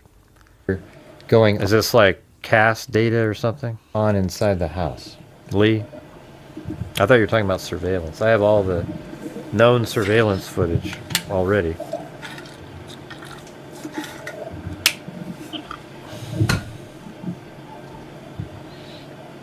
Look how slow it's... 30 will actually... The Elantra DoorDash driver... Oh, there he is. Standing over by the... Isn't that crazy right there? See the DoorDash driver standing over by the car. In the darkness, you can't really see what she's doing. Looking at her phone. But now you see her standing by easy to see what she was doing. The vehicle there, see that? Got a way better perspective with this lighted... no, he's not going to get a new trial. There's no chance. So there she is, walking this direction.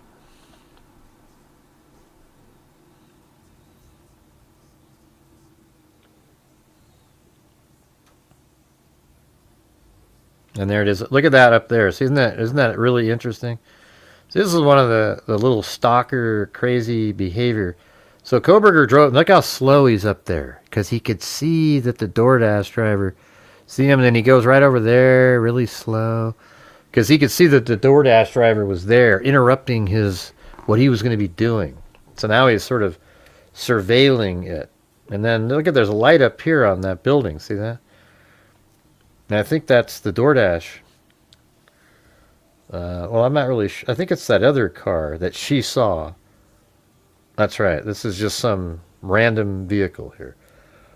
Right there. So that's the the other vehicle that the DoorDash driver saw. And then he actually does come back into the area. I'm just going to move it forward.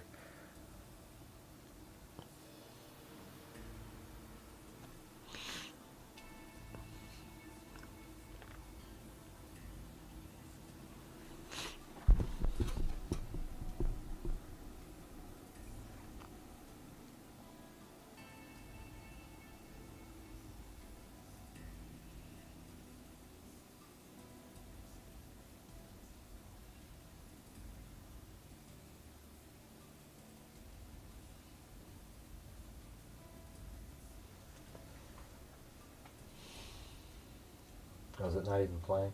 All right, hold on.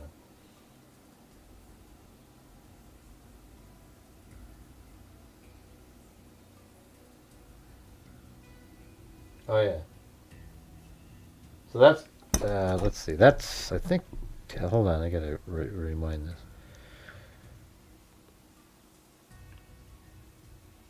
Okay, see right up there, those lights on the upper left. That's the car turning around at the top. So right now it's sort of parked right behind Madison Mogan's room just for 20 seconds or so. And then it's driving behind the camera here down the side of the road. So what we were just seeing right there, again, the car was coming up here, the headlights hit this building, and then it's right there, and then it's going to drive like this, and then down that way, and then that way.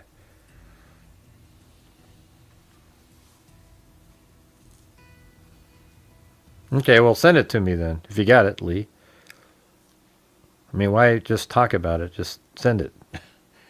I mean, I'm going to be getting it anyways. Here's the email. And there's the vehicle right there. It's turning. And the DoorDash driver is still sitting there right now. So he's just kind of like, God, what the hell, you know? And so this time he takes a right. The only time he went that direction the whole time. He takes a right, and then he ends up driving by I think a sorority, that camera, and then he goes around the back and then comes back in again.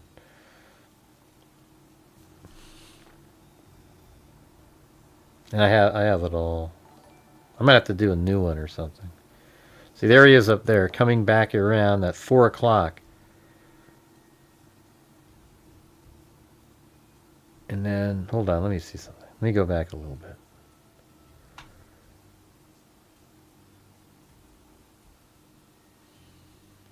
All right, he hasn't done the loop yet, sorry. Yeah, he's going to do the 4. Right now, he's seeing that the DoorDash driver is still there when he comes up here. Because the DoorDash driver leaves right around this time. So see how slow he's driving up above there? He's kind of looking down. And then the DoorDash driver is still there, so he does not enter the complex again. And then he just goes straight ahead. That's right, he doesn't take a right on the last one. So now he's just driving straight ahead again.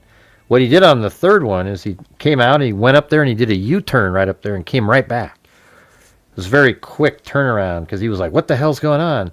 So you see that? He saw that car there and the lights on because it was about ready to leave. So he drove all the way around again. And the DoorDash driver is leaving now because he didn't want to pull in with the DoorDash driver sitting there.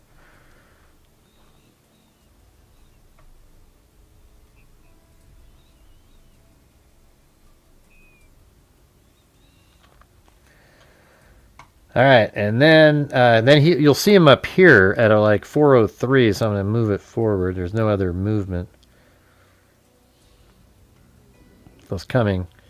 So this is his final pass before he kills all 4 victims here. So you can see him up there. I think right around 4:03 something, because he pulls in at 4:04 onto the street. So look in the upper left-hand corner up there.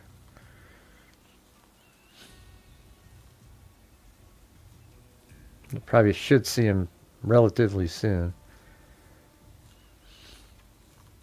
But this is with the daylight overlay, so it's easy to see everything, like where the movements are.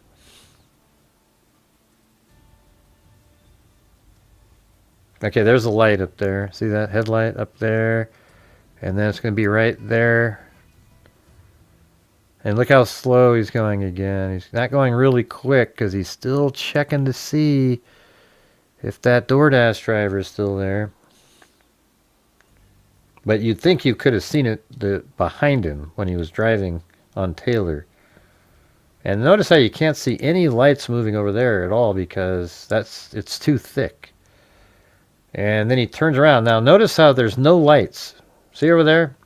When it comes in, you'll see it come in and there's no lights over here. You know why? Because it's turning right and the headlights are hitting the building over here. You see that? So there you see the headlights reflection, but the headlights don't hit that building, and then because it turned to the right and it's coming down.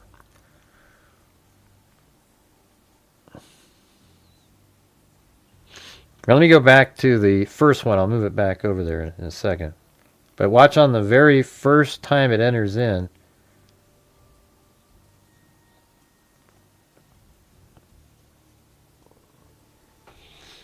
Let's see.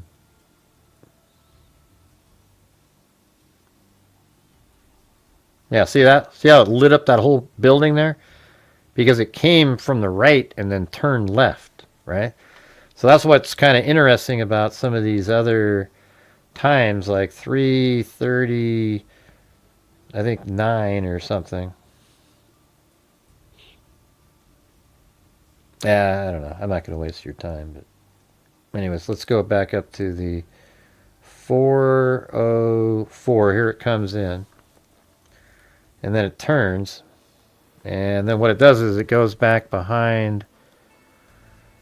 It's driving down like this over into here, and then it does a 3-point turn and backs up and then drives back down this way, and then does another 3-point turn right there, and then finally goes back and does its final run.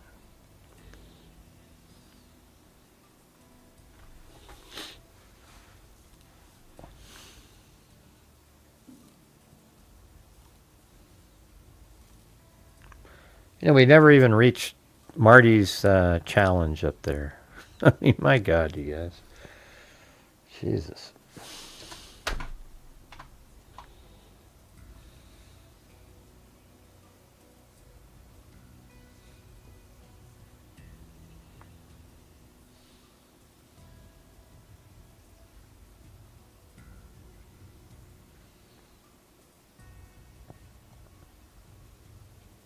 So right now it's doing the 3-point turn back behind 500 Queen Road.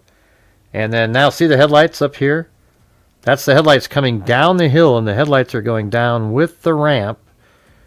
See that? And then it's going to pull forward. And I've been on this route before. I have my own video going down the same hill. So here it comes, and it sort of... Now look how right here it tries to... They called it stop. He tried to stop or turn around or maybe even park right now. Look, there's that spot right between those cars. Maybe he was going to do like a parallel park, but then went, screw it, that's not going to work. See that? He might have thought he could fit into there. So then he goes, screw it. So wouldn't that have been crazy if he had parked right there? We would have seen him on video. So right here he does a 3-point turn. How do you know it's Kohberger Gray? Because it's a white Elantra, and he owns a white Elantra, and his DNA was on the knife sheath. You know, the guy that owns the white Elantra. And then here he goes by at 407, and we don't see him again. So just picture, well, watch up here in a second. See in the upper left-hand corner? At 407 and 47 seconds, he hauls ass around this turn here. So in just 20 seconds from now, you'll see the headlights hit the top of this house right there in the upper left-hand corner. So watch, we got another 46, 47, 48, 49, 39, 40, 1, 2, 3, 4, here comes 5, 6, right now. Boom! Headlights hit that house, because I have this memorized. And guess what? The car doesn't come back around. Remember, every other time that same headlights sit up there, and then you see the car over here a minute or something later. Now it doesn't drive by there for 13 minutes, exactly the time frame where all 4 victims were killed. And then you see it drive away at a high rate of speed at 4:20 and 47 seconds. So basically we could just move it forward here. I mean, I do have audio on this.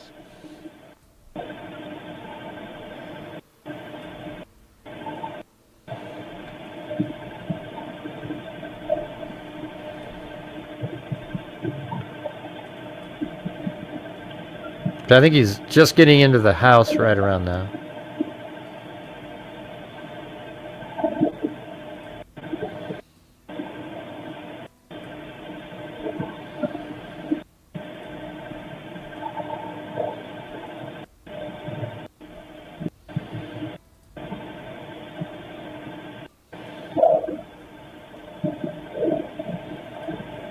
I think that was like part of the attack on Ethan right there.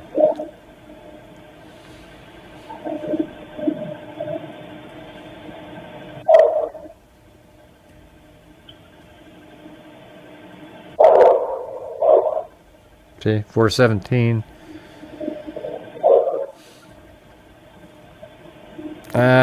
Because he wanted to check on something. There was a light on. Xana was up and about, so he went back to check on that. That's why he turned around. All right, I'll try one last time. If you guys could please help support the channel, that would be awesome. Thank you.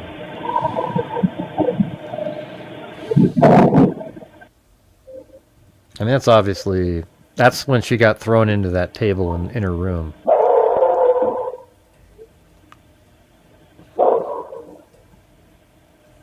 And he's just like stabbing him over and over and over and over and over again right now. And now he's taking off. I think he did the stabbing really quick. Now he's getting the hell out of there. Hey, thanks, Haley.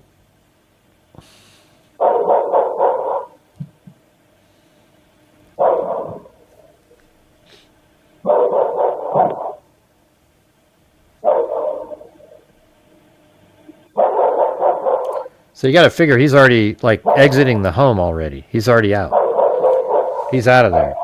And the dog's barking and barking at the person who just left the house and barking and barking and barking. And he's out there changing his clothes and he's like, oh my, I got to get the hell out of there. There's dogs making so much noise. Somebody's going to come over there. Somebody's going to check. I got to get going. He's like hustling to take his clothes off and, you know, the Dickie suit and then wrap it up and shit. And then he eventually gets done and he gets in his car.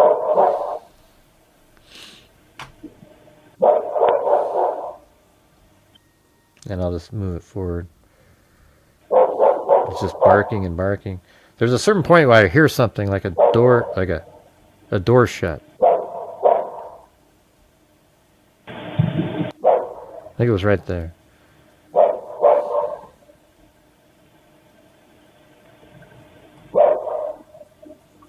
I think he was parked on the side street, not right behind. All right, that was 4:20 and 44 seconds. Murphy's barking. And look how fast Kohberger's going here. I mean, this is ridiculous. Look up here, too. Watch how fast he's driving up here compared to earlier. 9 King Road.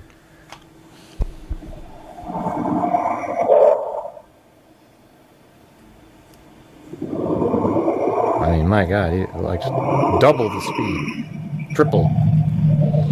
And he's out of there.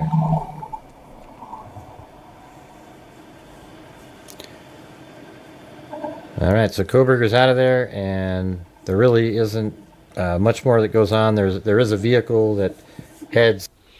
Yeah, all right. It's out at some point. There you go. Wasn't that awesome?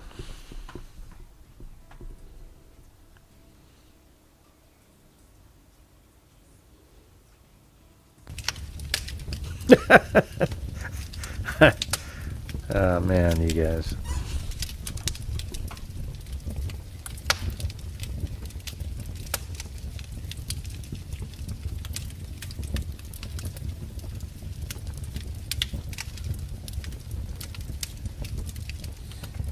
Yeah, maybe I should make a new one with all the footage.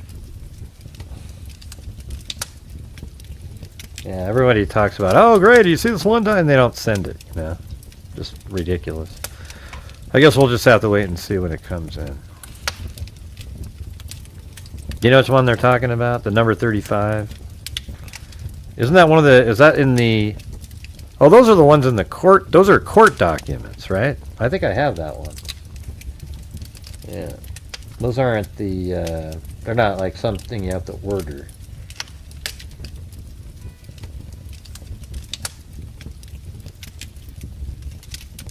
Right? Isn't that right? Or what did he call it up there?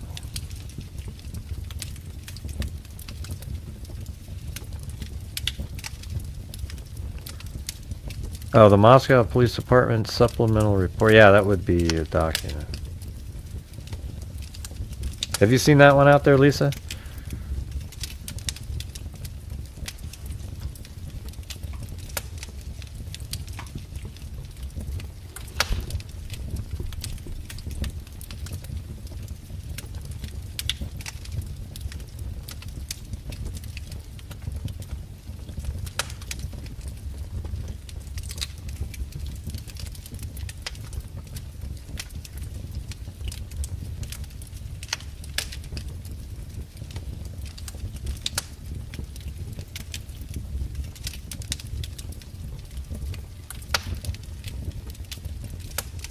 I'm gonna make some more scenes. I'm gonna make one that's like an igloo or something out in the middle, like a snowy igloo. I think it'll be pretty cool.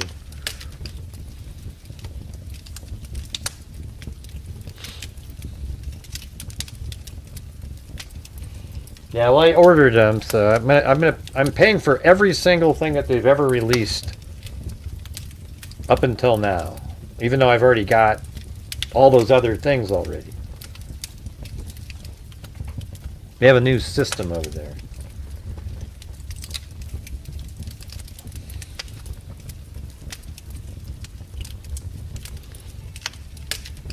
Now okay, not that one. I wanted to hear this version of the song I did earlier. I think this is the one.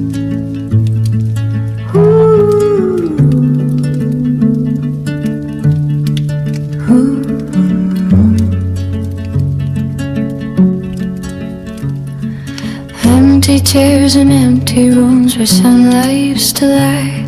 A photograph with curled white corners and a soft goodbye. You left your suitcase half packed for chances that never came. Birthday candles left unlit, a name removed from frame. Letters folded in the drawer like maps of roads you roam. A map of could-have-beens traced in the hand we used to know. I hear the echo of your laughter down the hallways of our days. I taste the might-have-beens like salt when I close my eyes and pray. I'll keep your light alive. I'll keep your light alive for the life you didn't live and the dreams you couldn't try. No children, no nieces, no nephews left to call you by. I'll keep your light alive. Your high notes hang like glass that catches first light of dawn. Your low lines hum beneath the bone of every song. We hold the half-finished stories you never got to start. We trace the blueprints of the future sketched inside your heart. Silence keeps its secrets, but mercy finds a sound. I turn the smallness into meaning and plant your name in ground. I'll keep your light alive. I'll keep your light alive for the life you didn't live and the dreams you couldn't try. No children, no nieces, no nephews left to call you by. I'll keep your light alive. If heaven keeps a window, let it stay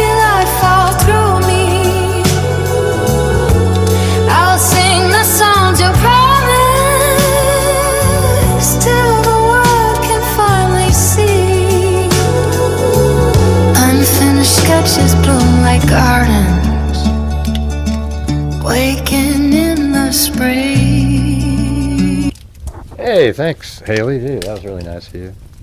Hey, Phyllis, I took your lyrics, not your lyrics, but your the sentence you said up there. So it'll be on the next. Well, let's just do it now. Why not? I've already stopped this one. The one about the days drag, the years fly by, and then I took Marty's comments above that. Let's see what it. We'll just have to see what it came up with. All right, let's see. All right, let me try this one. I got a whole bunch. I was running in the background just to see some are the same song over and over again. But thanks, Haley, and welcome to all the new people there.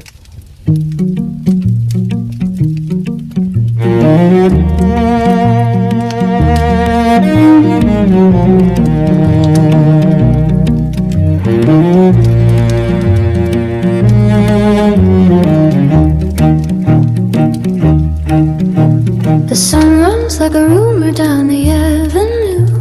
A train of strangers borrowing tomorrow's view.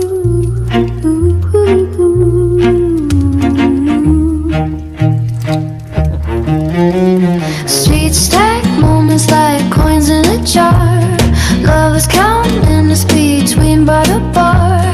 Leaf by leaf the years unfurl and fly, while neon nights swallow whole the sky.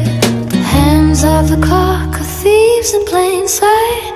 They steal the color from morning light. Every laugh becomes a memory to buy, while some of others watch the world go by. The days drag, the years fly by. The days Hey, there you go. the years fly by. Outside the hours rush and never lie. Inside these bars, the slow moon side.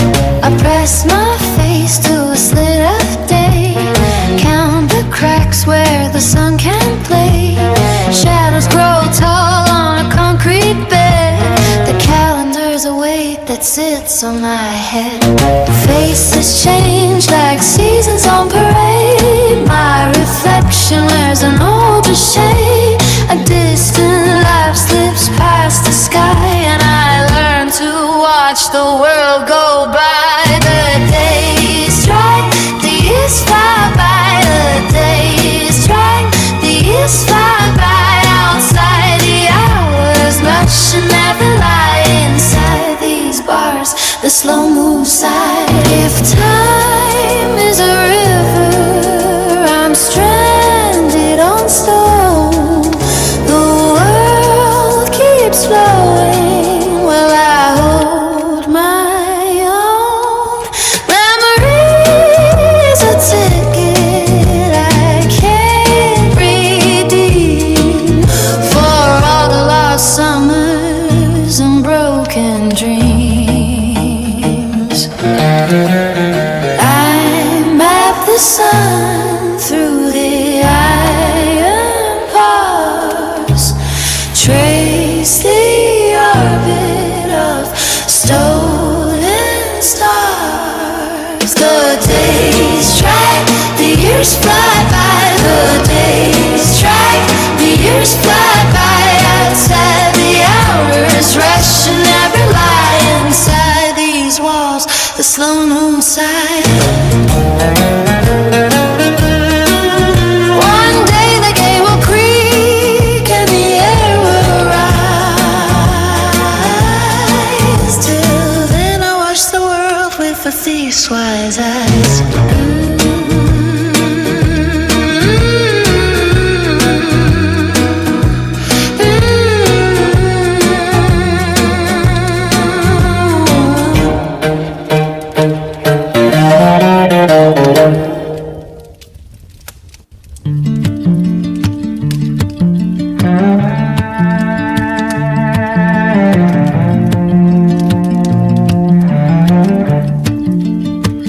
I fold your denim jacket, fingertips stinging of cold rain. Sunlight slips through slatted blinds and lays your gold. I was gonna actually stop it on that one. Do you guys want to do the? I don't know. Maybe we should go put it all back together again. I don't know. I mean, it seems like there's so many of these crazy people out there. Why not go back to being the one sane person again? All right. I mean, at least they'll just say, oh, it's not him on the surveillance, you know. That's how they do it. I don't know if you guys would be interested in that. I mean, I covered it for a long time, and it's sort of like we're right in the middle of like really nothing going on. So we might as well, I don't know, maybe we could do that again.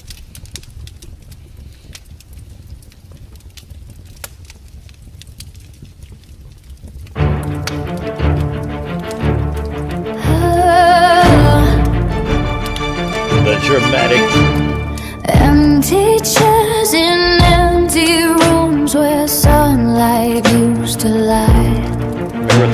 A photos and pray beneath the bone of every song. I don't know. I could just do the blues stuff. Let me just play some of that. Yeah, I had a whole folder on that. Let's see, where is that? Oh, here we go.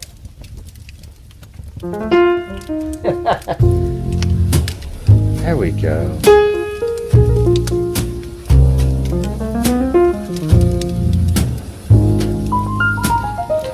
Yeah, and I should be getting a whole bunch of stuff, so we'll see what's in those.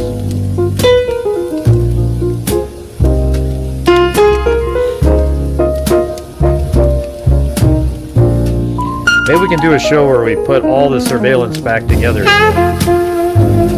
I'll make a new PowerPoint, Premiere file.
Marty.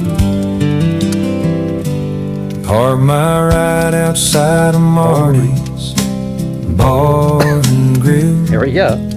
Woke up to a tow truck and a sky gone Bump and still. grind and then dip. Wow. Phil. She said her name was over when the jukebox fell. Left with a suitcase and a cigarette shell. I lost my car at Marty's. Lost my girl and my pride. Lost my wallet. Lost my phone. Nothing left on my side. Lost every game of pool, and my luck ran out like a bell.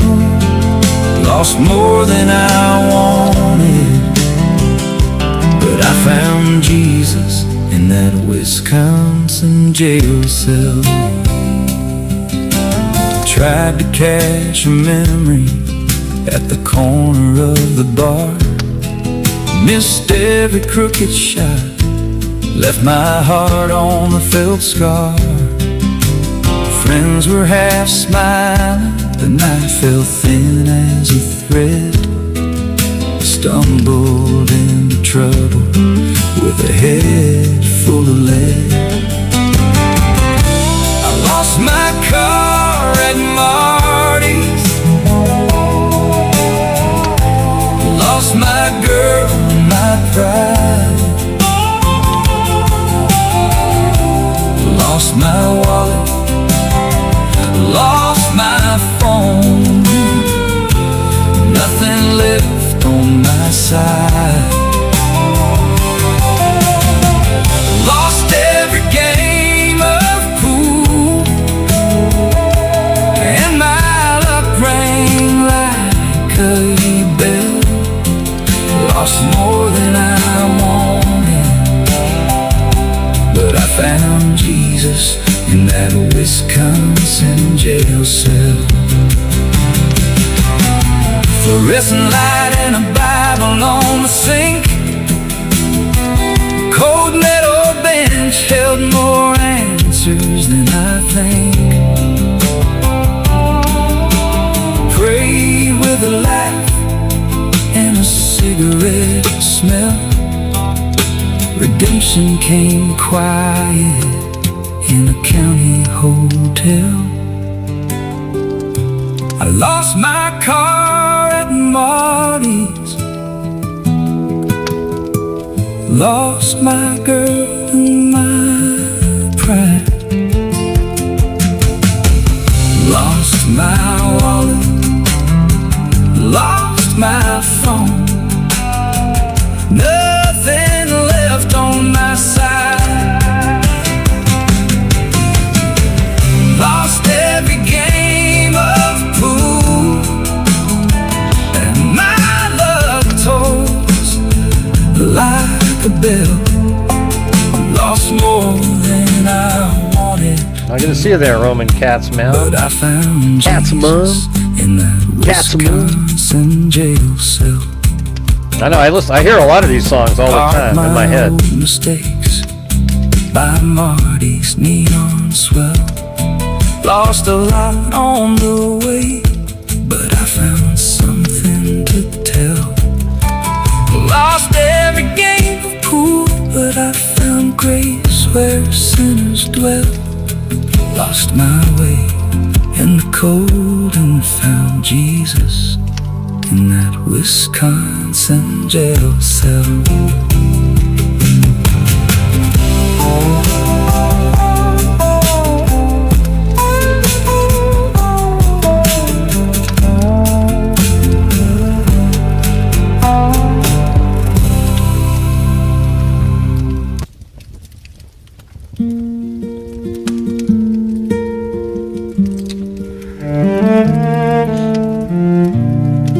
Kept my lipstick on for strangers. pieces of another goodbye. I walk through rooms of borrowed promises, smile through storms that weren't my own. They took my light, called it their favor, left me learning how to fall alone. I built my armor out of maybes, quiet prayers under city lights.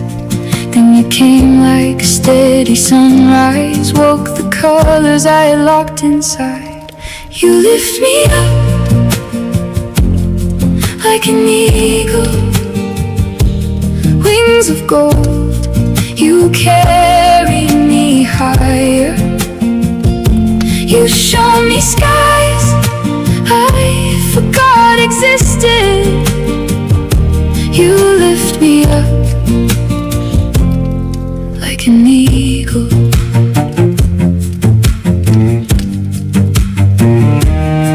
Like an eagle.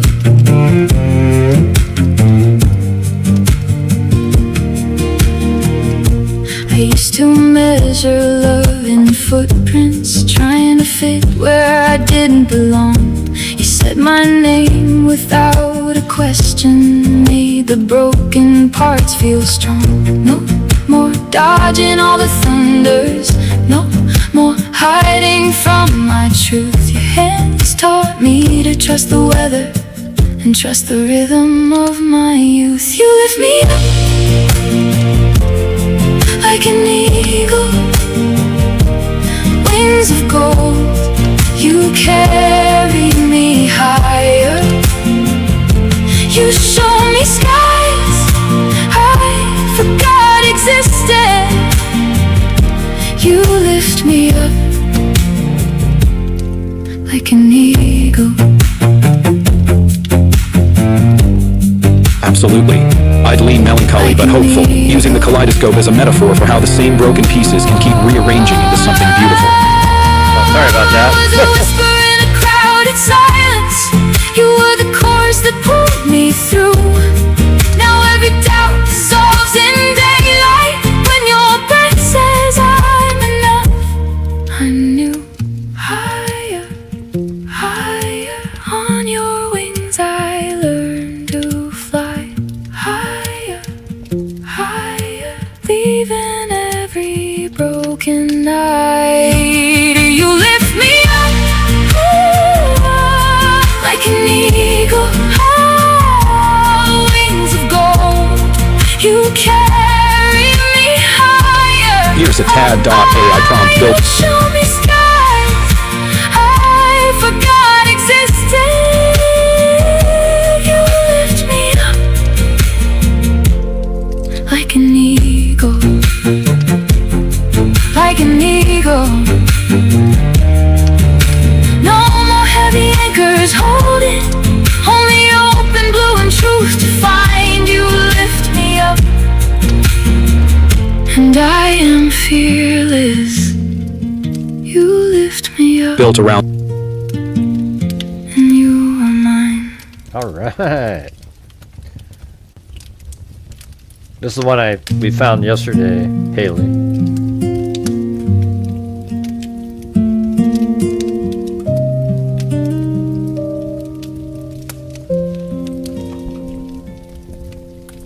Night breeze on the windowsill. I count the stars like faces I can't touch. Morning folds its map across the room. I trace the places where your laughter used to be. Coffee cools beside the photos on the shelf. I wonder which road took the best of you from me. Shadows keep the questions that I can't unlearn. Echoes hold the stories I still hate. find it wise to find the time to know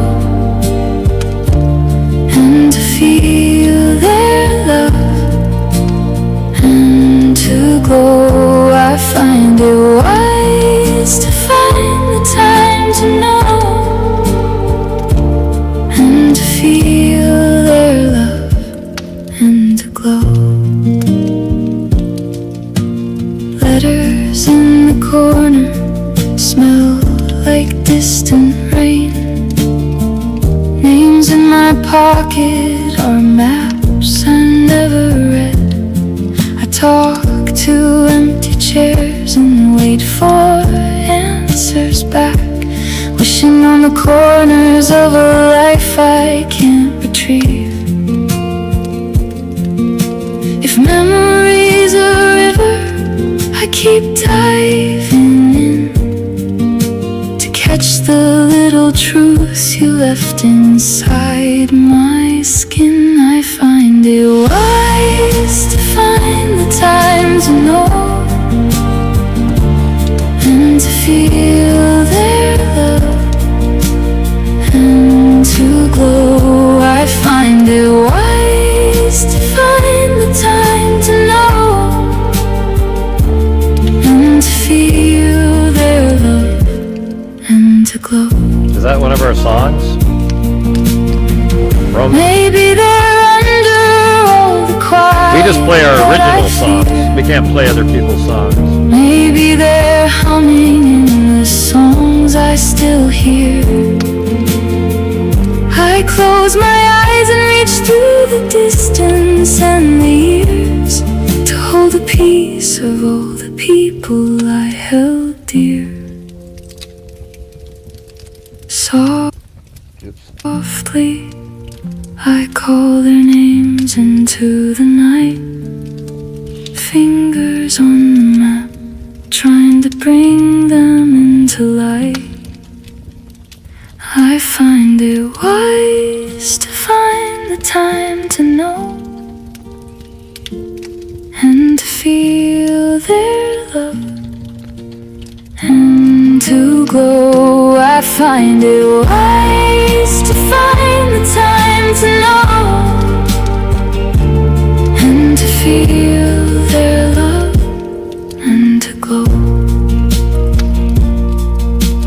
Night breeze on the windowsill, I leave the light on, hoping somewhere someone feels the same and keeps me on.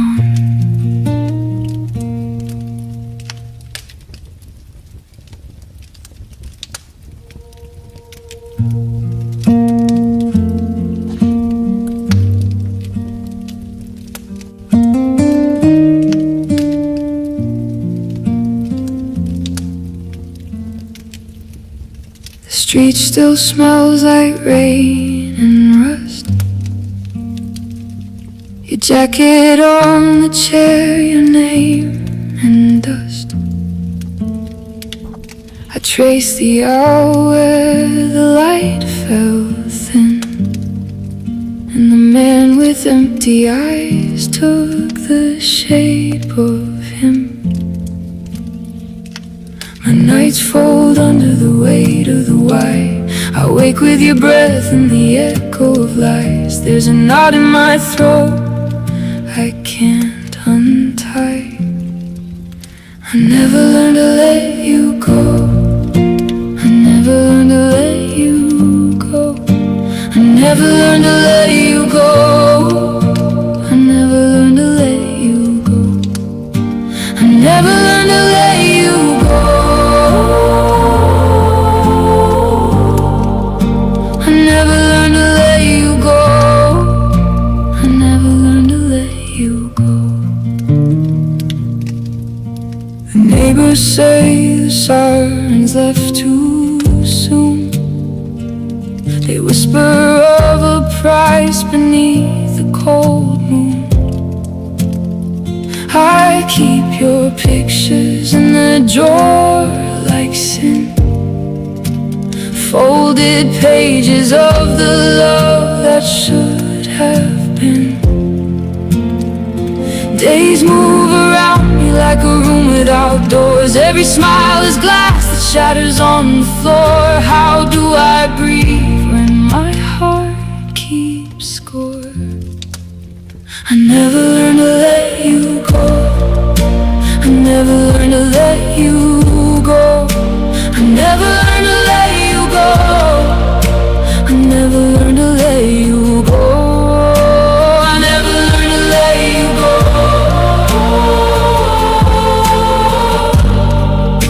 I never learned to let you go. I never learned to let you go.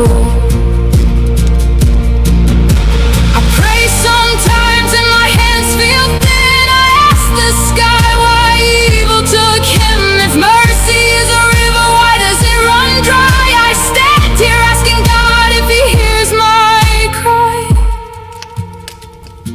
I keep your name like a stone in my mouth.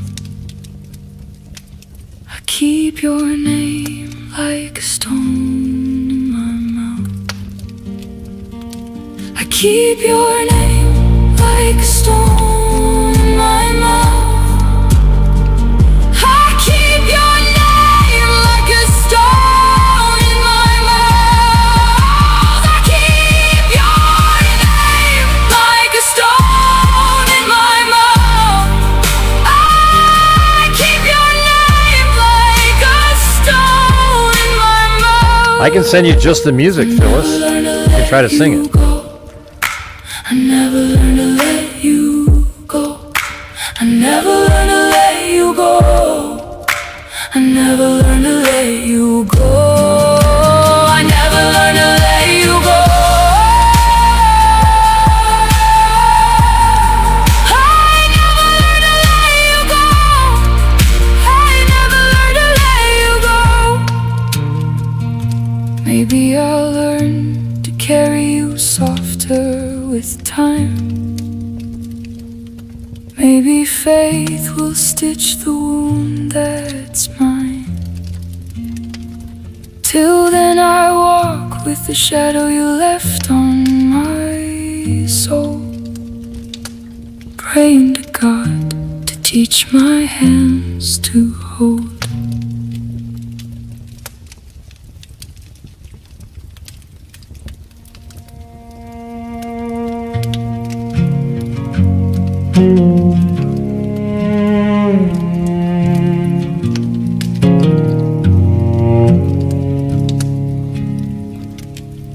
Night hums in the corners where the bright lights don't reach.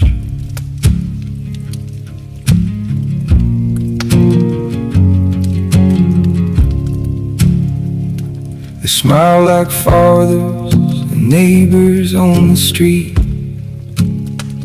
Polished words like honey to drown out your feet. They fold into crowds like a secret that breathes, passing in daylight with pockets of teeth. A kindness that lingers with a cold in its hold. Echoes of stories that grow darker when told. Watch the small signs when the velvet voice clears. Look for the shadow that lives near your fears. Silent alarms born from old quiet scars, a skin deep charm hiding rusted bars. You feel it before you name what you fear, a crooked detail that suddenly sticks clear. Eyes below ears, the devil appears. Eyes below ears, the devil appears. Eyes below ears, the devil appears. Mark the small truths that the panic nears.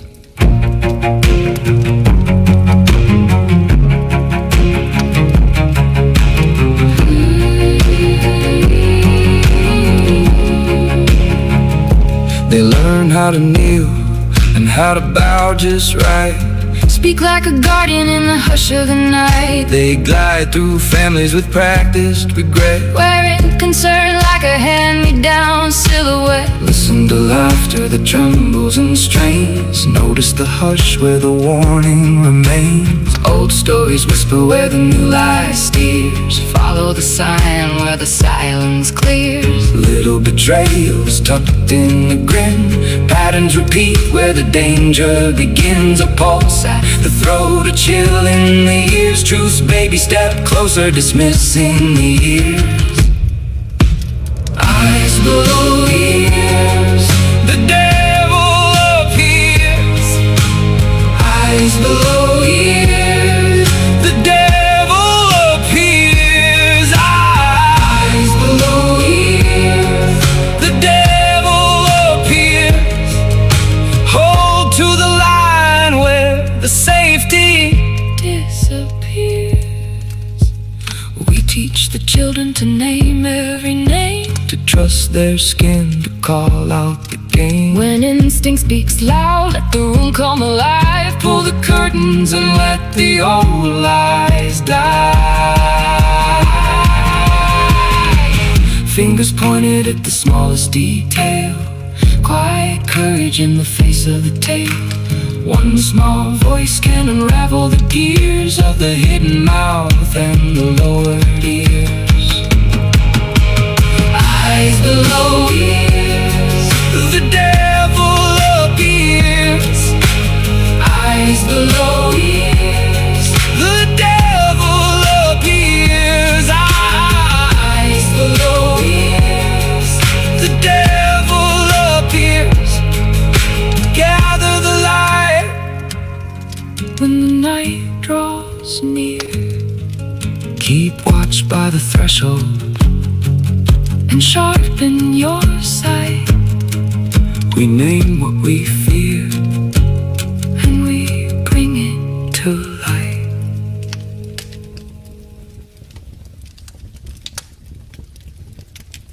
Well, let's see if this, we'll have this one. I was making one on ChatGPT. Let's see if this one's any good. Yeah, some of them just aren't, you know, they don't have the same.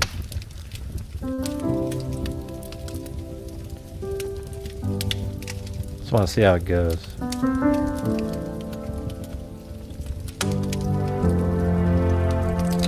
We start out staring through the glass, thinking every shape will last, building little worlds in red and gold, never knowing how they'll fall.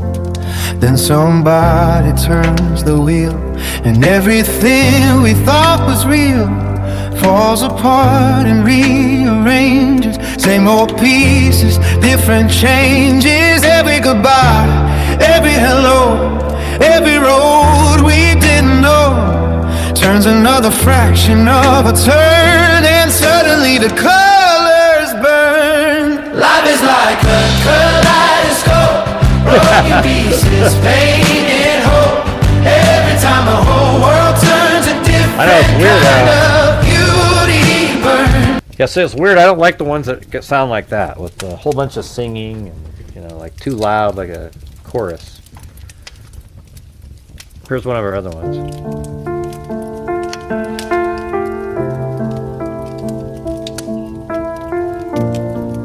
This is the 6th song. Let's see if it's at the same. The empty chair keeps a steady conversation. The clock takes blame into the corners of the room. We set a plate and call your name out so we fold the laundry in the shape of who you were. There is a photograph that never learns to smile. There is a laugh that breaks and stays inside our mouths. Nights are long and the streets keep swallowing light. We trace the maps of days that you won't come back on. Carry me forward on the hush of your name. Carry me forward when the light is going straight.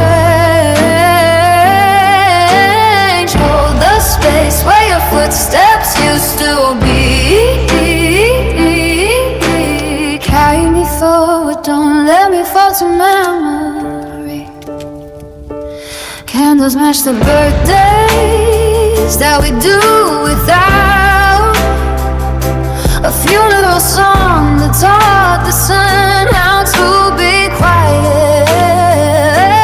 Evidence of you lives in the ordinary things. A coffee cup, a winter coat, the shadow of your rain. We keep the questions like glass inside our bones. We learn the weight of forever in the slow hours.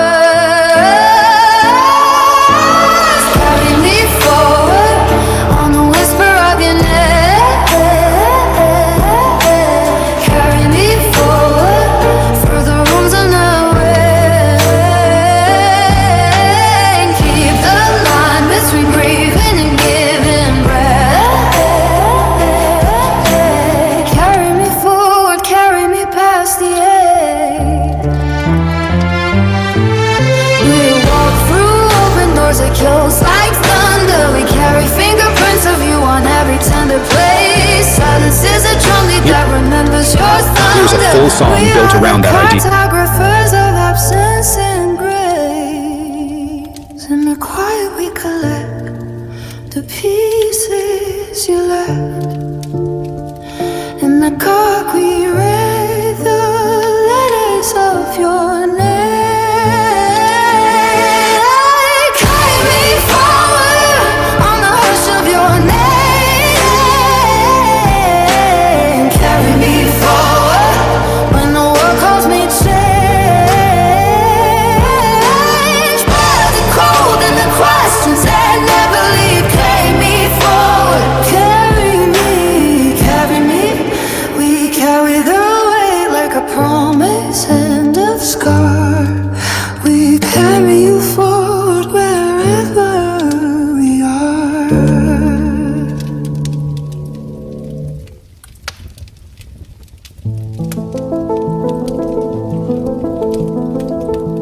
I like this one too. Try this. Melancholy cinematic pop with warm cello, soft piano. At the fort where the river bends, moonlight paints the maps of men. Dusty road that whispers easy, smooth stones laid for careless feet. Hollow bells and silver promises lead the weary to defeat. Heart and compass at a stand. Wind is calling, take my hand. Two rows lie out in the sand. One has nothing, one demands. One will steal the light from your hands. Only one will lead you to the promised land. Only one will lead you to the promised land. Wild trail under honest stars. Rouge that pull, but crown that holds. Every step is paid in courage. Every scar becomes a goal. Footprints for what we become. Shadows shrink when morning comes. Two rows lie out in the sand. One has nothing, one demands. One will steal the light from your hands. Only one will lead you to the promised land. Only one will lead you to the promised land. I hear the fathers, hear the mothers, sing a river, sing a home. The easy road feeds empty hunger. The harder road calls you to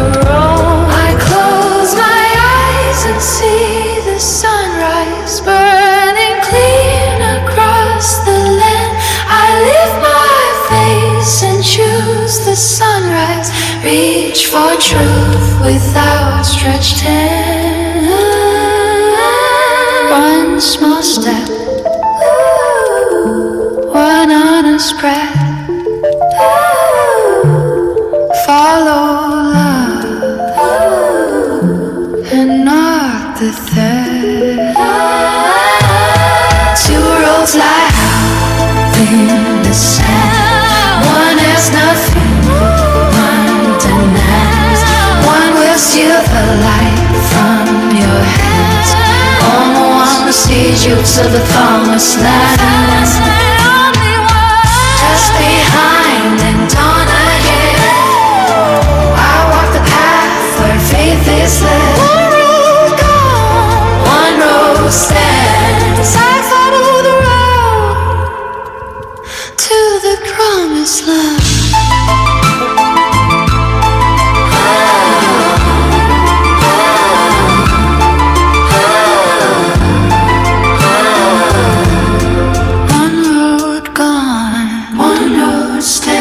I follow the road to the promised land.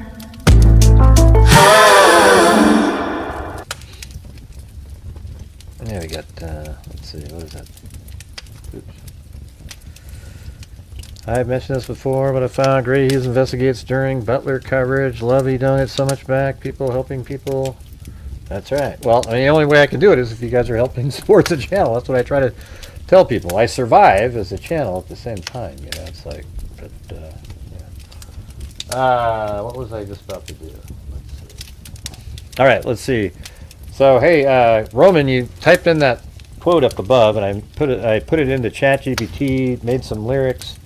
I guess we'll just have to see if what this one sounds like.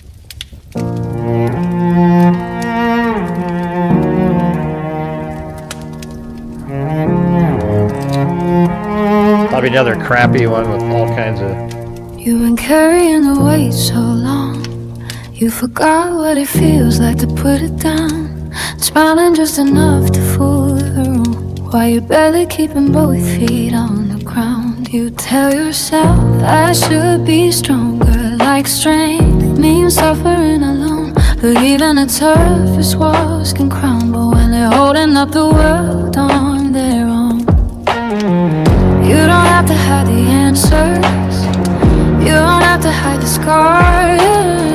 Sometimes courage is just reaching for a hand there in the dark. Asking for help is not admitting defeat. It's saying I'm still here, I'm still on my feet. It's not waving a white flag, it's raising one up, saying I've had enough, but I haven't given up. When the road gets too heavy, when you've carried too much, there's no shame in reaching out for somebody's touch. Asking for help doesn't mean you're not tough, it means you're refusing to give up.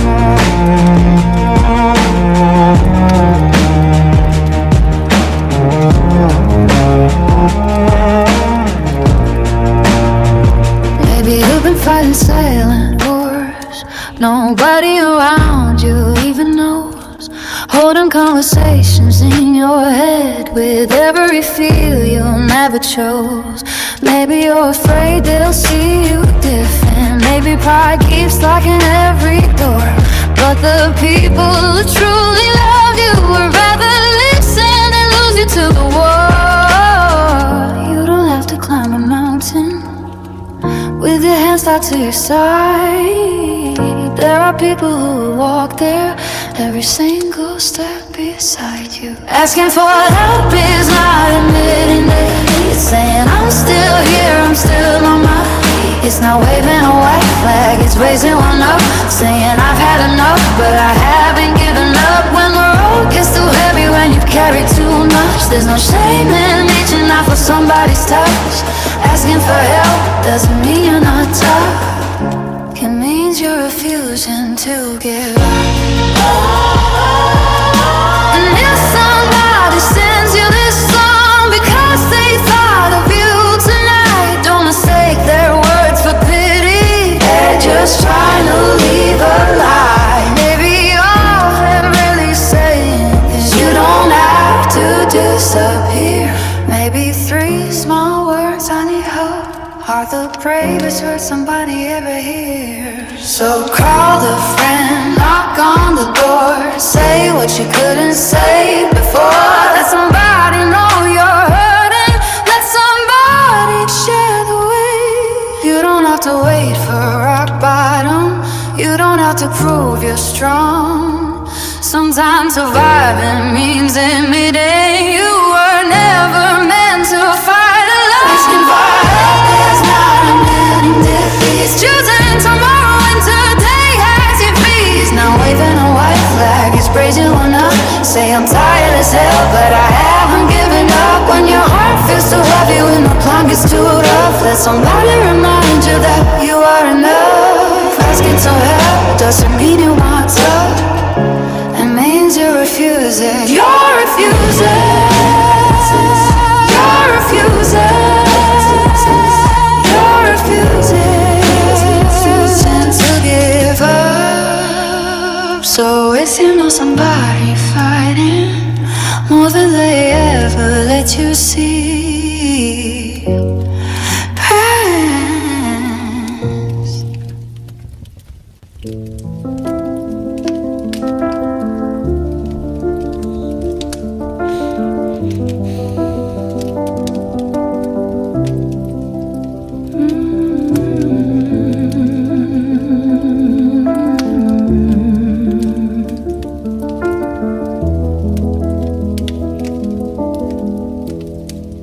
Start out staring through the glass, thinking every shape will last, building little worlds in red and gold, never knowing how they'll fold. And somebody turns the wheel, and everything we thought was real falls apart and rearranges. Same old pieces, different changes. Every goodbye, every hello, every road we didn't know turns another fraction of a turn, and suddenly the colors burn. Life is like a kaleidoscope, broken pieces painted whole. Every time the whole world turns, a different kind of beauty burns. Nothing stays the way it was. Maybe that's what living does. Shakes the pieces, lets them fall, and makes a picture from it all.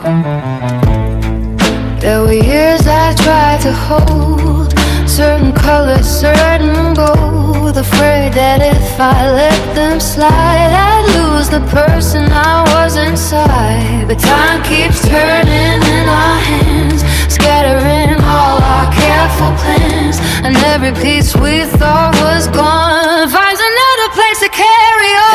Every heartache, every friend, every road that reached an end moves a pattern just enough to show us what we're made of. Life is like a kaleidoscope, broken pieces painted whole. Every time the whole world turns, a different kind of beauty burns. Nothing stays the way it was. Maybe that's what living does. Shakes the pieces, lets them fall, and makes a picture from it all. Someday when the colors fade and I look back on what they made, I wonder if I'll finally see why every change had changed in me. The ones I loved, the ones I lost, the dreams I chased, the roads I crossed. Every scar and every smile was part of the design of the world. Maybe we were never meant to understand where each piece went. Maybe beauty needs the cracks, the missing parts we can't get back. You can press the turning glass, you can beg a moment not to pass, but every twist reveals somehow a world that only exists right now. Life is like a kaleidoscope, broken pieces tainted whole. Every time the whole world turns, a different kind of beauty turns. Nothing stays where it was. Maybe that's what living does. Chase the pieces,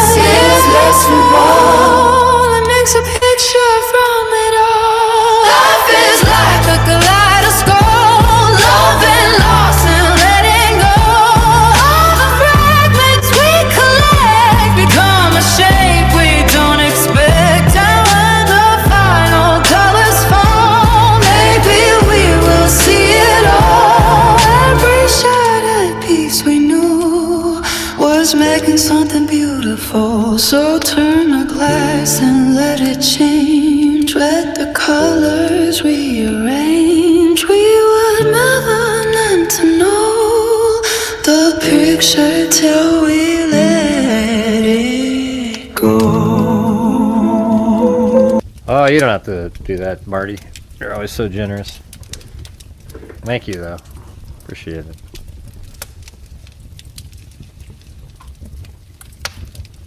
Let's see. Here's another blues one. I guess you did it anyways. Well, there you go, Marty. He was trying to get 5 more for me.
Tequila?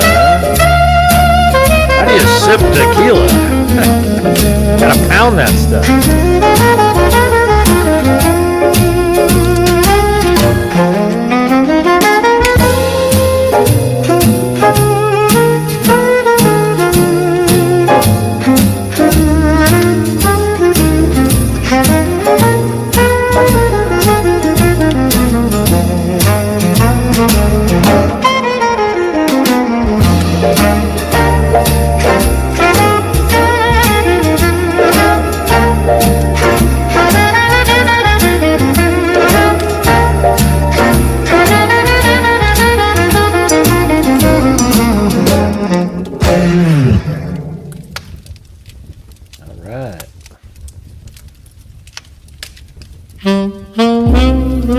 Oh yeah, that's like a classic sound right there.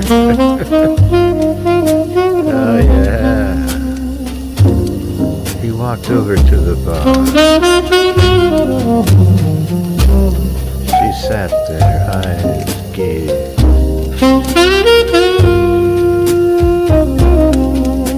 Staring blankly at the fire, like some nutjob Kohberger.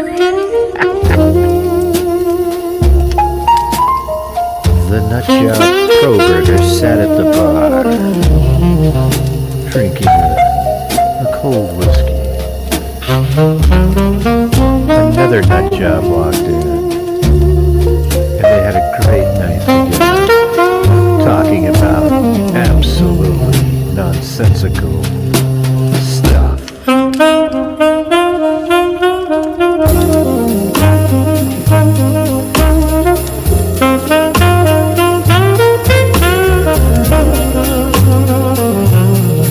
I love tequila. Just one shot, a shot of it though.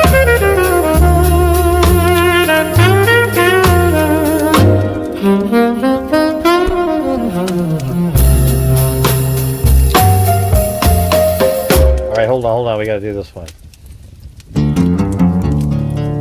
This is for Jim.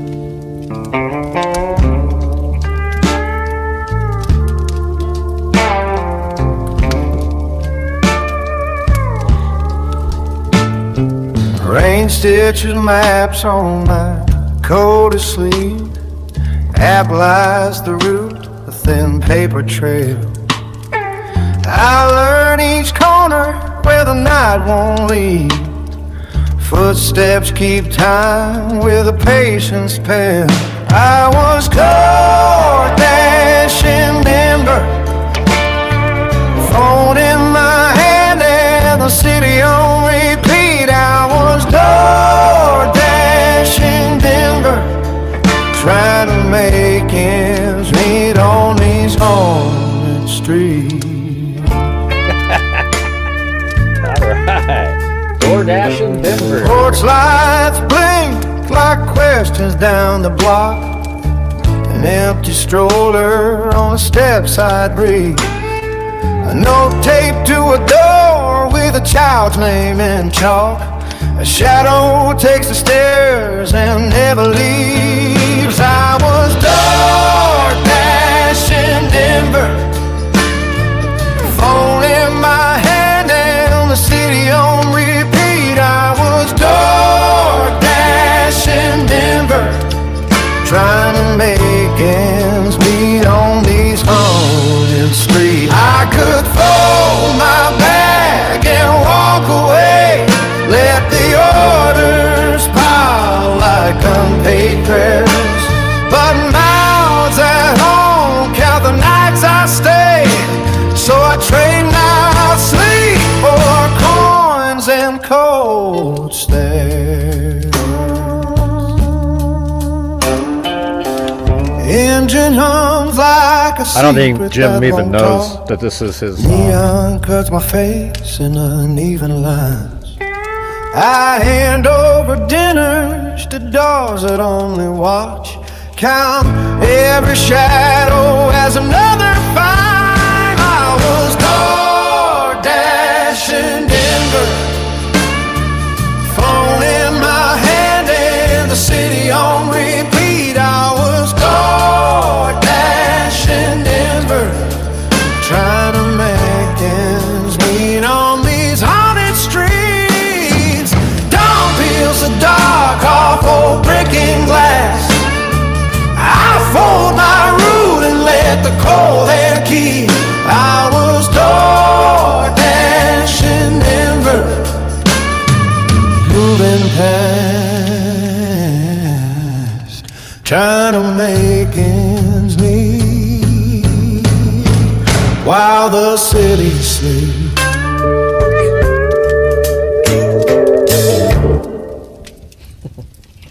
Ace fishing.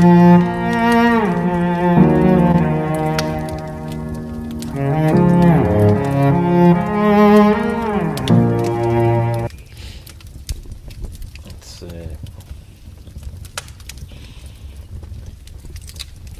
Oh, back over here, I guess.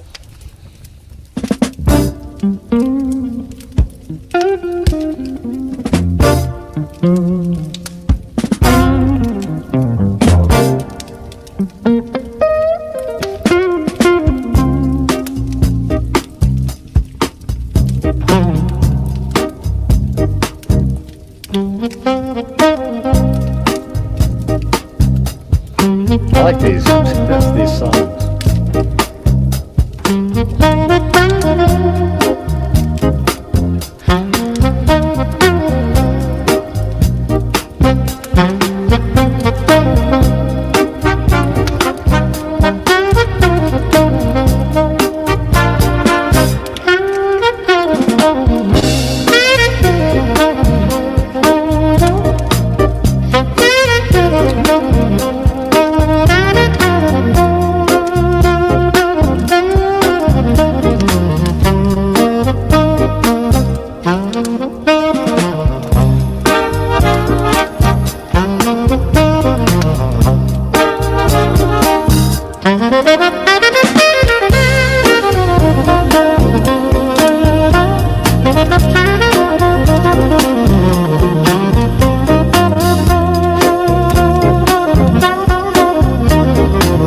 Yeah, we talk about those kind of people all the time. I mean, we donate to wounded warriors and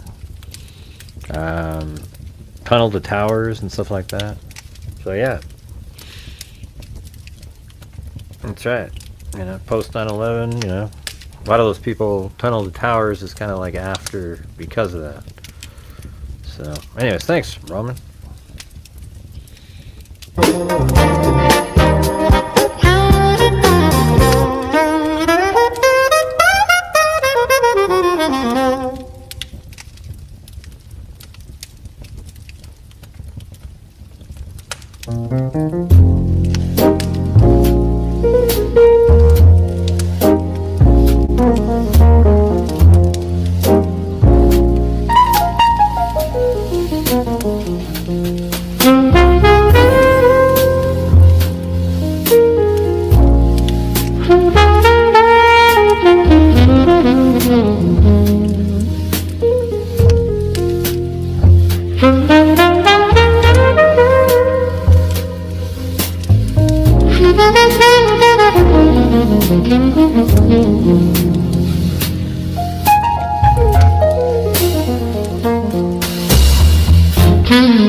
Rain on glass like loose applause. Fingers find a page of empty chords. City lights blur into watercolor streams. Coffee cools beside the crescent moon. Your laughter hides behind the shutters and the steam. My hands remember how to follow you.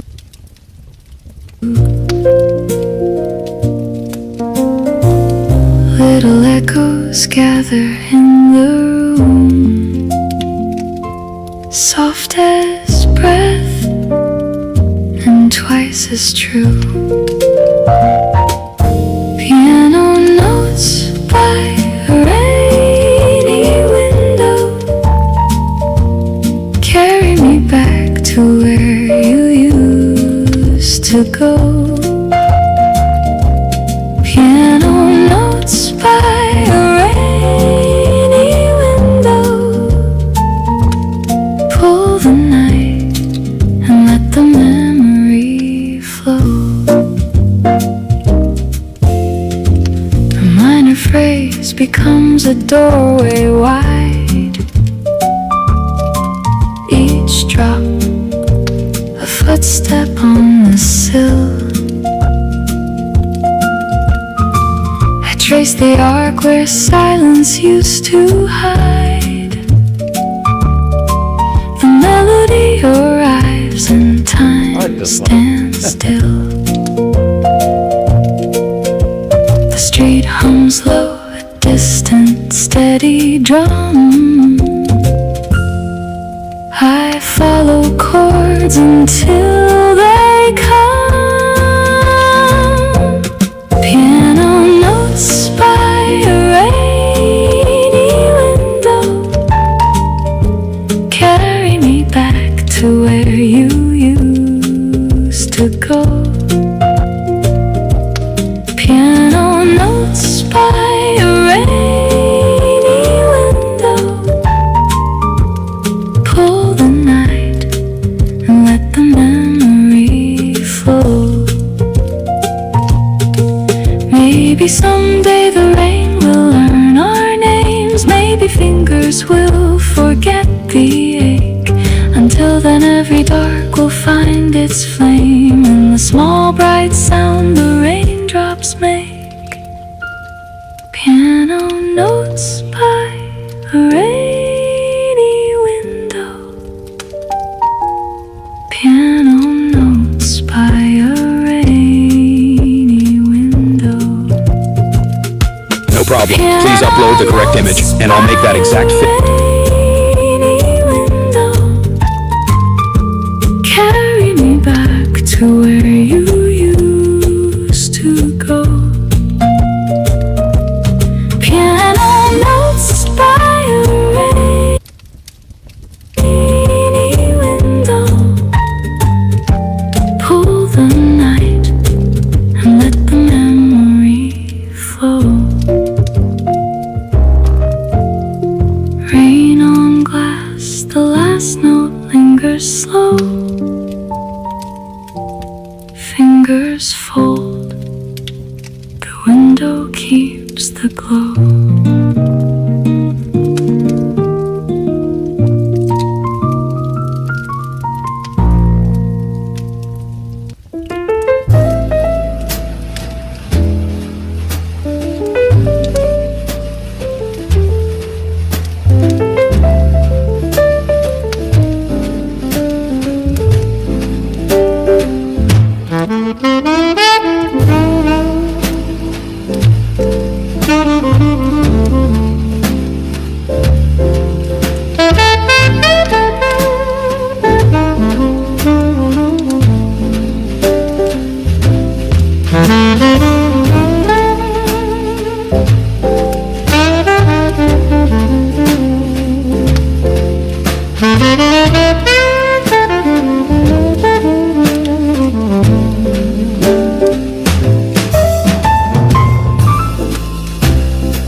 I was thinking of making an igloo one for this time of year.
Gotta do my favorite song again. All right. It's in the top 5 though.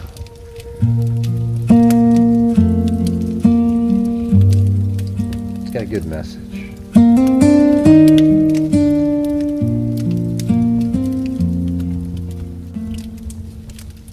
The street still smells like rain and rust. Your jacket on the chair, your name and dust. I trace the hour where the light fell thin, and the man with empty eyes took the shape of him. My nights fold under the weight of the white. I wake with your breath and the echo of lies. There's a knot in my throat I can't untie. I never learned to let you go. I never learned to let you go. I never learned to let you go. I never learned to let you go. I never learned to let you go. I never learned to let you go. I never learned to let you go. The neighbors say the sirens left too soon. They whisper of a price beneath the cold moon. I keep your pictures in the drawer like sin, folded pages of the love that should have been. Days move around me like a room without doors. Every smile is glass that shatters on the floor. How do I breathe when my heart keeps score? I never learned to let you go. I never learned to let you go. I never learned to let you go. I never learned to let you go. I never learned to let you go.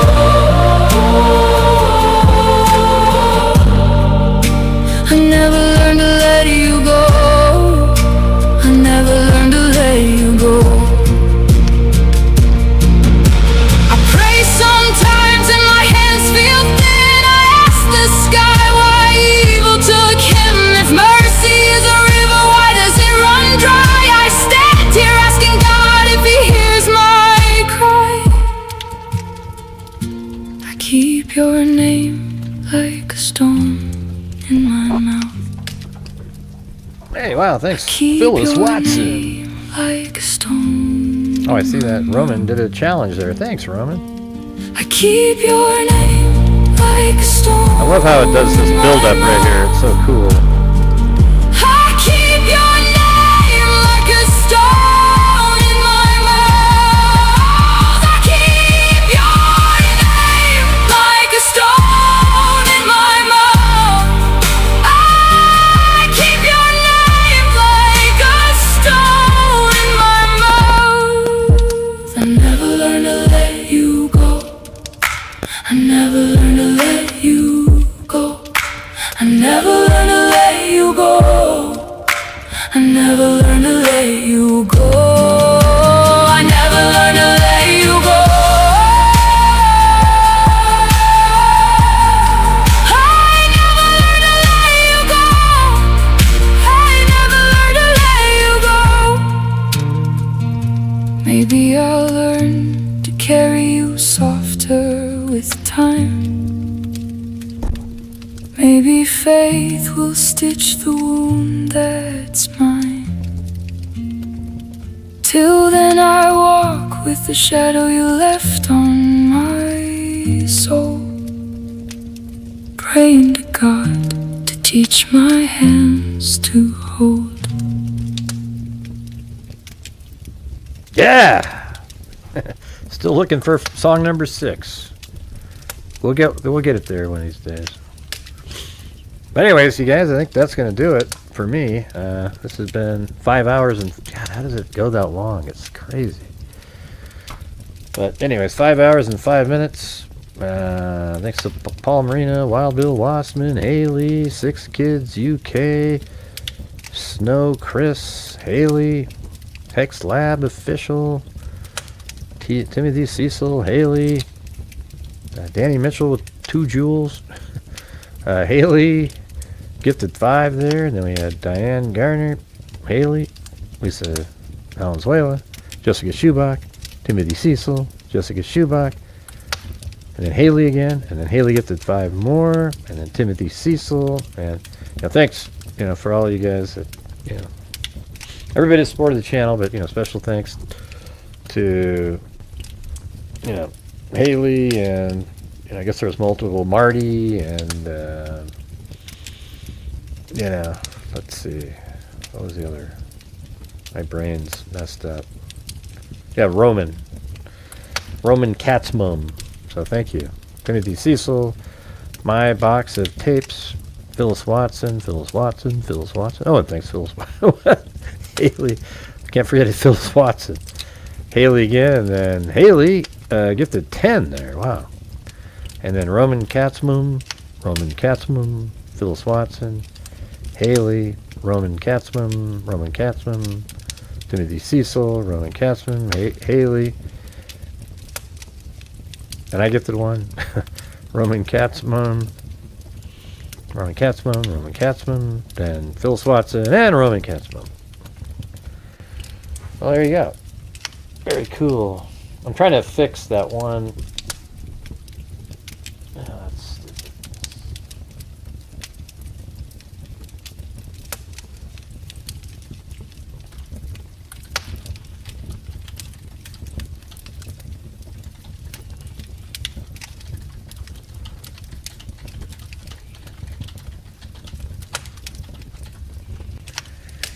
Grab a snack and a drink on me. Hey, thanks, Roman Katzman again.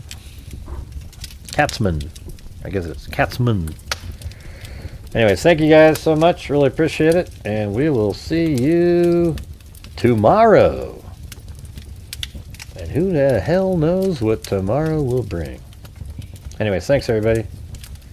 Hope you guys... I like doing the music part. I know we play we have our 5 great songs, and then we just kind of try to look for other ones. But it's fun just listening to any of them, right? And the thing is these are the only songs we can play, because you play any other song that exists, YouTube immediately, you get like a, it's just, they don't allow you to play it, basically. That's the thing. So thanks everybody. We'll see you guys later. And as I always say, until next time, be safe out there. And thank you all for your generosity. I really appreciate it. Thank you, mods, for all you do. Lisa, Timothy's here, Phyllis, Marty, and we've also got, us obviously with all the rest of them. Jessica, Paulette, Leonard, all of them. You know what I'm saying? So anyways, thanks everybody. See you tomorrow. And be safe out there.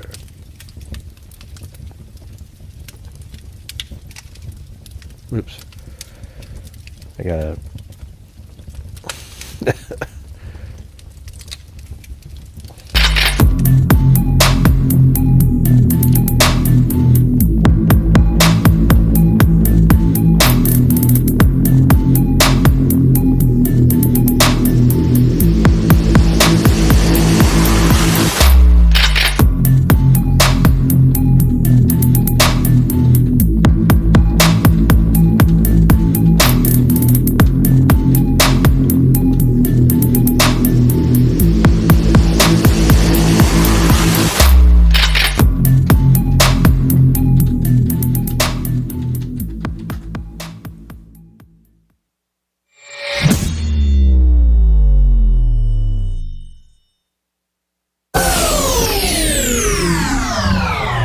Correct.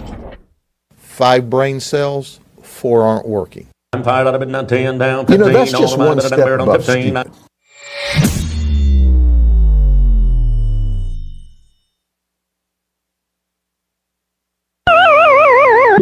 Evil can never be dead enough. And some of you, you make shit up.